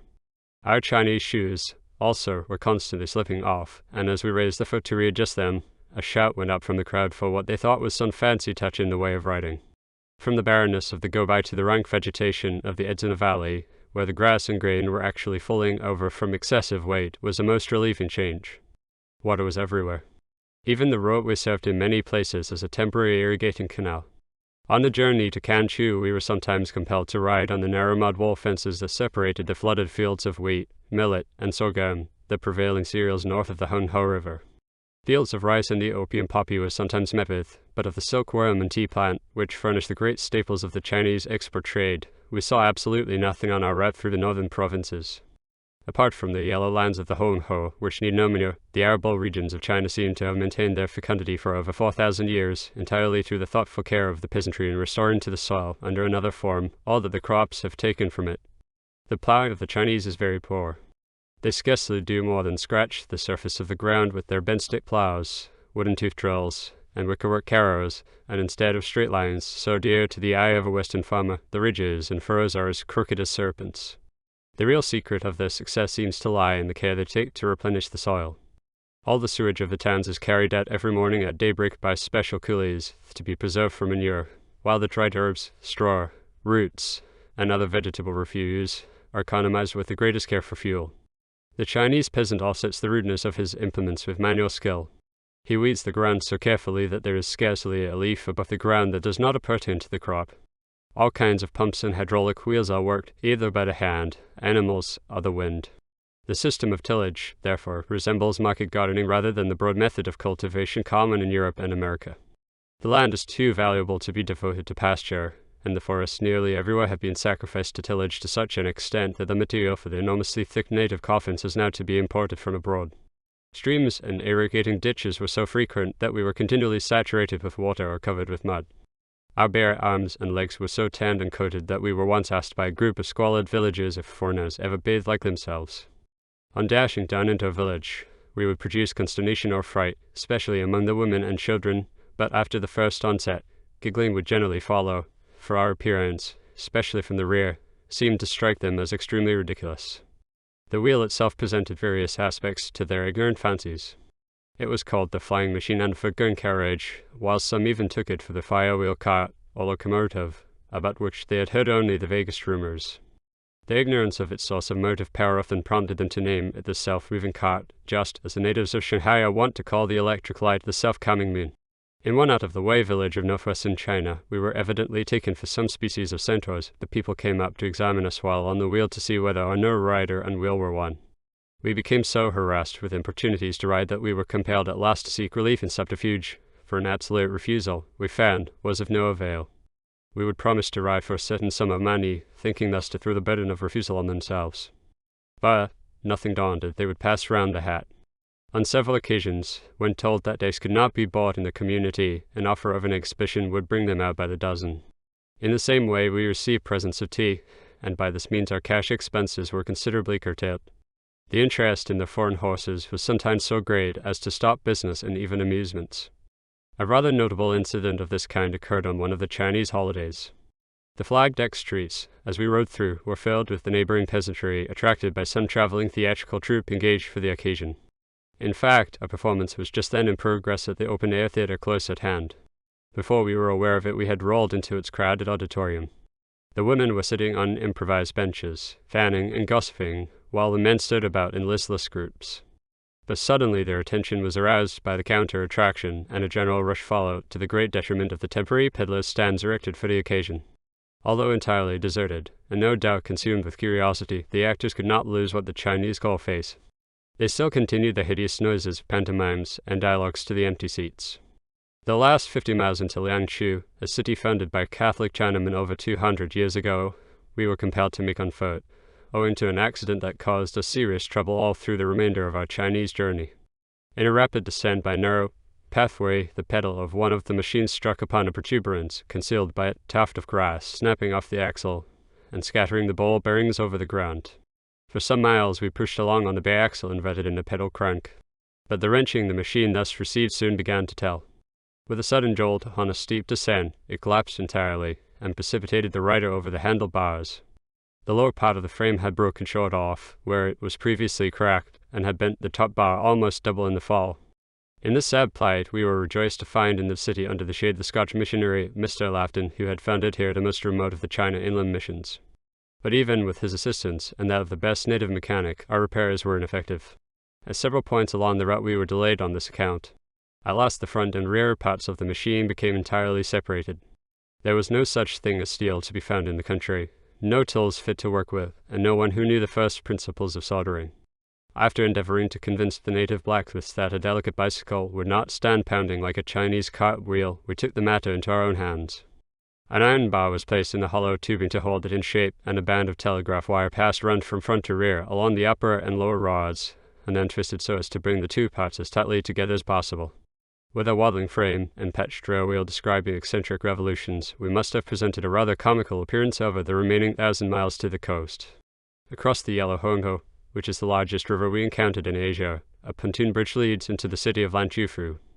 Its strategical position at the point where the Hongho makes its great bend to the north, and where the gateway of the west begins, as well as its picturesque location in one of the greatest fruit-bearing districts of China, makes it one of the most important cities of the empire. On the commanding heights across the river, we stopped to photograph the picturesque scene. As usual, the crowd swarmed in front of the camera to gaze into the mysterious lens. All the missionaries we had met cautioned us against taking photographs in China, lest we should do violence to the many popular superstitions, but the only trouble we ever experienced in this respect was in arousing popular curiosity. We soon learned that in order to get something besides Chinese heads in our pictures, it was necessary first to point the camera in the opposite direction, and then wheel suddenly round to the scene we wished to take. As we crossed the river, the bridge of boats so creaked and swayed beneath the rushing rabble that we were glad to stand once more upon the terra firma of the city streets, which were here paved with granite and marble blocks. As we rode down the principal thoroughfare, amid the usual din and uproar, a well-dressed Chinaman rushed up from one of the stalls and grabbed us by the arm. "Do you speak English?" he shouted, with an accent so like an American that we leaped from our wheels at once and grasped his hand as that of a fellow countryman. This, in fact, he proved to be in everything but birth. He was one of that party of mandarins' sons which had been sent over to our country some years ago as an experiment by the Chinese government to receive a thorough American training. We cannot here give the history of that experiment, as Mr. Wu related it how they were subsequently accused of cutting off their queues and becoming denationalized, how in consequence they were recalled to their native land, and degraded rather than elevated both by the people and the government because they were foreign in their sentiments and habits, and how, at last, they gradually began to force recognition through the power of merit alone. He had now been sent out by the government to engineer the extension of the telegraph line from Suzhou to Yonsei, for it was feared by the government that the employment of a foreigner in this capacity would only increase the powerful evil which the natives already attributed to this foreign innovation. The similarity in the phrases, telegraph pole and dry heaven, had inspired the common belief that the line of poles then stretching across the country was responsible for the long-existing drought. In one night, several miles of poles were sawed short off by a secret order of a banded conspiracy. After several decapitations, the poles were now being restored and labeled with the words, "Put up by order of the Emperor." In company with the English missionary, Mr. Redfern, while attempting to get out of the city on the way to his Mandan home, we were caught in another jam. He counselled us to conceal the weapons we were carrying in our belts, for fear the sight of them should incite the mob to some act of violence. Our own experience, however, had taught us that a revolver in China was worth nothing if not shown. For persistence, this mob surpassed any we had ever seen. They followed us out of the city and over the 3 miles stretched to the mission premises, and there announced their intention of remaining indefinitely. Again Mr. Redfern feared some outbreak and counselled us to return to the city and apply to the Viceroy himself for protection. This proved a good move. A special exhibition on the palace parade grounds gained for us the valuable favour of one who was only 4th in rank to the Emperor himself. A bodyguard of soldiers was furnished, not only during our sojourn in the city, but for the journey to Singapore, on which a good reception was everywhere ensured by an official dispatch sent in advance.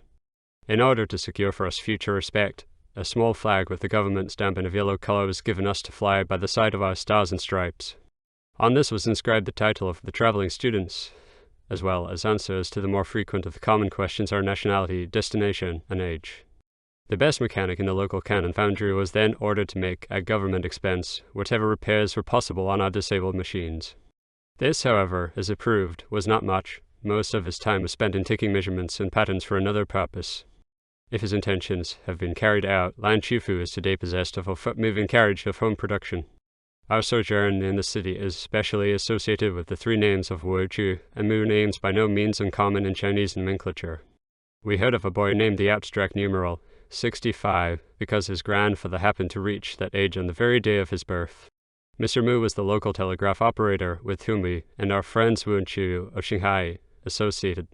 All operators in the Chinese telegraph system are required to read and write English. The school established for this purpose at Lanchu we occasionally visited, and assisted the Chinese schoolmaster to hear the recitations from Radlj S. spelling book. He, in turn, was a frequent partaker of our foreign chows, which our English-speaking friends served with knives and forks borrowed from the missionaries. Lily and bamboo roots, shark's fins and swallows' nests, and many other Chinese delicacies were now served in abundance, and with the ever-accompanying bowl of rice. In the matter of eating and drinking, Chinese formality is extreme. A round table is the only one that can be used in an aristocratic household. The seat of honor is always the one next to the wall. Not a mouthful can be taken until the host raises his chopsticks in the air and gives the signal.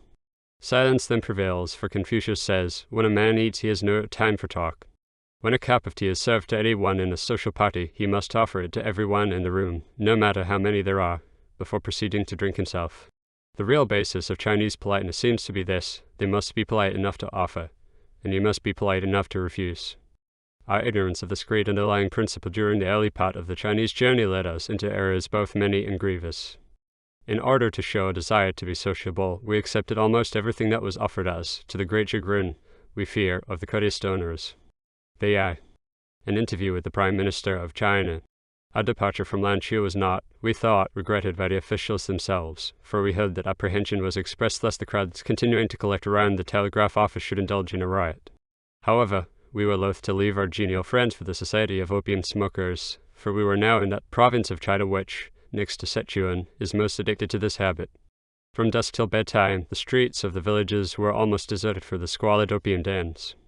Even our soldier attendant, as soon as the wooden saddle was taken from his sore-back government steed, would produce his portable lamp and proceed to melt on his needle the wax-like contents of a small black box. When of the proper consistency, the paste was rolled on a metal plate appointed for the aperture in the flute-shaped pipe. Half the night would be given to this process, and a considerable portion of the remaining half would be diverted to smoking small pinches of tobacco in the peculiar Chinese water pipe. According to an official note, issued early in 1882, by Mr. Hart, Inspector General of Chinese Customs, considerably less than 1% of the population is addicted to opium smoking, while those who smoke it to excess are few. More to be feared is the use of opium as a poison, especially among Chinese women. The government raises large sums from the import duty on opium, and tacitly connives at its cultivation in most of the provinces, where the traders and mandarins share between them the profits of this officially prohibited drug. This part of the great historic highway on which we were now traveling, between the two bends of the Honghe, was found more extensively patronized than heretofore. Besides the usual caravans of horses, donkeys, and two-wheel vans, we occasionally met with a party of shaven-headed Tibetans traveling either as emissaries or as traders in the famous Tibetan sheepskins and furs and the strongly scented bags of the musk deer. A funeral cortege was also a very frequent sight. Chinese custom requires that the remains of the dead be brought back to their native place, no matter how far they may have wandered during life, and as the carriage of a single body would often be expensive, they are generally interred in temporary cemeteries or mortuary villages until a sufficient number can be got together to form a large convoy. Mandarins, however, in death as in life, travel alone and with retinue. One coffin we met which rested upon poles supported on the shoulders of 32 men. Above on the coffin was perched the usual white rooster, which is supposed to incorporate, during transportation, the spirit of the departed. In funeral ceremonies, especially if the father, custom also requires the children to give public expression to their grief. Besides many other filial observances, the eldest son is in duty bound to render the journey easy for the departed by scattering fictitious paper money as spirit toll at the various roadside temples. Singanfu, the capital of the Middle Kingdom under the Qin dynasty, and a city of the first importance more than 2,000 years ago, is still one of the largest places in the empire, being exceeded in population probably by Canton alone. Each of its 4 walls, facing the cardinal points, is over 6 miles long and is pierced in the center by a monumental gate with lofty pavilions. It was here, among the ruins of an old Nestorian church, built several centuries before, that was found the famous tablet, now sought at a high price by the British Museum. The harassing mobs gathered from its teeming population, as well as the lateness of the season, prompted us to make our sojourn as short as possible. Only a day sufficed to reach Tonquan, which is the central stronghold of the Honghe Basin and one of the best defended points in China. Here, between precipitous cliffs, this giant stream rushes madly by, as if in protest against its sudden deflection. Our ferry this time was not the back of a Chinese coolie nor a jolting ox cart, but a spacious flat boat made to accommodate 1 or 2 vehicles at a time. This was rowed at the stern, like the gondolas of Venice. The mob of hundreds that had been dogging our footsteps and making life miserable during our brief stop for food watched our embarkation. We reached the opposite shore, a mile below the starting point, and began to ascend from the river basin to the highlands by an excavated fissure in the famous yellow earth. This gives its name, not only to the river it discolors, but, from the extensive region comprised, even to the emperor himself, who takes the title of Yellow Lord, as equivalent to Master of the World. The thickness of this the richest soil in China, which according to Baron Richthofen is nothing more than so much dust accumulated during the course of ages by the winds from the northern deserts, is in some places at least 2,000 feet. Much ingenuity has been displayed in overcoming the difficulties offered to free communication by the perpendicular walls of these yellow lands. Some of the most frequented roads have been excavated to depths of from 40 to 100 feet. Being seldom more than 8 or 10 feet wide, the wheel traffic is conducted by means of sidings, like the stations in the Suez Canal. Being undrained or unswept by the winds, these walled-up tracks are either dustbeds or quagmires, according to the season. For us, the autumn rains had converted them into the latter. Although on one of the imperial highways, which once excited the admiration of Marco Polo, we were now treated to some of the worst stretches we have ever seen. The mountain ascents, especially those stair-like approaches to the heavenly gates before reaching the Peachili Plains, were steep, gradeless inclines, strewn with huge upturned blocks of stone, over which the heavy cuts were fairly lifted by the sheer force of additional horse flesh. The bridges, too, whose Roman-like masonry attests the high degree of Chinese civilization during the Middle Ages, have long since been abandoned to the ravages of time, while over the whole country the late Duncan rebellion has left its countless ruins. The people of Shanxi province are noted for their special thrift, but this quality we observed was sometimes exhibited at the expense of the higher virtue of honesty. One of the most serious of the many cases of attempted extortion occurred at a remote country town where we arrived late one evening, after learning to our dismay that one of our remarkably few mistakes in the road had brought us just 50 miles out of the way. Unusually worried as we were by the cross-country cuts, we desired to retire early. In fact, on this account, we were not so observant of Chinese formality as we might have been. We did not heed the hinted requests of the visiting officials for a moonlight exhibition, nor go to the inn door to bow them respectfully out. We were glad to take them at their word when they said, with the usual hypocritical smirk, "Now, don't ye come out any farther." This indiscretion on our part caused them, as well as ourselves, to suffer in respect to the assembled rabble. With official connivance, the latter were now free, they thought, to take unusual liberties. So far, in our dealings with the Chinese, we had never objected to anything that was reasonable even from the native point of view. We had long since learned the force of the Chinese proverb that, in order to avoid suspicion, you must not live behind closed doors, and in consequence had always recognized the common prerogative to ransack our private quarters and our luggage, so long as nothing was seriously disturbed. We never objected, either, to their wetting our paper windows with their tongues, so that they might noiselessly slit a hole in them with their exceptionally long fingernails, although we did wake up some mornings to find the pains entirely gone. It was only at the request of the innkeeper that we sometimes undertook the job of cleaning out the inn-yard, but this, with the prevalent superstition about the withering touch of the foreigner, was very easily accomplished. Nor had we ever shown the slightest resentment at being called foreign devils, for this, we learned, was, with the younger generation at least, the only title by which foreigners were known. But on this particular night, our forbearance being quite exhausted, we ejected the intruders bodily. Mid mutterings and threats we turned out the lights, and the crowd as well as ourselves retired. The next morning the usual exorbitant bill was presented by the innkeeper, and, as usual, 1/2 or 1/3 was offered and finally accepted, with the customary protestations about being underpaid. The innkeeper grumblings incited the crowd which early assembled, and from their whispers and glances we could see that trouble of some kind was brewing. We now hastened to get the wheels into the road. Just then the innkeeper, at the instigation of the crowd, rushed out and grabbed the handlebars, demanding at the same time a sum that was even in advance of his original price. Extortion was now self-evident, and, remonstrance being of no avail, we were obliged to protect ourselves with our fists. The crowd began to close in upon us, until, with our backs against the adjoining wall, we drew our weapons, at which the onward movement changed suddenly to a retreat. Then we assumed the aggressive, and regained the wheels which had been left in the middle of the road. The innkeeper and his friend now caught hold of the rear wheels. Only by seizing their queues could we drag them away at all, but even then, before we could mount, they would renew their grasp. It was only after another direct attack upon them that we were able to mount and dash away. A week's journeying after this unpleasant episode brought us among the peanuts, pigs, and pigtails of the famous Peachili Plains. Vast fields of peanuts were now being ploughed, ready to be passed through a huge coarse sieve to separate the nuts from the sandy loam. Sweet potatoes, too, were plentiful. These, as well as rice balls, boiled with a peculiar dried date in a triangular cone-leaf wrapper, we purchased every morning at daybreak from the pots of the early street vendors, and then proceeded to the local bake shops, where the rattling of the rolling pins prophesied of stringy fat cakes cooked in boiling linseed oil, and heavy dough biscuits cleave into the urn-like oven. It was well that we were now approaching the end of our journey, for our wheels and clothing were nearly in pieces.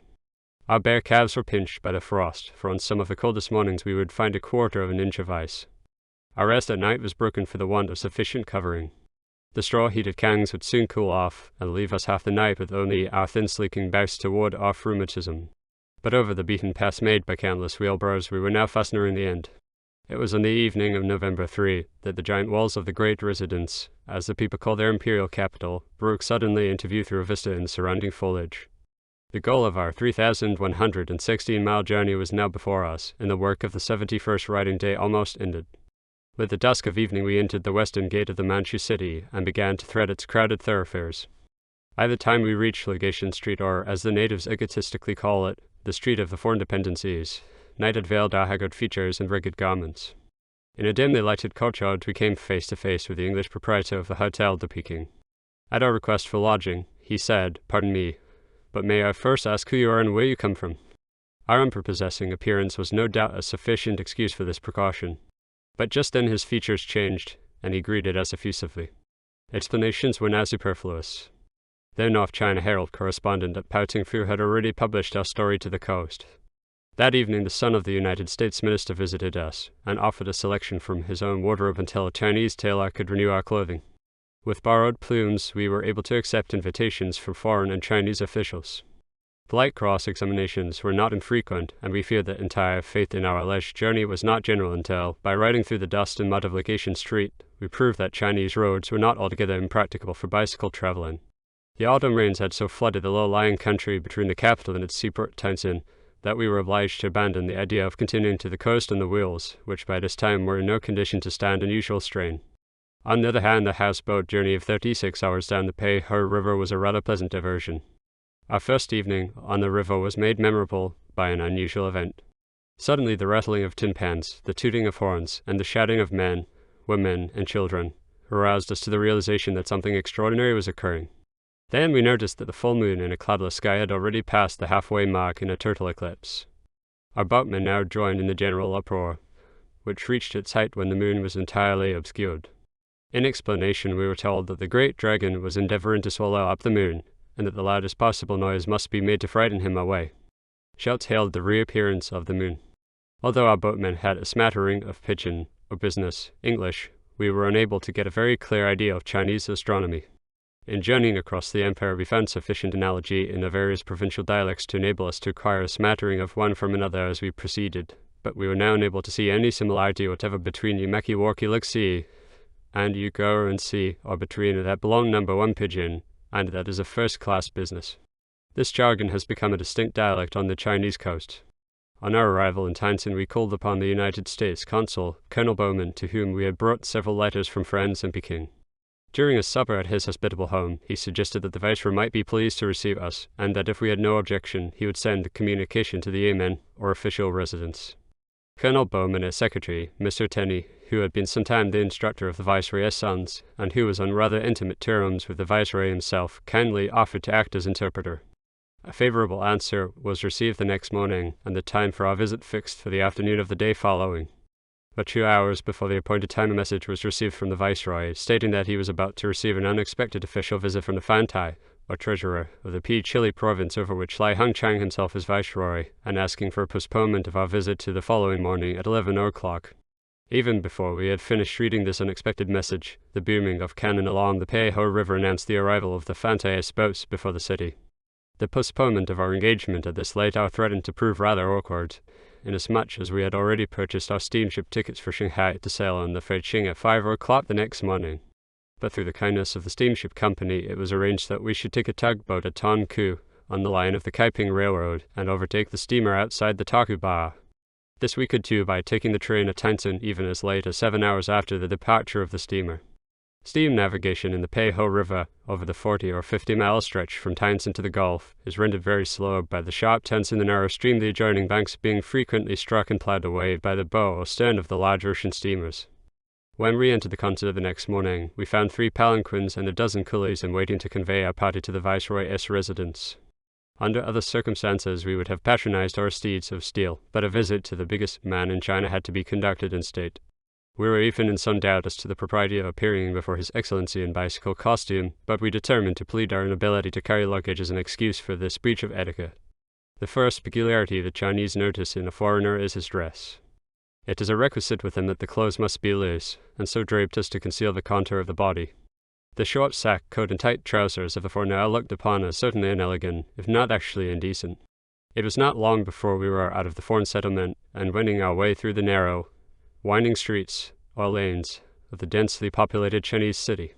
The palanquins we met were always occupied by some high dignitary or official, who went sweeping by with his usual vanguard of servants, and his usual frown of excessive dignity. The fact that we, plain foreign devils, were using this mode of locomotion made us the objects of considerable curiosity from the loiterers and passers-by, and in fact, had this not been the case, we should have felt rather uncomfortable. The unsympathetic observation of mobs and the hideous Chinese noises had become features of our daily life. The Yamen courtyard, as we entered, was filled with empty palanquins and coolie servants waiting for the different mandarins who had come on official visits. The Yamen itself consisted of low one-story structures, built in the usual Chinese style of wood and adobe brick, in a quadrangular form around an inner courtyard. The common Chinese paper which serves for window glass had long since vanished from the ravages of time and the finger punches of vandals. Even here, at the Yamen of the Prime Minister of China, dirt and dilapidation were evident on every hand. The interior into which we were ushered was in keeping with its exterior. The paper that covered the low walls and squatty ceiling, as well as the calico covering on the divans, was soiled and torn. The room itself was filled with mandarins from various parts of the country, waiting for an audience with His Excellency. Each wore the official robe and dishpan hat, with its particular button or insignia of rank.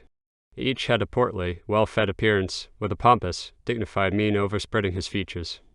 The servant by whom we had sent in our Chinese visiting cards returned and asked us to follow him. Passing through several rooms, and then along a narrow, darkened hallway, we emerged into an inner courtyard. Here there were several servants standing like sentinels in waiting for orders. Others were hurrying hither and thither with different messages entrusted to their care. This was all there was to give to the place the air of busy headquarters. On one side of the courtyard the doors of the foreign reception room opened. Through these we were ushered by a liveried servant who bore a message from the Viceroy, asking us to wait a few moments until he should finish some important business. The foreign reception room in which we were now sitting was the only one in any official residence in the empire, and this single instance of compliance with foreign customs was significant as bearing upon the attitude toward Western ideas of the man who stands at the head of the Chinese government. Everything about us was foreign except a Chinese divan in one corner of the room. In the middle of the floor stood a circular sofa of the latest pattern, with chairs and settees to match, and at one end a foreign stove, in which a fire had been recently lighted for our coming. Against the wall were placed a full-length mirror, several brackets, and some fancy work. The most interesting of the ornaments in the room were portraits of Lai Hung Chang himself, Krupp the gunmaker, Armstrong the shipbuilder, and the immortal Chinese Gordon, the only foreigner, it is said, who has ever won a spark of admiration from the Chinese people. While we were waiting for the Viceroy, his second son, the pupil of Mr. Tenney, came in and was introduced in the foreign fashion. His English was fluent and correct. He was a bright, intelligent lad of 19 years, then about to take his first trial examinations for the Chinese degree of scholarship, which, if attained, would make him eligible for official position. Although a son of the Viceroy, he will have to rise by his own merit. Our conversation with the Viceroy's son extended over 10 or 15 minutes. He asked many questions about the details of our journey. How, said he, could he get along without interpreter, guide, or servant, when every foreigner who goes even from here to Peking has to have them? He questioned us as to whether or not the Chinese had ever called us names. We replied that we usually traveled in China under the nom de Chinois, Yan Creed to the foreign devils, alias Ye Ren the wild men. A blush overspread his cheeks as he said, I must apologize for my countrymen. I hope you will excuse them, for they know no better. The young man expressed deep interest in America and American institutions, and said if he could obtain his father's consent he would certainly make a visit to our country. This was the only son then, at home with the Viceroy, his eldest son being minister to Japan. The youngest, the Viceroy's favorite, was, it was said, the brightest and most promising. His death occurred only a few months before our arrival in Tientsin. We were holding an animated conversation when the Viceroy himself was announced. We all stood to show our respect for the Prime Minister, whom General Grant included among the three greatest statesmen of his day. The Viceroy was preceded by two body servants. We stood before a man who appeared to be over 6 feet in height, although his head and shoulders were considerably bent with age. His flowing dress was made of rich-colored silk, but very plain indeed. Any ornamentation would have been a profanation of the natural dignity and stateliness of Lai Hung Chang. With slow pace he walked into the room, stopped a moment to look at us, then advanced with outstretched hand, while a faint smile played about his features and softened the piercing glance of his eyes. He shook our hands heartily in the foreign fashion, and without any show of ceremony led the way into an adjoining room, where a long council table extended over half the length. The Viceroy took the armchair at the head, and motioned us to take the 2 seats on his left, while Mr. Tenney and the Viceroy's son sat on his right. For almost a minute not a word was said on either side. The Viceroy had fixed his gaze intently upon us, and, like a good general perhaps, was taking a thorough survey of the field before he opened up the cannonade of questions that was to follow. We in turn were just as busily engaged in taking a mental sketch of his most prominent physical characteristics. His face was distinctly oval, tapering from a very broad forehead to a sharp-pointed chin, half obscured by his thin, grey goatee. The crown of his head was shaven in the usual Tsing fashion, leaving a tuft of hair for a queue, which in the Viceroy's case was short and very thin. His dry, sallow skin showed signs of wrinkling, a thick fold lay under each eye, and at each end of his upper lip. There were no prominent cheekbones or almond-shaped eyes, which are so distinctively seen in most of the Mongolian race. Under the scraggy mustache we could distinguish a rather benevolent though determined mouth, while his small, keen eyes, which were somewhat sunken, gave forth a flash that was perhaps but a flickering ember of the fire they once contained. The left eye, which was partly closed by a paralytic stroke several years ago, gave him a rather artful, waggish appearance. The whole physiognomy was that of a man of strong intuition, with the ability to force his point when necessary, and the shrewd common sense to yield when desiring to be politic. "Well, gentlemen," he said at last, through Mr. Tenney as interpreter, "you don't look any the worse for your long journey." "We are glad to hear your Excellency say so," we replied. "It is gratifying to know that our appearance speaks well for the treatment we have received in China. We hope our readers will consider the requirements of Chinese etiquette as sufficient excuse for our failure to say candidly that, if we looked healthy, it was not the fault of his countrymen." "Of all the countries through which you have passed, which do you consider the best?" the Viceroy then asked. In our answer to this question the reader would no doubt expect us to follow our etiquette and say that we thought China was the best, and, perhaps, the Viceroy himself had a similar expectation. But between telling a positive lie and not telling the truth, there is perhaps sufficient difference to shield us from the charge of gross inconsistency.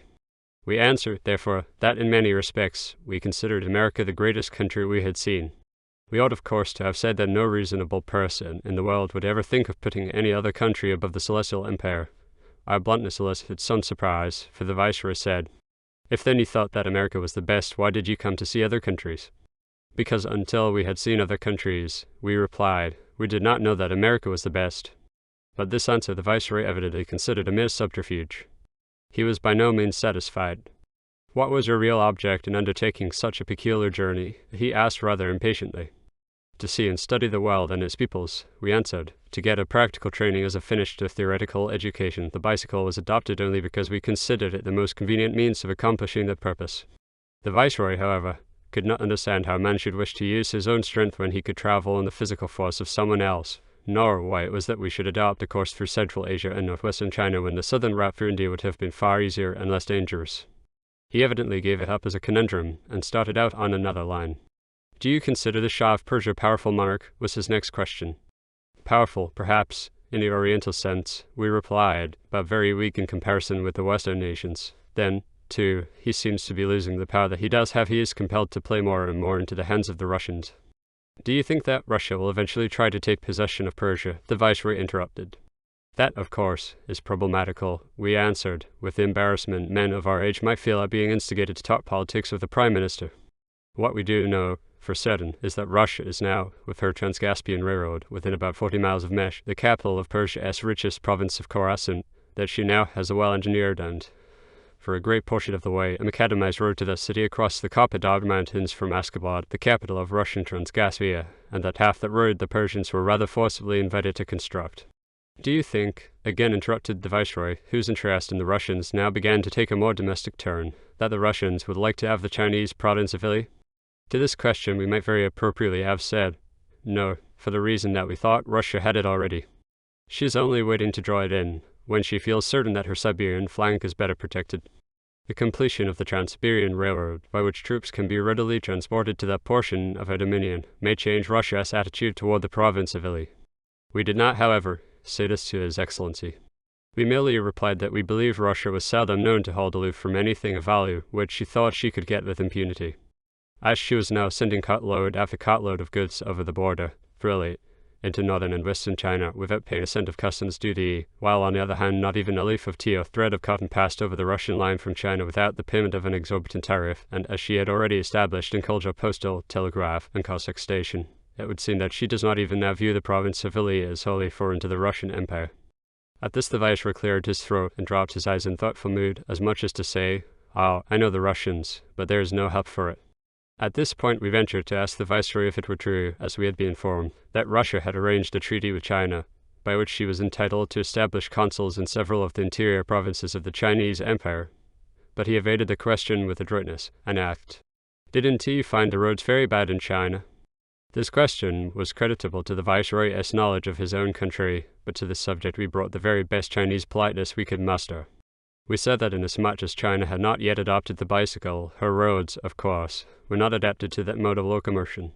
The Viceroy then asked us to describe a bicycle, and inquired if such a vehicle did not create considerable consternation among the people. We told him that the bicycle from a Chinese point of view was capable of various descriptions. On the passports given us by the Chinese minister in London, the bicycle was called a seat-sitting, foot-moving machine. The natives in the interior had applied to it various epithets, among which were yon ma foreign horse, fei che flying machine, a citizen che self-moving cart, and others. The most graphic description, perhaps, was given by a Chinaman whom we overheard relating to his neighbours the first appearance of the bicycle in his quiet little village. "It is a little mule," said he, "that you drive by the ears, and kick in the sides to make him go." A dignified smile overspread the Viceroy's features. "Didn't the people try to steal your money?" he next inquired. "No," we replied. From our impoverished appearance, they evidently thought we had nothing, our wardrobe being necessarily limited by our mode of travel. We were sometimes reduced to the appearance of travelling mendicants, and were often the objects of pity or contempt. Either this, or our peculiar mode of travel, seemed to dispel all thought of highway robbery. We never lost even so much as a button on our journey of over 3,000 miles across the Chinese Empire. "Did the governors you met treat you well?" he asked, and then immediately added, "Being scholars, were you not subjected to some indignity by being urged to perform for every Mandarin you met?" "By nearly all the governors," we said, "we were treated very kindly indeed, but we were not so certain that the same favours would have been extended to us had we not cheerfully consented to give exhibitions of bicycle riding." There was now a lull in the conversation. The Viceroy shifted his position in his chair, and took another whiff from the long, slender Chinese pipe held to his mouth by one of his body servants.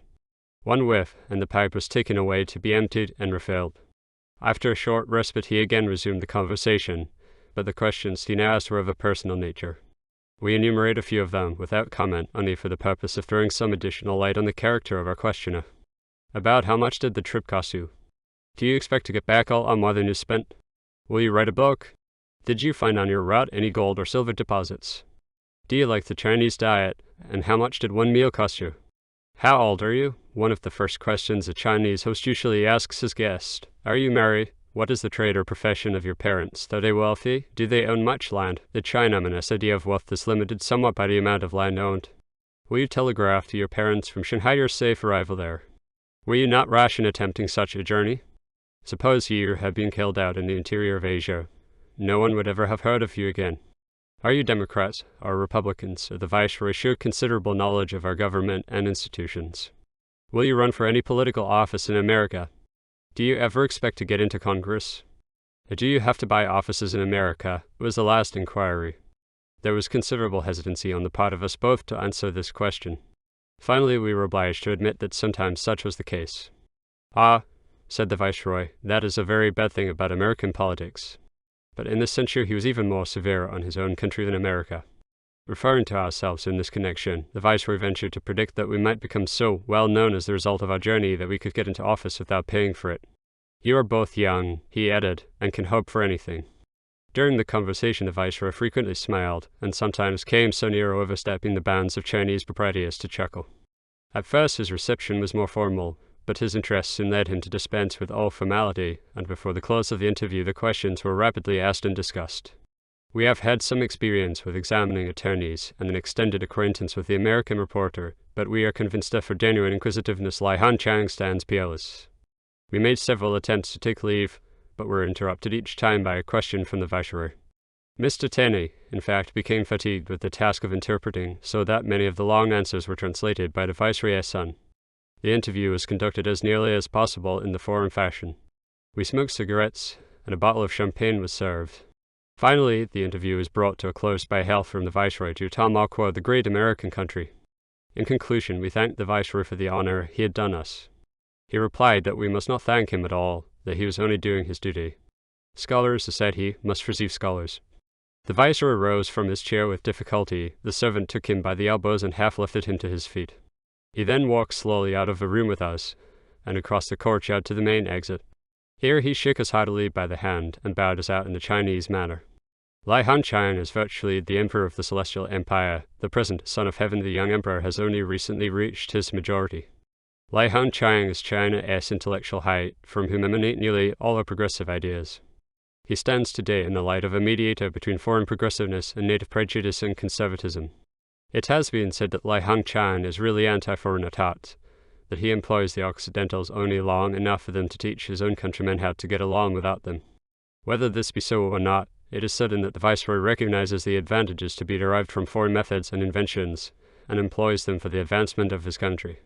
Upon him rests the decision in nearly all the great questions of the empire.